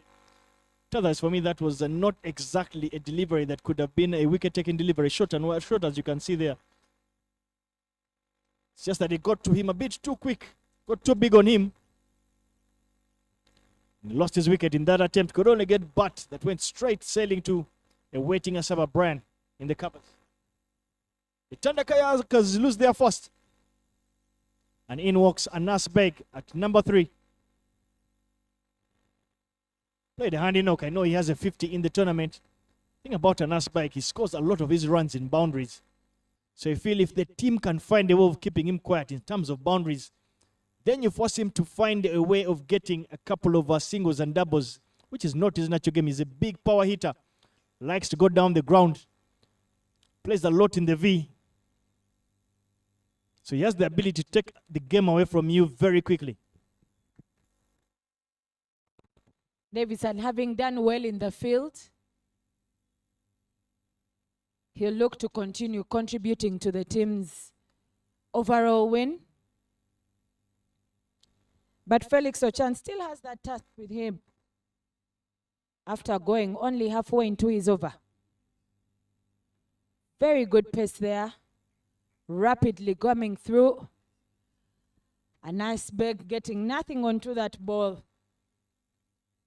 He'll have to think about how to get off the mark because Felix Ochan is steaming in hard and fast. The two fielders that are patrolling the boundary for Felix Ochan at extra cover, the deep extra cover and deep square leg. So it kind of tells you that the length he'll be bowling will be on the shorter side. So it kind of allows the batter know what to expect. Slightly wide delivery with an offer. And Nas will know that he's probably missed out on that one. But the Rapids will take any dot ball, especially in the power play, if they can get out of this power play without conceding a lot of damage.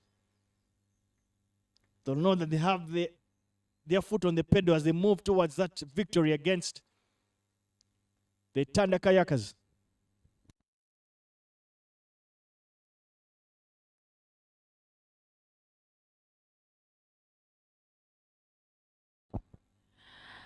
And Anas Beg opens his account.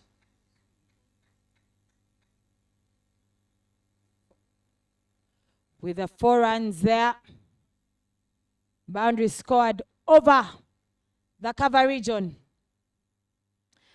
Bringing an end to the second over. In your replay there. Up and over the cover region. He comfortably takes it all the way to the boundary. The Itanda Kayakers are 19 for the loss of 1 wicket just after 2 overs. Operating at a run rate of 9.5.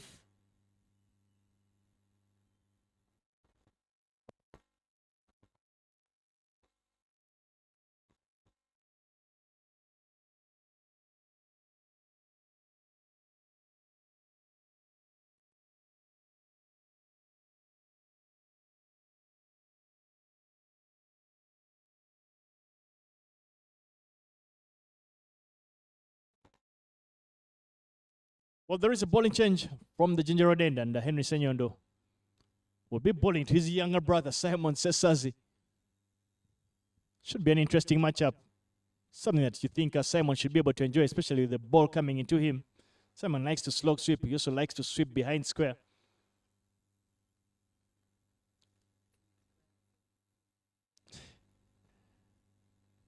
I'd like to see a slip fielder in there just to create some bit of pressure.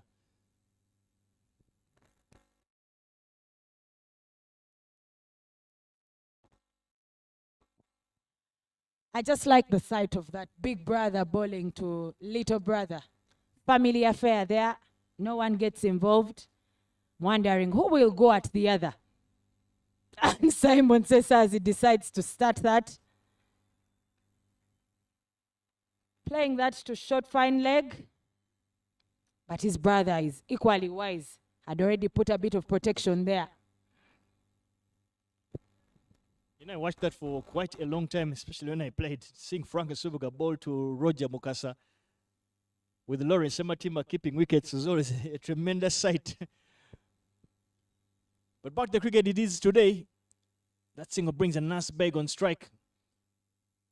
Long off and deep square leg of the two fielders patrolling the boundary. I would have liked yet again to see a slip fielder. We did see earlier on Matthew Musinguzi get some patches out of the wicket, some turn and bounce, beating batters, right-hand batters outside their outside edges.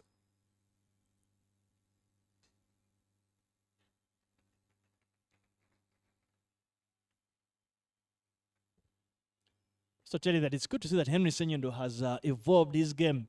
He used to be the kind of T20 spinner that bowls mainly after the power play, but he's been forced to learn and improve his trade, to learn how to bowl in the power play itself. So it's just testament to how well he's been able to evolve his own game to ensure that it meets the expectations of the teams he plays for.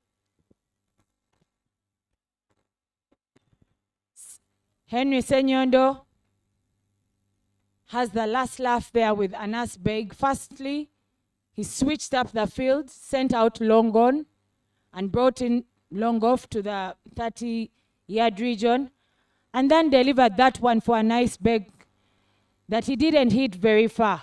Caught at point, sent back to the dugout. Not very good sights for the Itanda Kayakers. The Karuma Rapids are playing their second game today. The Kayakers have come in fresh. But when it comes to the chase, the wickets are falling. Not a good sight there. Anas Beg has not been able to express himself as much as he should have. But that is all part of the game of cricket. Someone else will have to put up their hand for the Kayakers if they are to win this game against the Rapids. Very well bowled yet again, as you can see in the replay there. Takes all the pace off that delivery. Gets just enough patches off the wicket to get a nice Beg into a false shot. Gets the outside half of the bat. That was hit straight into the waiting hands of Nyiro Jonathan there at a point. But now me just to slightly take you off the cricket. You were hounding me off air about just how well your tour of the Victoria Falls was down there in Zimbabwe. Maybe you want to throw more context, especially because this is the Waterfalls Elite League. But I also want to ask you, especially in context of the teams that are playing today, have you had the opportunity to do that kayaking activity? Davis, Victoria Falls was an experience of a lifetime. Certain very many of our viewers here, a few have been there and a few more would like to get there. Please, when you are able to, ensure that you get to the Victoria Falls. But here, kayaking, what I have been able to do is, forgotten the name, what do they call it? But kayaking looks a bit too frail for me to handle. The boat is very small. You're just there probably with another person and that's just it. I'm not sure about the safety of that kind of activity. Yeah? Water sport, I don't really, I'm in for swimming, but not kayaking per se. One of the leading kayakers in Uganda that Uganda has ever had is a person that was actually a former trustee of the Uganda Cricket Association. If I'm not mistaken, engineer Stephen Luswata is one of the best ever kayakers in Uganda. So maybe you may want to have a quiet word with him and pick some words of encouragement in picking up the activity. Davis, just back to you. Not been able to do kayaking, but have you been able to do wild water rafting yourself? No, meaning let's just stick to the cricket. Let's stick to what is happening between the 22 yards out there. As more importantly, Felix Ochan returns to bowl his second over. Now you're not going to catch me unaware there. But maybe to answer your question, I don't think I've done too many waterfall activities. I like the sightseeing at CP Falls. I like just the sightseeing as well of Karuma. I've not gone into the rafting itself. I would say I've done the trekking at CP. But besides that, I do not think I've done rafting or kayaking yet, but I know that they are fantastic at water activities. Felix Ochan there. Bowling from the shell end side. But it starts it off with a wide. Bowling to the left-hander. Stephen Wabose. Not able to get that ball in front of him or into the legally accepted position. Umpire adjourning that wide. Felix will have to learn how to bowl to left-handers, considering that both are left-handers. Wonderfully smacked right through the covers there from Stephen Wabose. Stephen Wabose, for me, is one of those players that is very underrated, yet is extremely consistent in terms of the performances that he churns out. He's one of those under-the-radar performers. He always will put in a big shift and goes unannounced, but more importantly, he gets the job done. And for me, he's one of those, I think, that for me is extremely investable.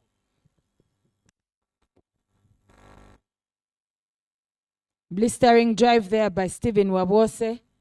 For me, the shot speaks confidence. It speaks stability in mind.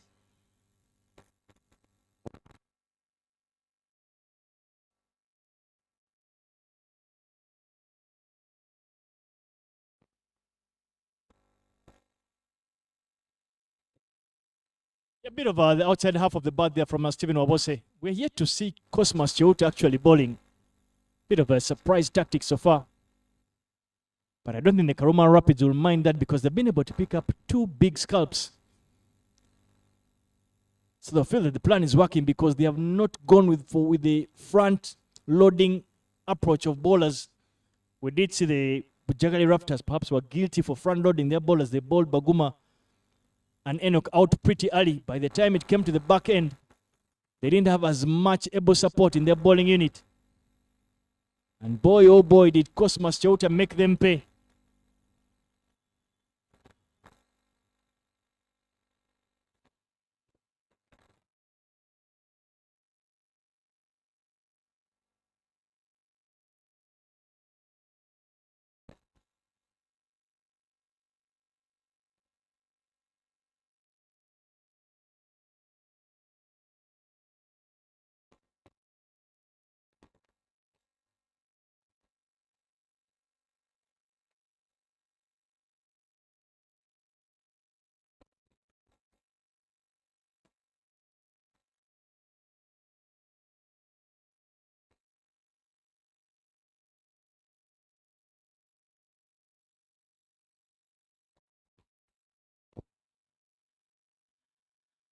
Simon Sesazi going big, but he knows it within him that that wasn't going very far.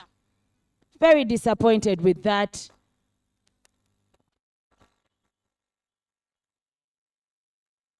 And the catch is completed by Mulo.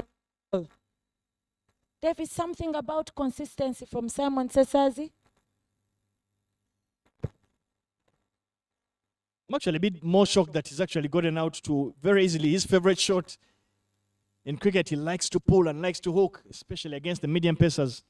Not often does he miss out on those, so it's a bit surprising he missed out. But I'm more interested in perhaps the journey back for the 2 young men, Kenneth and Felix, both from that northern hub. Can imagine the delight they'll have by the time they travel back to Gulu. They've picked up some very, very big wickets. Felix has picked up Simon Sesazi, but earlier on we did see Kenneth pick 3 wickets, 3 very important wickets. And among those was Cosmas Chiuta.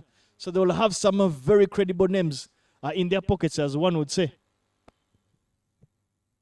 But at this particular point, you feel that the Karuma Rapids are in cruise control of this one, considering that the Itanda Kayakers have lost 3 of their top order batters in the power play.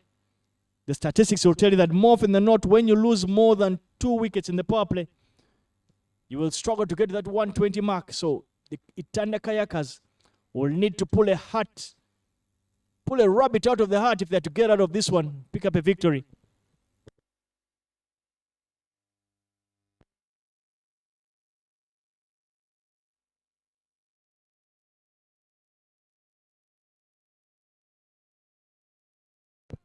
Bryce is campus through for a quick single. And he does manage to get home and dry. Gets himself off the mark.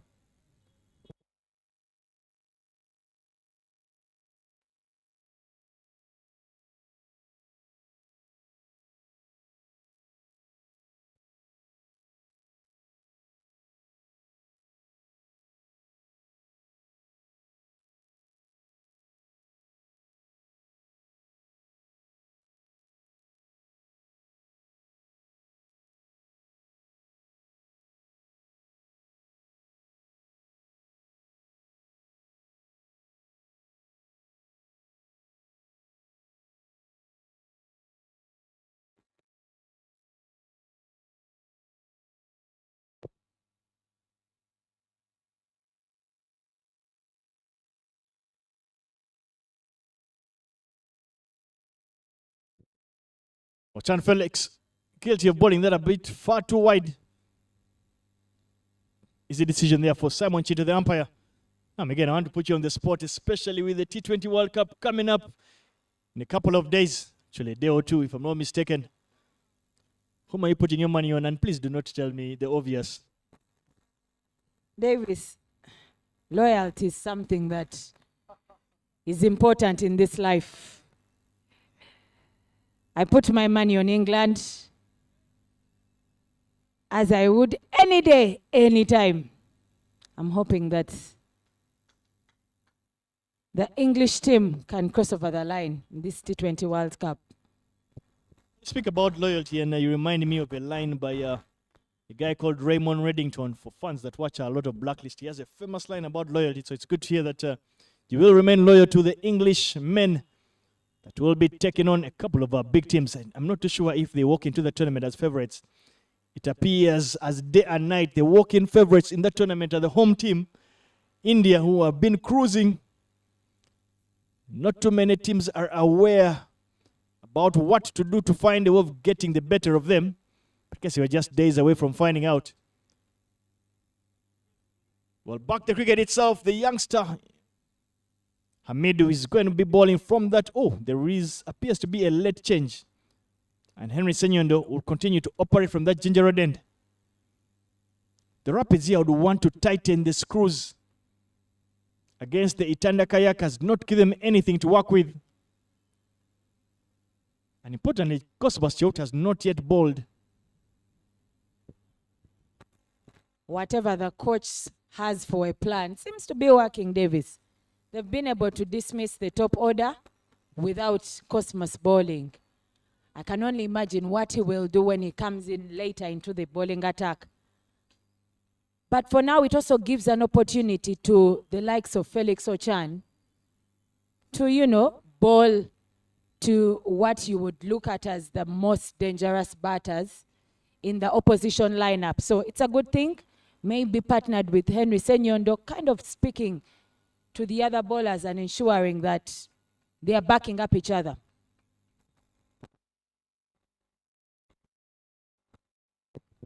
Well, great to see Senyondo Henry starting to get patches out of the wicket. Turn and bounce there. Very, very lucky for Brazy. That just went over the stumps. There is a change in the field. Long on goes now down to the boundary, and mid-off comes in. Similar tactic against Anas Beg. A little bit slotty there from Senyondo. Allows them to scamper through for a single, but they will not mind that as long as they do not concede a boundary. Davis, there are a few of those things that players usually do, and could be like a good luck thing, or it could be, I don't want to use the word superstition, but that field set change is exactly what Senyondo did just before he got Anas Beg. But this time it didn't work for Abraze. He was able to, just play it down and scamper through for that single.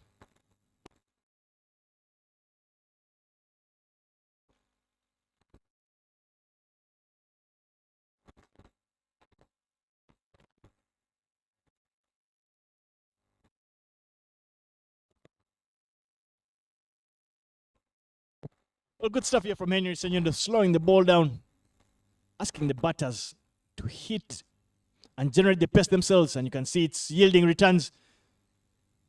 Batters drop and run and scamper there for a single. I don't think the Rapids will mind that. They'll know that they just need to get out of the power play without any inflicted damage from the Itanda Kayakers.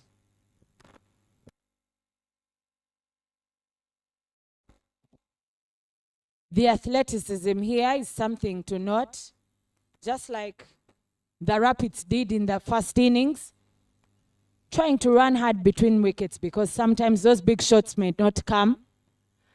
But a good attempt there by Abraze to go big, going over mid-wicket, enabling them to take 2 runs there. Closing off the 5th over. The Itanda Kayakers are 35 for the loss of 3 wickets.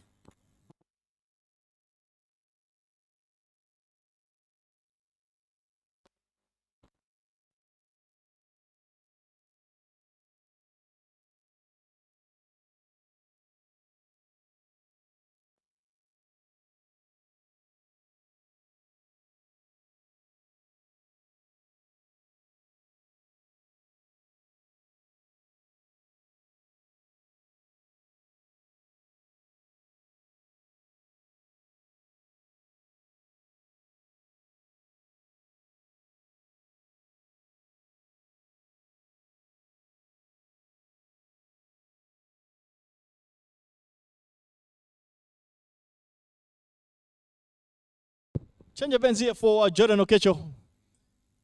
We'll be hoping for better returns from that shell end.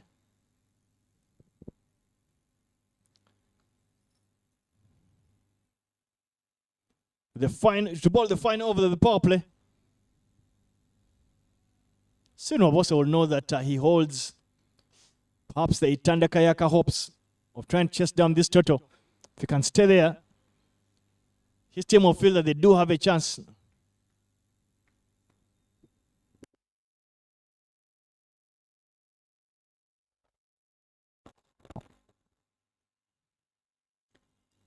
Jordan still struggling there with bowling to the left-hander, delivering it wide.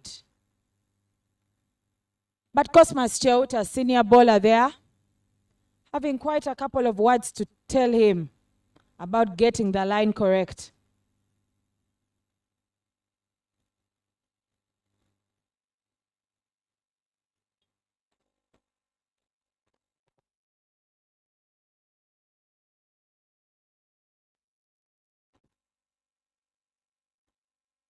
With an offer. Stephen Wabosa muscles that one over the infield, but not just over the infield, but over the boundary for a maximum. With an offer. Gets a much needed punishment he deserved.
Managed to scamper through for a single.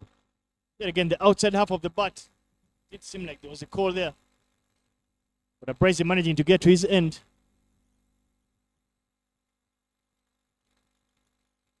It's got a feeling the Itanda Kayakers will require a bit of a partnership like the one that the Karuma Rapids had between Munir Ismail and Molongo Paul. They need to find some two men out there who put their hands up and stand up to be counted.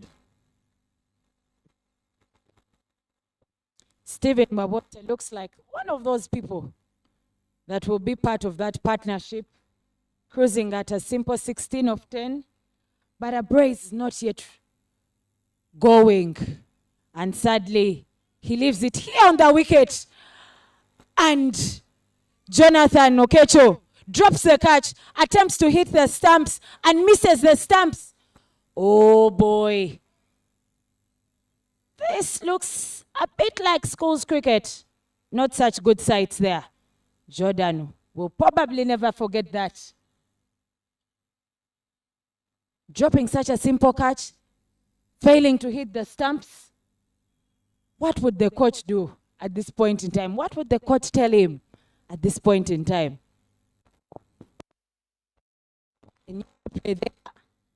Devansh trying to go big. He doesn't get it any further off the wicket. Jordan drops it, attempts to hit the stumps.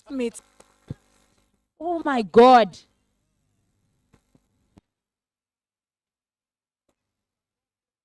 It is all happening here at the Lugogo Kidovo. The Karuma Rapids somehow finding a way of making life difficult for themselves. But I guess the Itanda Kayakers did need a stroke of luck. And Abrasi has gotten that through what appeared like a double play of sorts, those baseball fans, whereby he was dropped and actually they ran out. This time takes his chance, takes a shimmy down the ground, and it's that right over the infield and over the field. Appeared to have gone all the way for 6. And yes, it is. Turning out to be a horrible over here for the youngster Jordan Okecho.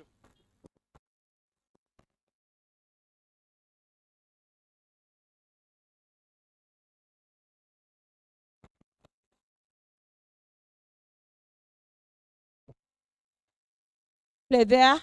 Devansh walking just down the wicket and hitting it hard over the boundary. And once dropped, this is his second life and he has to make the most of it. A brace, making the most of his second life. Jordan, very many lessons to take home with him this evening.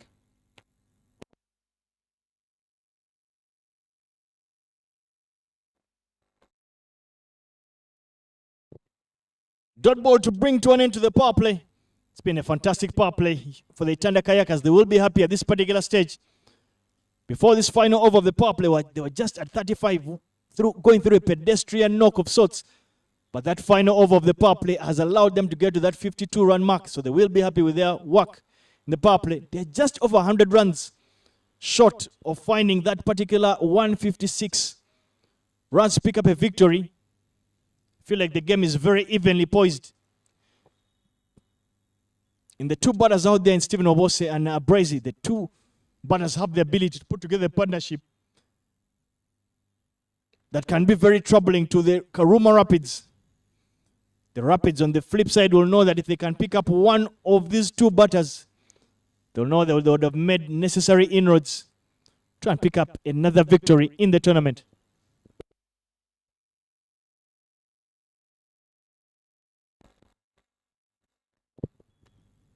Well, from one left-arm orthodox spinner to another, as Henry Senyondo takes a break, and the youngster Hamidu gets an opportunity. He's first in this particular match.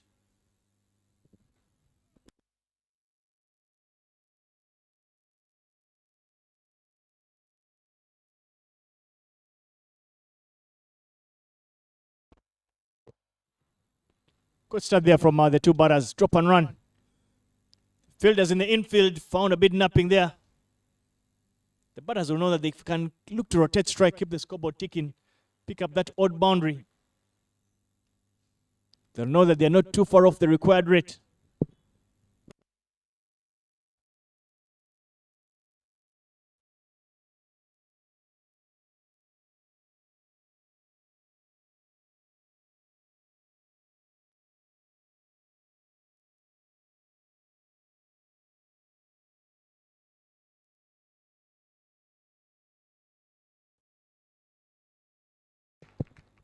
What ball there from the youngster Hamidu, trying to bowl the ball as straight as possible, not allowing the batters any room to work with. Takes a leadership down the wicket, and Brazy loses his wicket in that attempt. Much needed wicket for the Karuma Rapids, and they managed to strike against a partnership that was looking dangerous.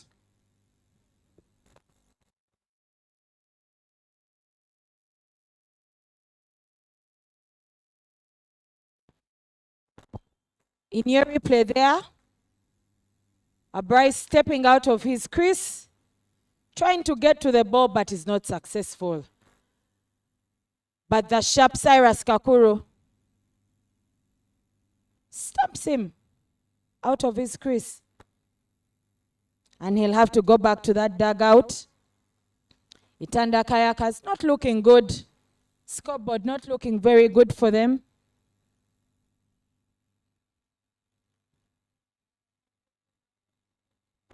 But in walks the captain himself. Kidega Christopher did very well out there in the first innings. Fielding very well. Had one of those tall overs when he bowled, but then came back and made up for it. The task there is, the question there is, will he guide his team home with a victory? The answer there. But Stephen Wabose, given that short delivery, captain himself, given that short delivery, sit out of the park for 6. What a way to start his runs account. And then stops that last ball.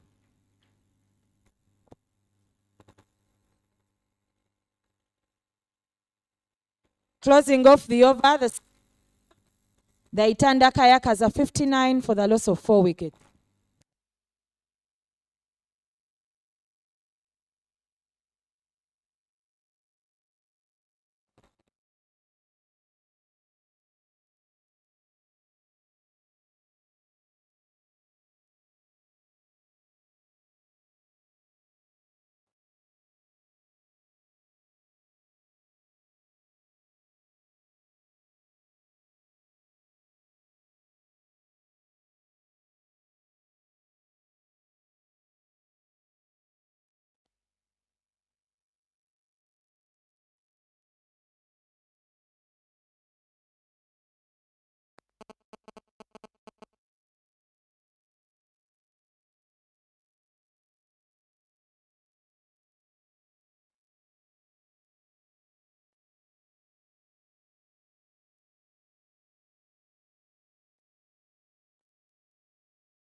Well, there is a bit of a bowling change there by the Karuma Rapids.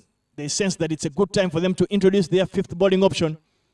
Munir Ismail, he was more than handy with bat in hand. He'll be hoping if you can squeeze in 2 very good overs, tidy overs, unnoticed.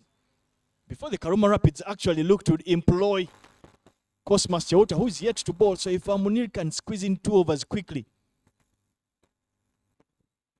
And that's one advantages of these spinners. Very short run up, can keep a batter quiet. Before you know it, 2-3 overs are gone. And like I mentioned, Cosmas Chauta quite big with the ball. The Kayak don't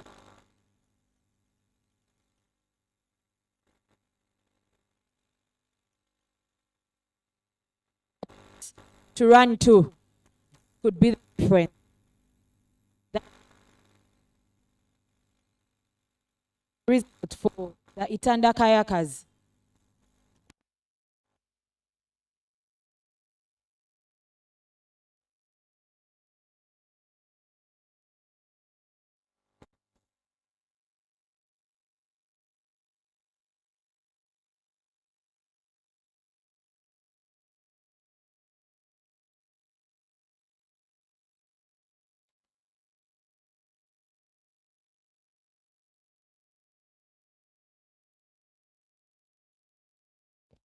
Well, Munir doing exactly what his captain had asked him for. Just get through a couple of very quiet overs here quickly, so that we try and ensure that the required rate continues to keep going in the right direction.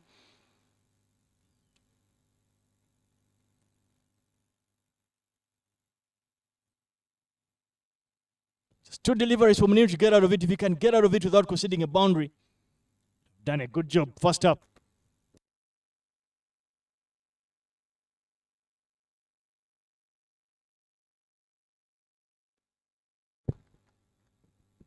The Itanda Kayakers need to stay very, very smart to the situation. They shouldn't allow the bowlers to simply just bowl and get through some very quick overs to rotate the strike, keep the board ticking, find that odd boundary. They don't want to dig themselves a hole.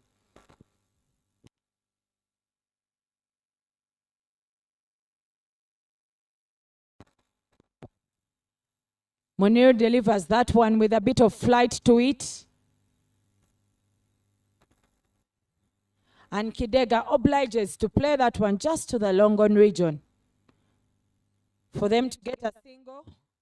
Closing off the 8th over with 64 for 4 wickets. The Itanda Kayakers need 93 from 12 overs.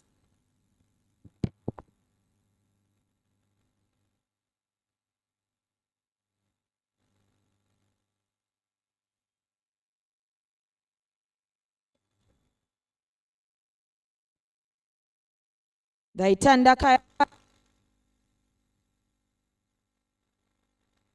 2 balls.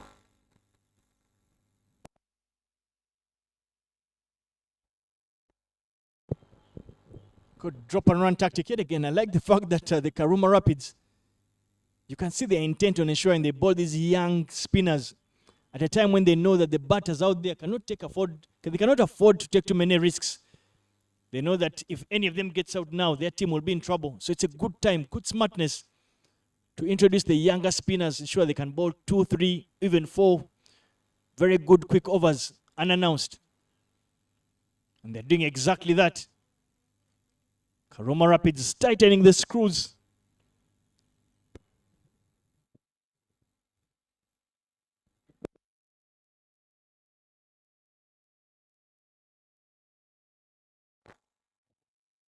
Stephen Wabose playing that natural left-hand shot to the square leg region, comfortably allowing them to take just 1-1. Davis, in addition to having these youngsters, quietly bowling their overs, I feel that a tournament of this nature, the Waterfalls Elite League, gives them also an opportunity to learn. They are bowling to, great batters, and being able to keep them quiet is something that probably will be in their books to kind of build their confidence.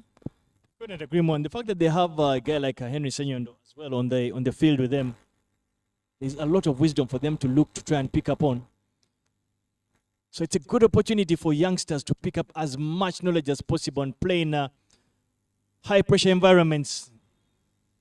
It's exactly what you want to prepare them for as they look to try and transition into international cricket. So we cannot thank the sponsors who have put together this particular tournament: Dufferbet, Sportsbox, Scope Energy, and Fireflies Entertainment, together with the Cricket Uganda. We cannot thank you enough to having believed in the product and put it together. But with that single brings an end to the 9th. The Itanda Kayakers are struggling at 68 for 4.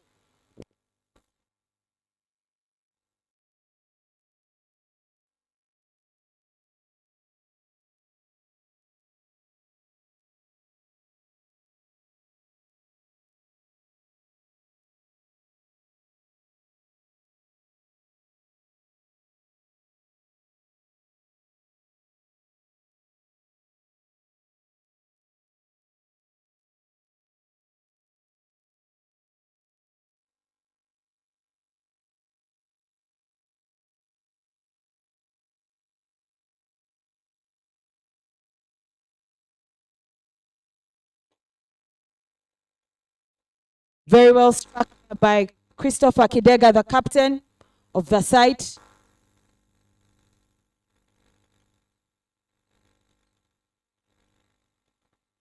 Trying to quickly find the data on the last time that the Itanda Kayakers actually picked up a boundary. Unable to get that for you quickly. But I think Kidega simply breaks the shackles there. He's had enough of the sighters. He knows that they need to stay around the required rate.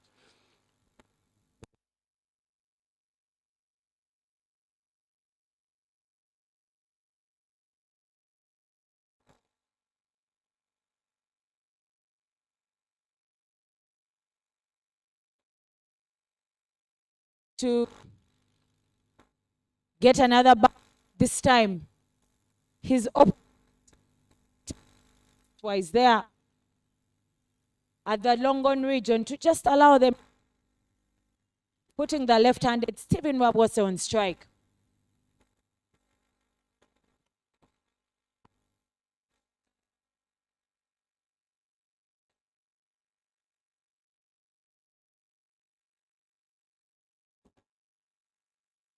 Big shout there.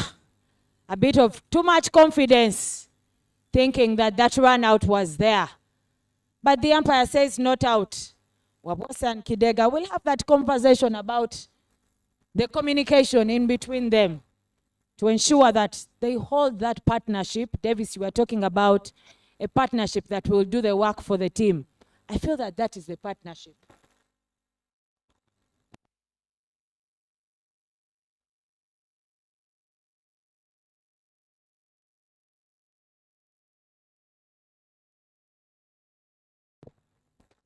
Goes for a big heave. And yet again finds the boundary there. Deep in wicket. Work to do for the fielders there. Takao corner unable to keep that in. 2 boundaries in the over.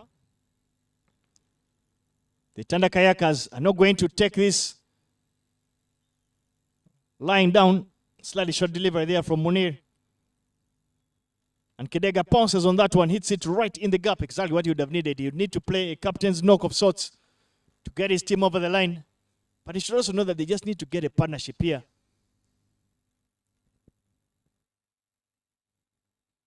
As the required rate is not the world's biggest. So they are within touching distance. They just need to keep their wickets intact. Pick up the odd boundary and keep rotating strike.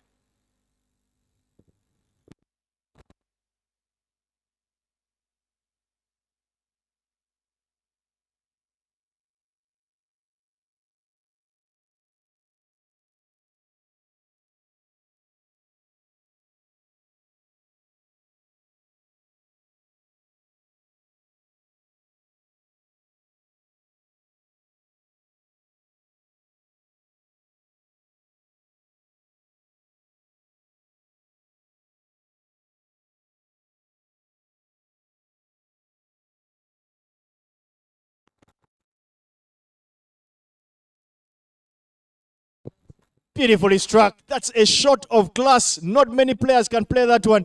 Bit of inside out to get that over the infield on the covers, but also clear the boundary.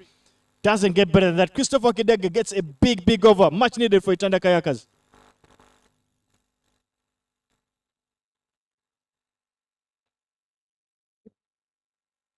Here, Kidega rocking back, playing it way over deep cover region. Getting that big boundary, big maximum boundary. Giving himself space and playing it over extra cover region. Stealing off the 10th over.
Well, as a return from the break, that innings, not exactly innings break, but the halfway stage of the Itanda Kayakers inning, Henry Senyondo is asked to bowl from that ginger road end. They know that they need to pick up a wicket to try and peg back this onslaught.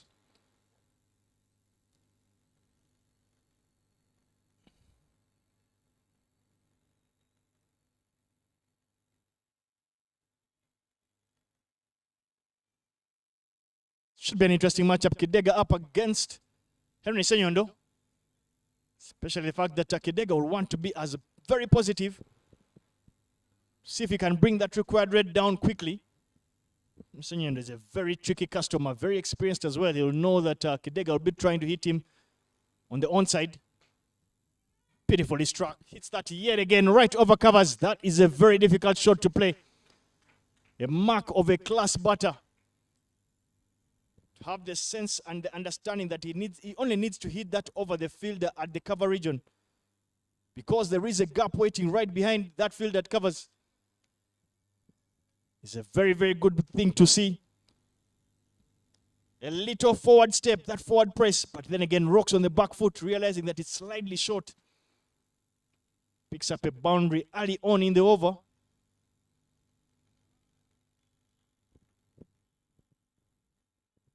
I like this approach from Kidega. He understands that he needs to pick up a boundary early in the over, but also rotate strike, ensuring that it gets 7, 8 and over, staying in touching distance of that required rate. Struck firmly in the covers. Can see the Itanda Kayakers dugout have found their voices. They know that the partnership out there is bringing them closer and closer to the score that they're chasing, that 156 run mark. Just 66 runs away. Great stuff there from Wabose. Doing the intelligent thing and rotating strike, recognizing that Kidega is in a bit of momentum. With that single, brings an end to the 11th. And the Itanda Kayakers are 91 runs for the loss of 4 wickets. Itanda Kayakers are 65 runs away of 54 deliveries from picking up a victory.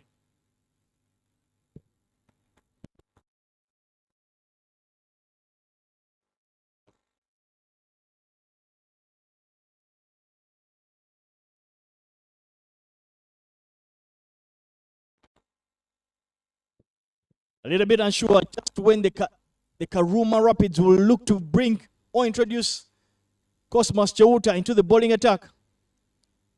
Well, I'll tell you that the difference between balls and runs is just around 10. 65 runs required of 54 deliveries. To be exact, it's 11. The Itanda Kayakers will want to bring that rate down to a runner ball to make it as comfortable as possible for themselves. Change of ends it is for Hamidu. Let's try and see if he can break the shackles. Slightly short delivery. Work to do for the fielder at extra cover. Jonathan Nyiro slightly makes a meal out of it. And the batters manage to scamper through for a third. The pressure in the Karuma Rapids is starting to show.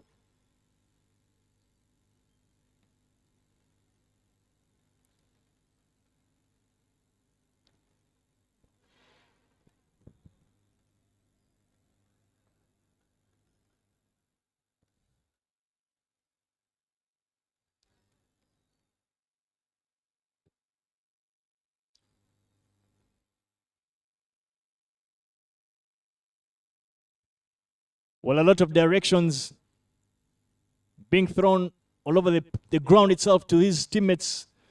Coming from the captain, Kenneth Waiswai senses that he needs to get the fielders exactly where he wants them.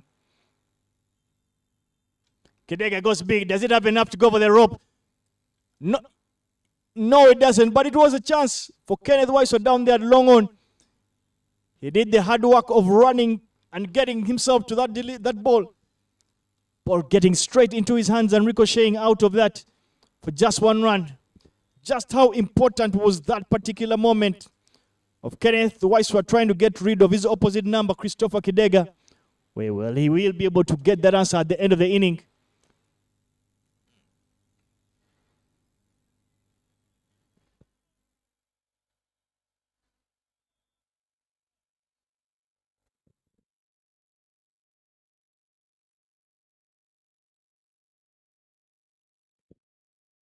Stephen Obose goes for a big slog sweep.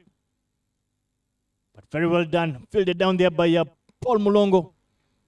Gets just enough of a hand to it to keep it to just one run.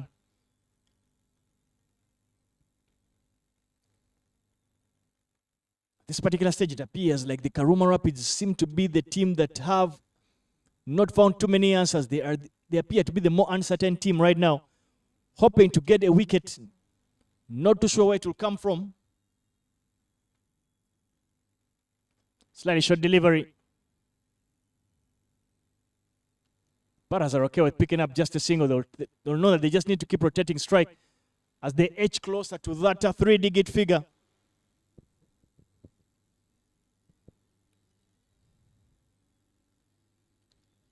The big question many at the ground are asking is just when will Cosmas Cheuta be introduced into the attack?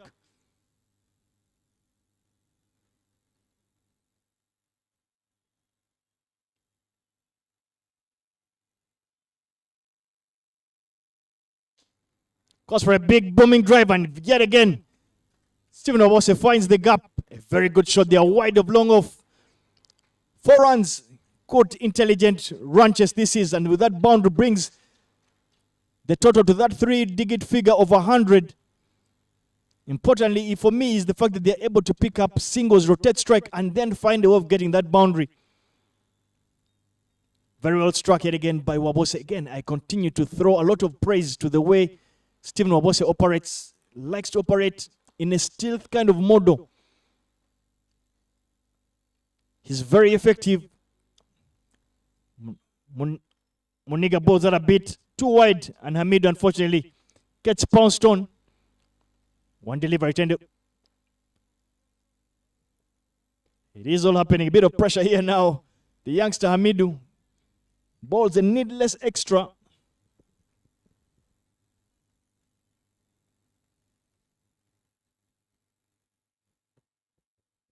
The Itanda Kayakers are in control of these ranches.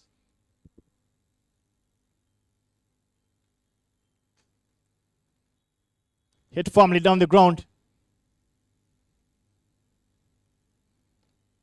With that single will bring an end to the 12th. The Itanda Kayakers cruising at 101. Scoreboard here reads 103 for the loss of 4 wickets. Paul, get that graphic corrected for you.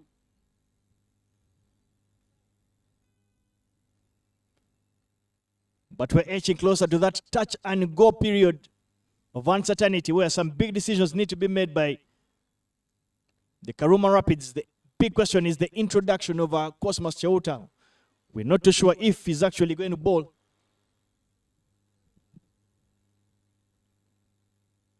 But perhaps the last throw of the dice by Kenneth Waiswa in finding a way of picking up a wicket here. He throws the ball to Henry Senyondo to bowl his 4th and complete his quarter. He'll be hoping if he can pick up a wicket to allow the Karuma Rapids to bowl to a new batter, which will allow them to string up a couple of dot balls and get some pressure back onto the batters. Well, on Karuma Rapid fortunes, Karuma Rapid fortunes will lie on the shoulders of Henry Senyondo.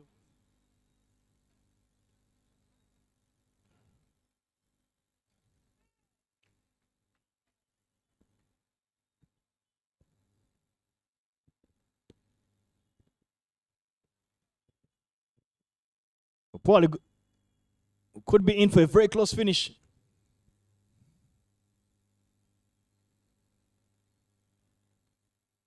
Back-to-back dot balls there. Much needed for the Karuma Rapids. They need to find a way of putting their brakes on these ranches.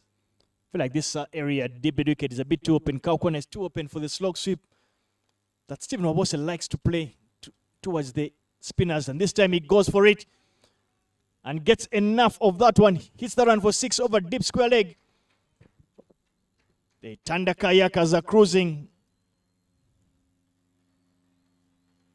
And again, the challenge for the teams that look to defend runs continues, as a lot of the teams so far in the tournament have been very dominant, chasing down totals. Goes right across the stumps. It was in the stumps for him, but he got enough butt on that one. Great stuff there. Great awareness there from Mabose. Following up a maximum with a single. Rotate strike. Karuma Rapids need to find some answers pretty quickly.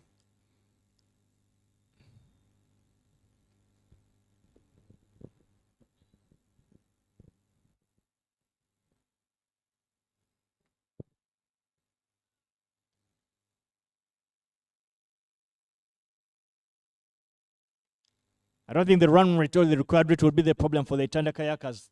The way they are going, they appear to be in a lot of control of this run. Just one delivery to end Henry Senyondo's quarter.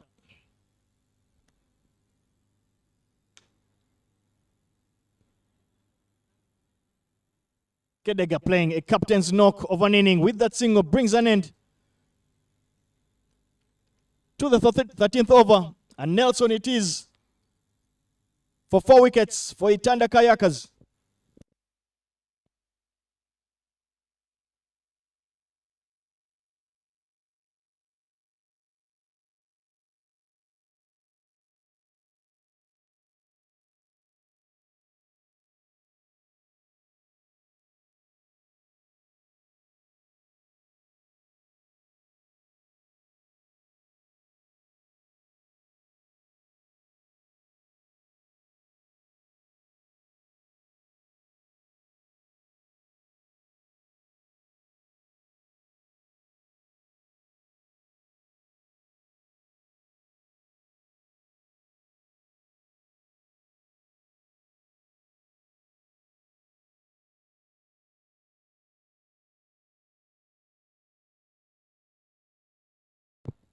Well, Kenneth Weiss, the captain of the Karuma Rapids, can only look around finances in his team for so long.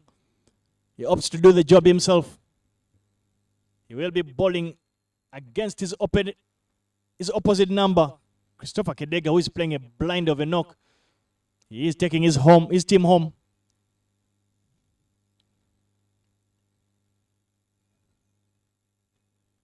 Nelson it is.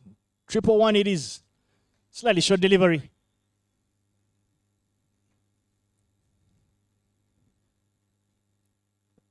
The blueprint for Itanda Kayakers has been pretty simple. Find a couple of singles in the over, but ensure that in that particular over you find a boundary. And it is a plan that has worked pretty well for them. As you could be in for yet another classic, very close finish on match day number 3, the second edition of the Waterfalls Men Elite League tournament sponsored by Dufferbet Sportsbox, Fireflies Entertainment, Scoop Energy, and Cricket Uganda. Scamper through for a second. Good running from the two.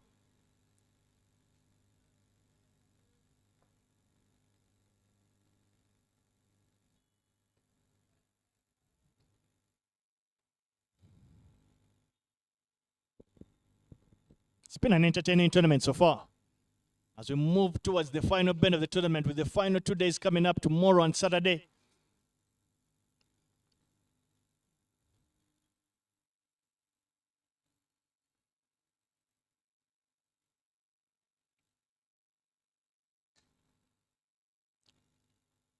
Good small variation there from Kenneth Weiss, bowling that from a bit back of the crease line there.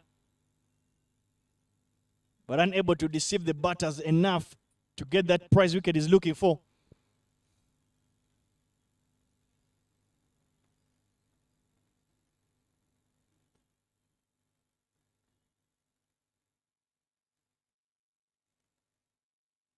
.41 required for the Itanda Kayakers. Goes big. Kidega, does it get the distance? He gets height for sure. Asaba Bryan underneath that one, and he completes a very important catch.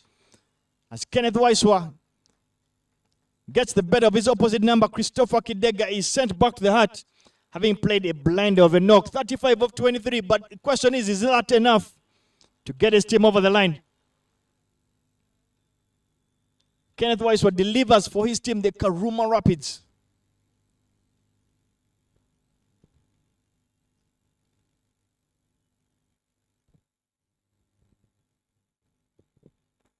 Slightly in the slot there, you feel that Kidega did not really get enough on that one.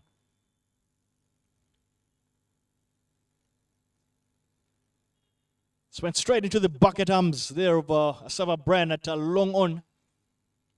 But in walks Soloka. Youngster all-rounder in the side, I think in the Uganda AO, the emerging setup. It's one of those that Uganda will be hoping to get full rewards and returns from. So he has a job to do. He has to do the finishing job, put on the finishing touches, following the tremendous work Kidega and Wawose have done.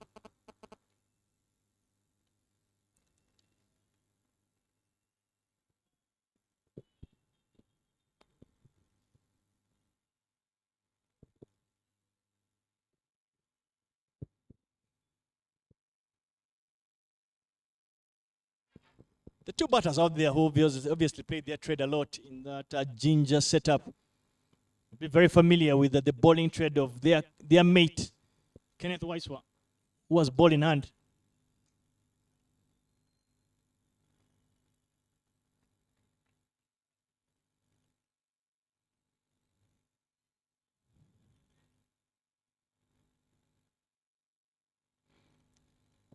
Kenneth Waiswa could have just simply bowled a match turning over. This is considering he has gotten rid of Christopher Kidega and only gone for just 4 runs.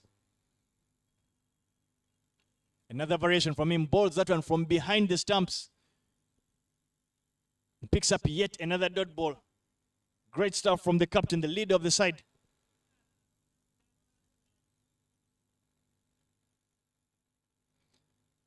"51 runs required of 36 deliveries. On paper, usually is a batsman's game.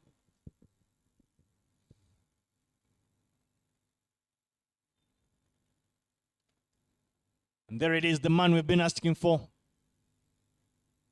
Cometh the hour, cometh the man. Cosmas Chawuta will be bowling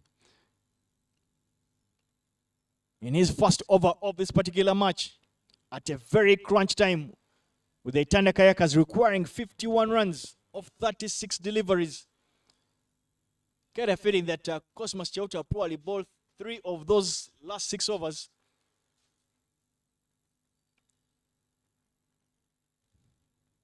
Question will be, how important will those 3 overs that he bowls be?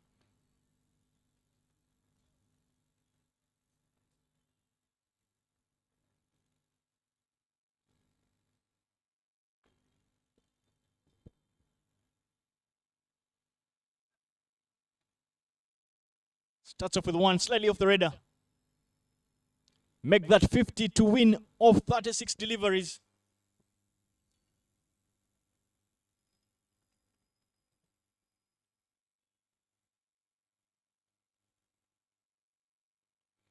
The 2 batters out there will know that the job is far from over.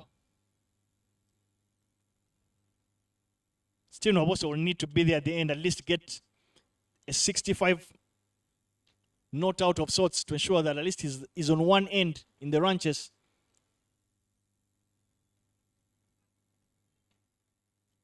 Yet again, you can see the red is not there yet for Cosmas Chawuta. The Itanda Kayakers will not mind those extras. They'll take anything.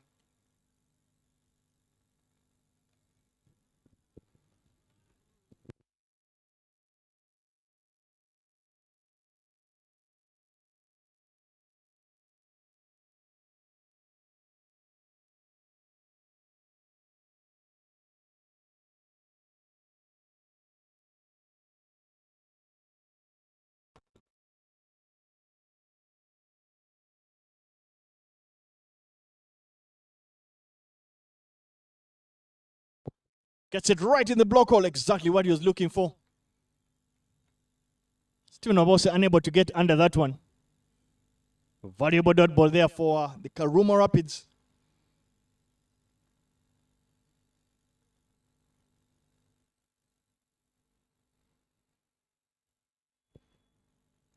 It's been an entertainment tournament so far. We've seen scores of over 200.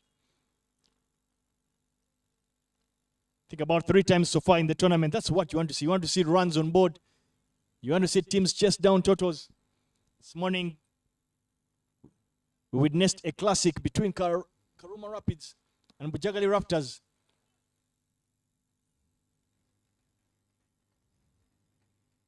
It's been a high-level octane tournament. Standards are pretty high. There's a lot at stake. Not just bragging rights, but as we did mention, it is a tournament that is supposed to be a pathway to the national teams. So a lot of players will look to try and use this tournament to put their hands up and ensure their names are in those conversations of selection.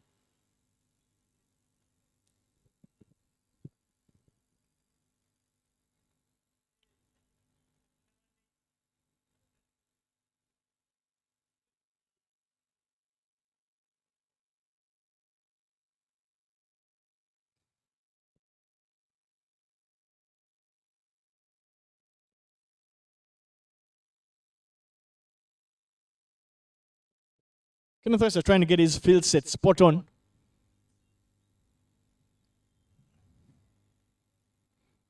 Appears like this is a field that Cosmas Jota is comfortable with. Pasolaka will know that he will be just must be looking the ball in the block hole. And he gets it spot on. Great death bowling here on display.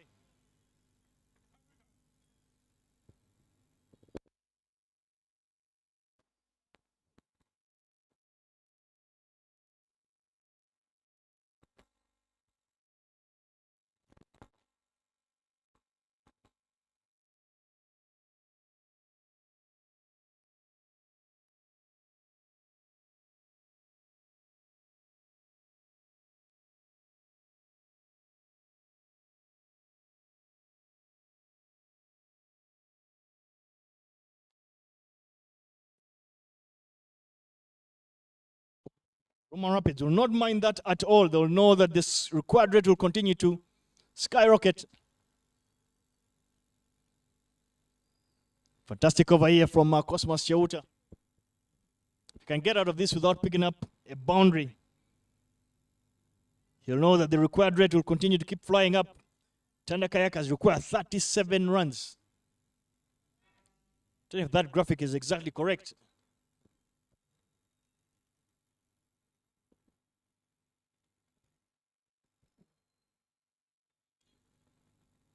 Yes, it is. They require now 36 runs. Of not many deliveries.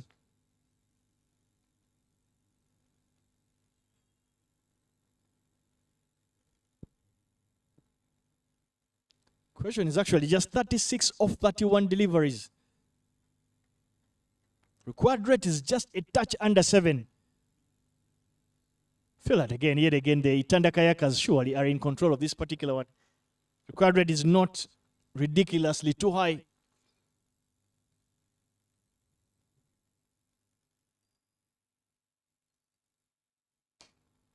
Gets right under that one this time. Work to do for the fielders. Brana Saba unable to keep that in. The much needed boundary for the Itanda Kayakers come through on the over ball. Taking the requirement down to 32 required of just 30 deliveries. Itanda Kayakers have their noses in front in this one. That's very well struck by Pasolaka. Straight into the screen. Doesn't get better than that. 124 for 5 after 15.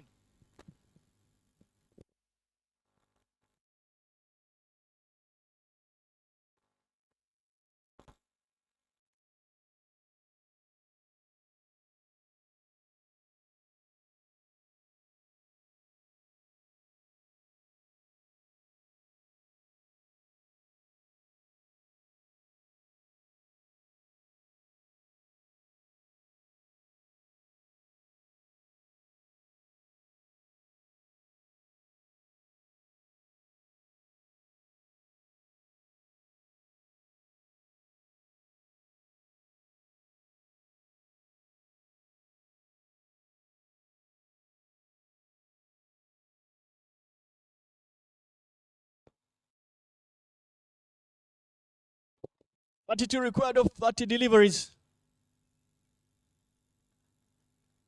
Slightly short delivery, but pace of delivery. Now the batters come through for a single. Smart, intelligent batting from Stephen Wabose. It's been head and shoulders far above the rest of the batters in understanding the requirement and his awareness. He's marshaled these ranches. Those deft touches and ensuring that he plays that muscle game as well, as and when the need has arisen.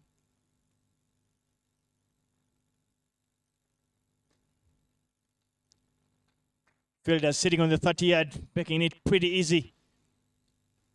Fielders in between whether to attack or to defend. They need to decide and pick one.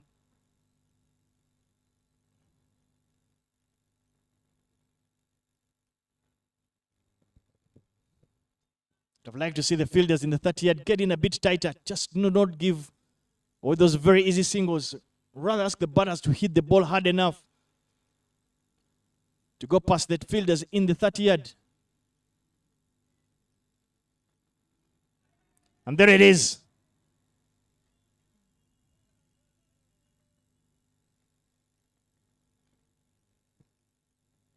The fantastic knock of Stephen Wabose comes to an end. Gets a faint feather on that one. That goes straight to the wicketkeeper. Cyrus Kakuru takes a beautiful catch. Catch very well completed. With on that particular delivery, Stephen Wabose, for the first time in his inning, unable to correctly time one. The question on a lot of the people's lips right now will be, are 30 runs too many? 30 runs left out there by Stephen Wabose. Are they too many for the frail mid-order of the Itanda Kayakers? Very well taken there by Cyrus Kakuru. Great glove work. But in walks Siraj Nsubuga.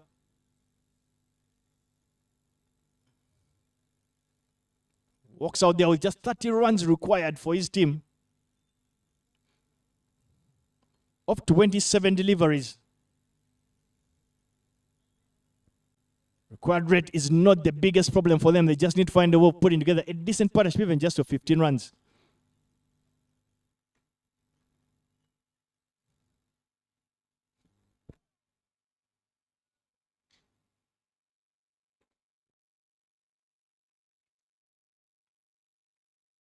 The question perhaps is, maybe did Cosmas Cheuta perhaps bowl a bit too late?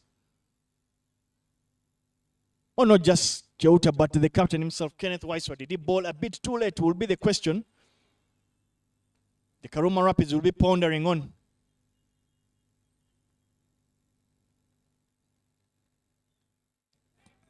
Payasoloka finds that gap there, short third man. Jordan Okecho at short third man, unable to keep that to nothing. But very well played by Payasoloka. Finds that gap and brings that down to run a ball required. 25 off 25.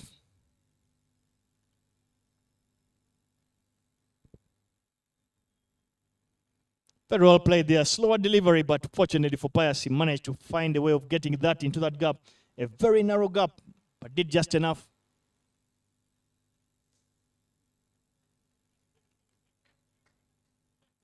Waiting for the umpire's signal. And then, unfortunately, for the Karuma Rapids, is adjudged wide. And importantly, for the Itanda Kayakers, they scamper through for yet an extra single, bringing the required rate for the first time in this particular match under a run a ball. Itanda Kayakers at this point are cruising.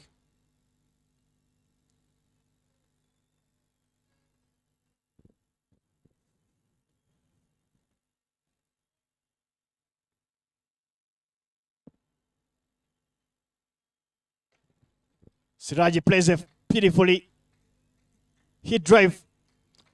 Run out opportunity. The batter is home and dry. The batter's come through pretty well.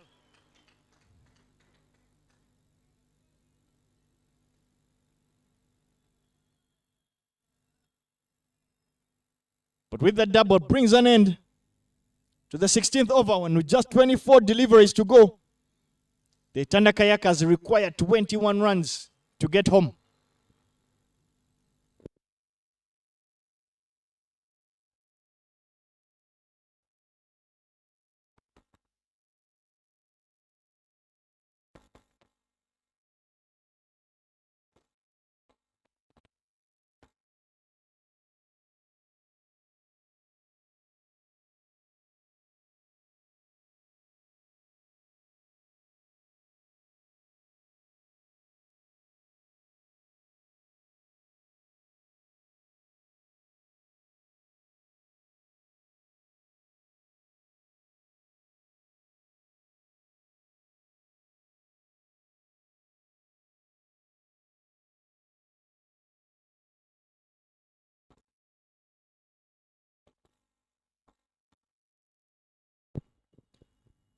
Well, as we come to the final 4 overs of this particular match, we continue to thank the sponsors of the tournament, Dapperbet, Sportsbox, Scope Energy, Firefly Entertainment, together with Cricket Uganda, for putting together this tournament.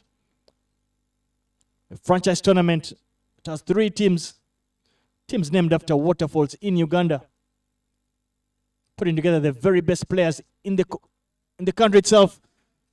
The youngster Felix Ochan returns into the bowling attack and is welcomed by a maximum hit down there by Paya Soloka. Short delivery down the leg side, asking to be hit.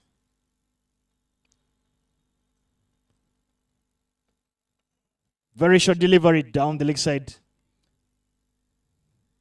Easy pickings there for the youngster in Paya Soloka. He does have the quality. With bat in hand, brings the equation down to just 15 runs required. Of 24 deliveries. You feel the wheels have totally come off here for the Karuma Rapids.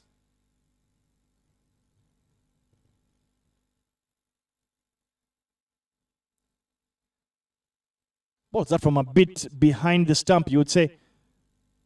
Butters run pretty well. Very smart running. Scamper through for the second. It appears to be a matter of when and not if, as the curtains are coming down here for the Karuma Rapids in their attempt to defend 155. Itanda Kayakers are just 13 runs away of 22 deliveries.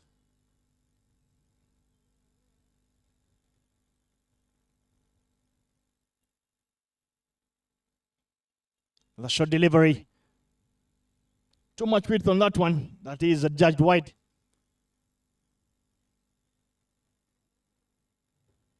Itanda Kayakers will know that they just, at this particular point, they're just 2 hits away, picking up a victory, making the equation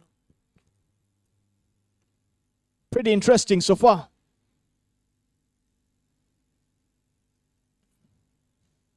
As all 3 teams will have the same number of wins and same number of losses, only being separated by net run rate.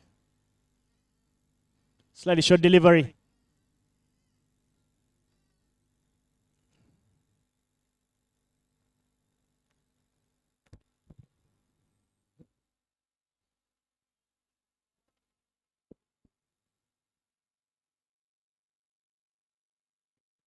Can't wait to have a look at what the table will look like. The table standings right after this game, with all 3 teams logged on the same number of points, tied on the same number of points, only separated by the net run rate element.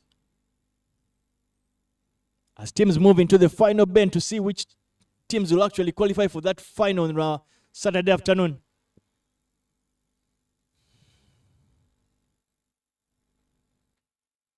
Drop and run yet again there from the 2 batters. Srajan Subuka does the sensible thing. Gets button ball there to allow Paya Soloka take strike. Itanda Kayakers are 1 run away of getting into that single digit requirement.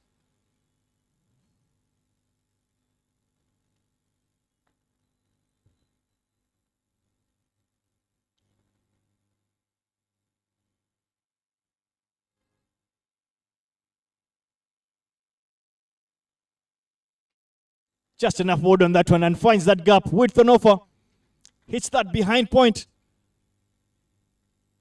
Picking up yet another boundary, and we're down to single figures. 7 runs required. Actually make that 6.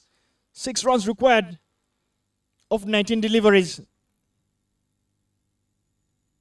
Not much width on offer, but just enough to allow Paya Soloka hit that vacant region behind point.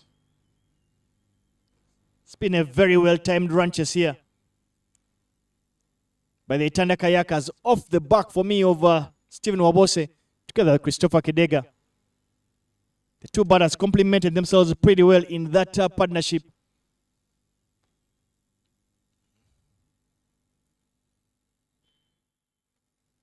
Another short delivery. Batters come through for a single. Which single bring an end to the 17th over. At this particular point, the Itanda Kayakers are 151 for the loss of 6 wickets. literally one hit away from picking up a victory.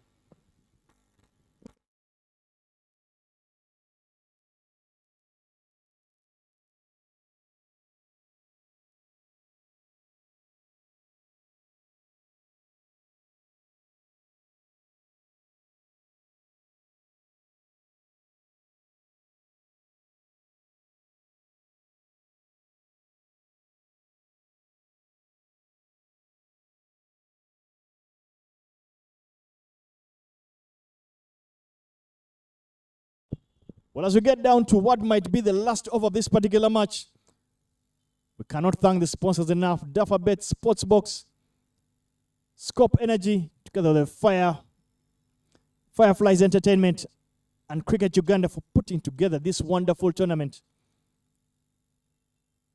5 runs away for Itanda Kayakers. Oh, slightly short delivery there, Pasoloka. He's content with just picking up a single.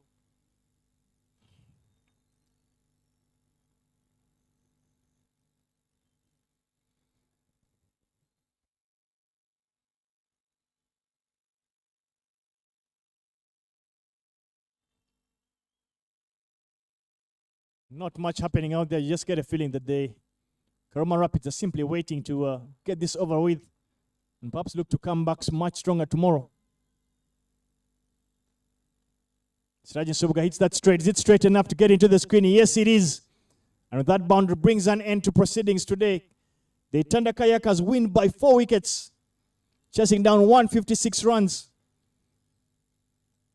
They win this particular game in 17.3 overs. That will do something to their net run rate. It will do some good to their net run rate. As they finish match day number 3 with teams square on points, simply separated by net run rate. Very well played. They have good extension of the hands straight into that screen. Bringing an end to proceedings of this particular game, as the graphic will tell you there. Itanda Kayakers managed to get home, sail home by just 4 wickets. A commanding victory by any standard. That batting card there by Itanda Kayakers, led by Simon, 6 of 8. Divansh Patel got 9 of 5. And Asbeg, not much from the top order, but it's that mid order of Stephen Wabose who got 46 of 35. And a Brazy 12 of 11. But Kidega Christopher, led from the front captain, got 35 of 23. And Paya Soloka put on the finishing touches, getting 25 not out, allowing and making sure that their team get home win by 4 wickets. Looking at the match summary, Karuma Rapids won the toss and elected to bat first. Could only get 155 in their 20 overs off the bat of Mushemeza Charles, who got 44 of 26. Mulongo got 37 not out of 35. And Munir got 36 of 26. But in response, the Kayakers came down and managed to hand down that particular total, losing just 6 wickets off the bat of Wabose Stephen, Christopher Kidega, and Paya Soloka, who managed to all get double digits to get their team home, winning by 4 wickets. Do stay with us as we go down to the post-match presentation.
Waterfalls Elite League on match day number 3. Match number 6, a clash between the Karuma Rapids and the Itanda Kayakers. But before we get into the pronouncement itself, allow me to thank our sponsors, Dufferbet, who have also sponsored this particular tournament. I also want to thank Sportsbox, together with the Scope Energy.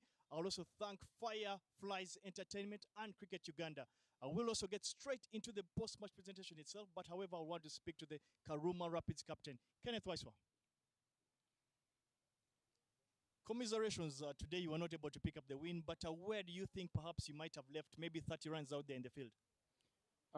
I think we lost early wicket. I think the batters didn't contribute much today, and I think that's why we were 30 runs, 40 runs short on that wicket. Today we were a bit surprised that we didn't see the usual Cosmas Chauta, of course, open the bowling. We did see yourself and Cosmas come a lot later on in the attempt for you guys to defend. Was there a particular plan to it, or you're trying to give opportunities to other players? Yeah, we're trying to give guys opportunities to do the job up front and also manage workload as well, because we've been off for some time and we're getting back into it. So having games to go tomorrow and Saturday, so we're trying to manage our bodies.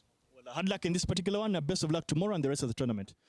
Well, speaking to the winning captain, Christopher Kidega, please make your way forward. Congratulations on picking up a very important victory. At what particular stage did you feel that you were happy with chasing that 156 runs mark? I think when I entered into bat, it was quite tricky, but as a captain, you have to take in the pressure, try and calm down, and emulate what is right to do as a batsman. Yeah, I think my top order batsmen, inclusive me, we did well. We left a very easy job for the middle order. I don't understand what the conversation was between yourself and Wabose. I think Wabose played the blind of a knock. So I want to understand what exactly you guys were thinking about and talking about. Actually, when I entered, I think my eyes were in, and I told him, let me be a dead wicket. You try and get the singles. So I was trying to chase the boundaries, hit the ball hard to the boundaries. Yeah, and it worked out. Well, there is no second guessing, and I'm sure you're also very aware of it, that will not be bothering to call an extra man of the match, because you've been adjudged as the man of the match for this particular game. So I'll allow me invite Noba Tabi, who is obviously a match official, but also to give you something that you will have earned.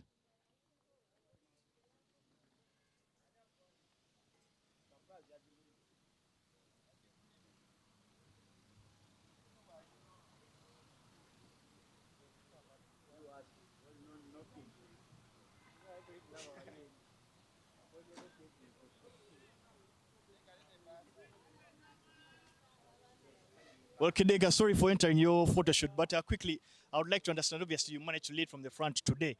Any particular other players you want to talk about, perhaps that put their hands up, both with ball and with bat? I want to appreciate my batsmen. I want to congratulate Pius. Yeah, he played a very good role.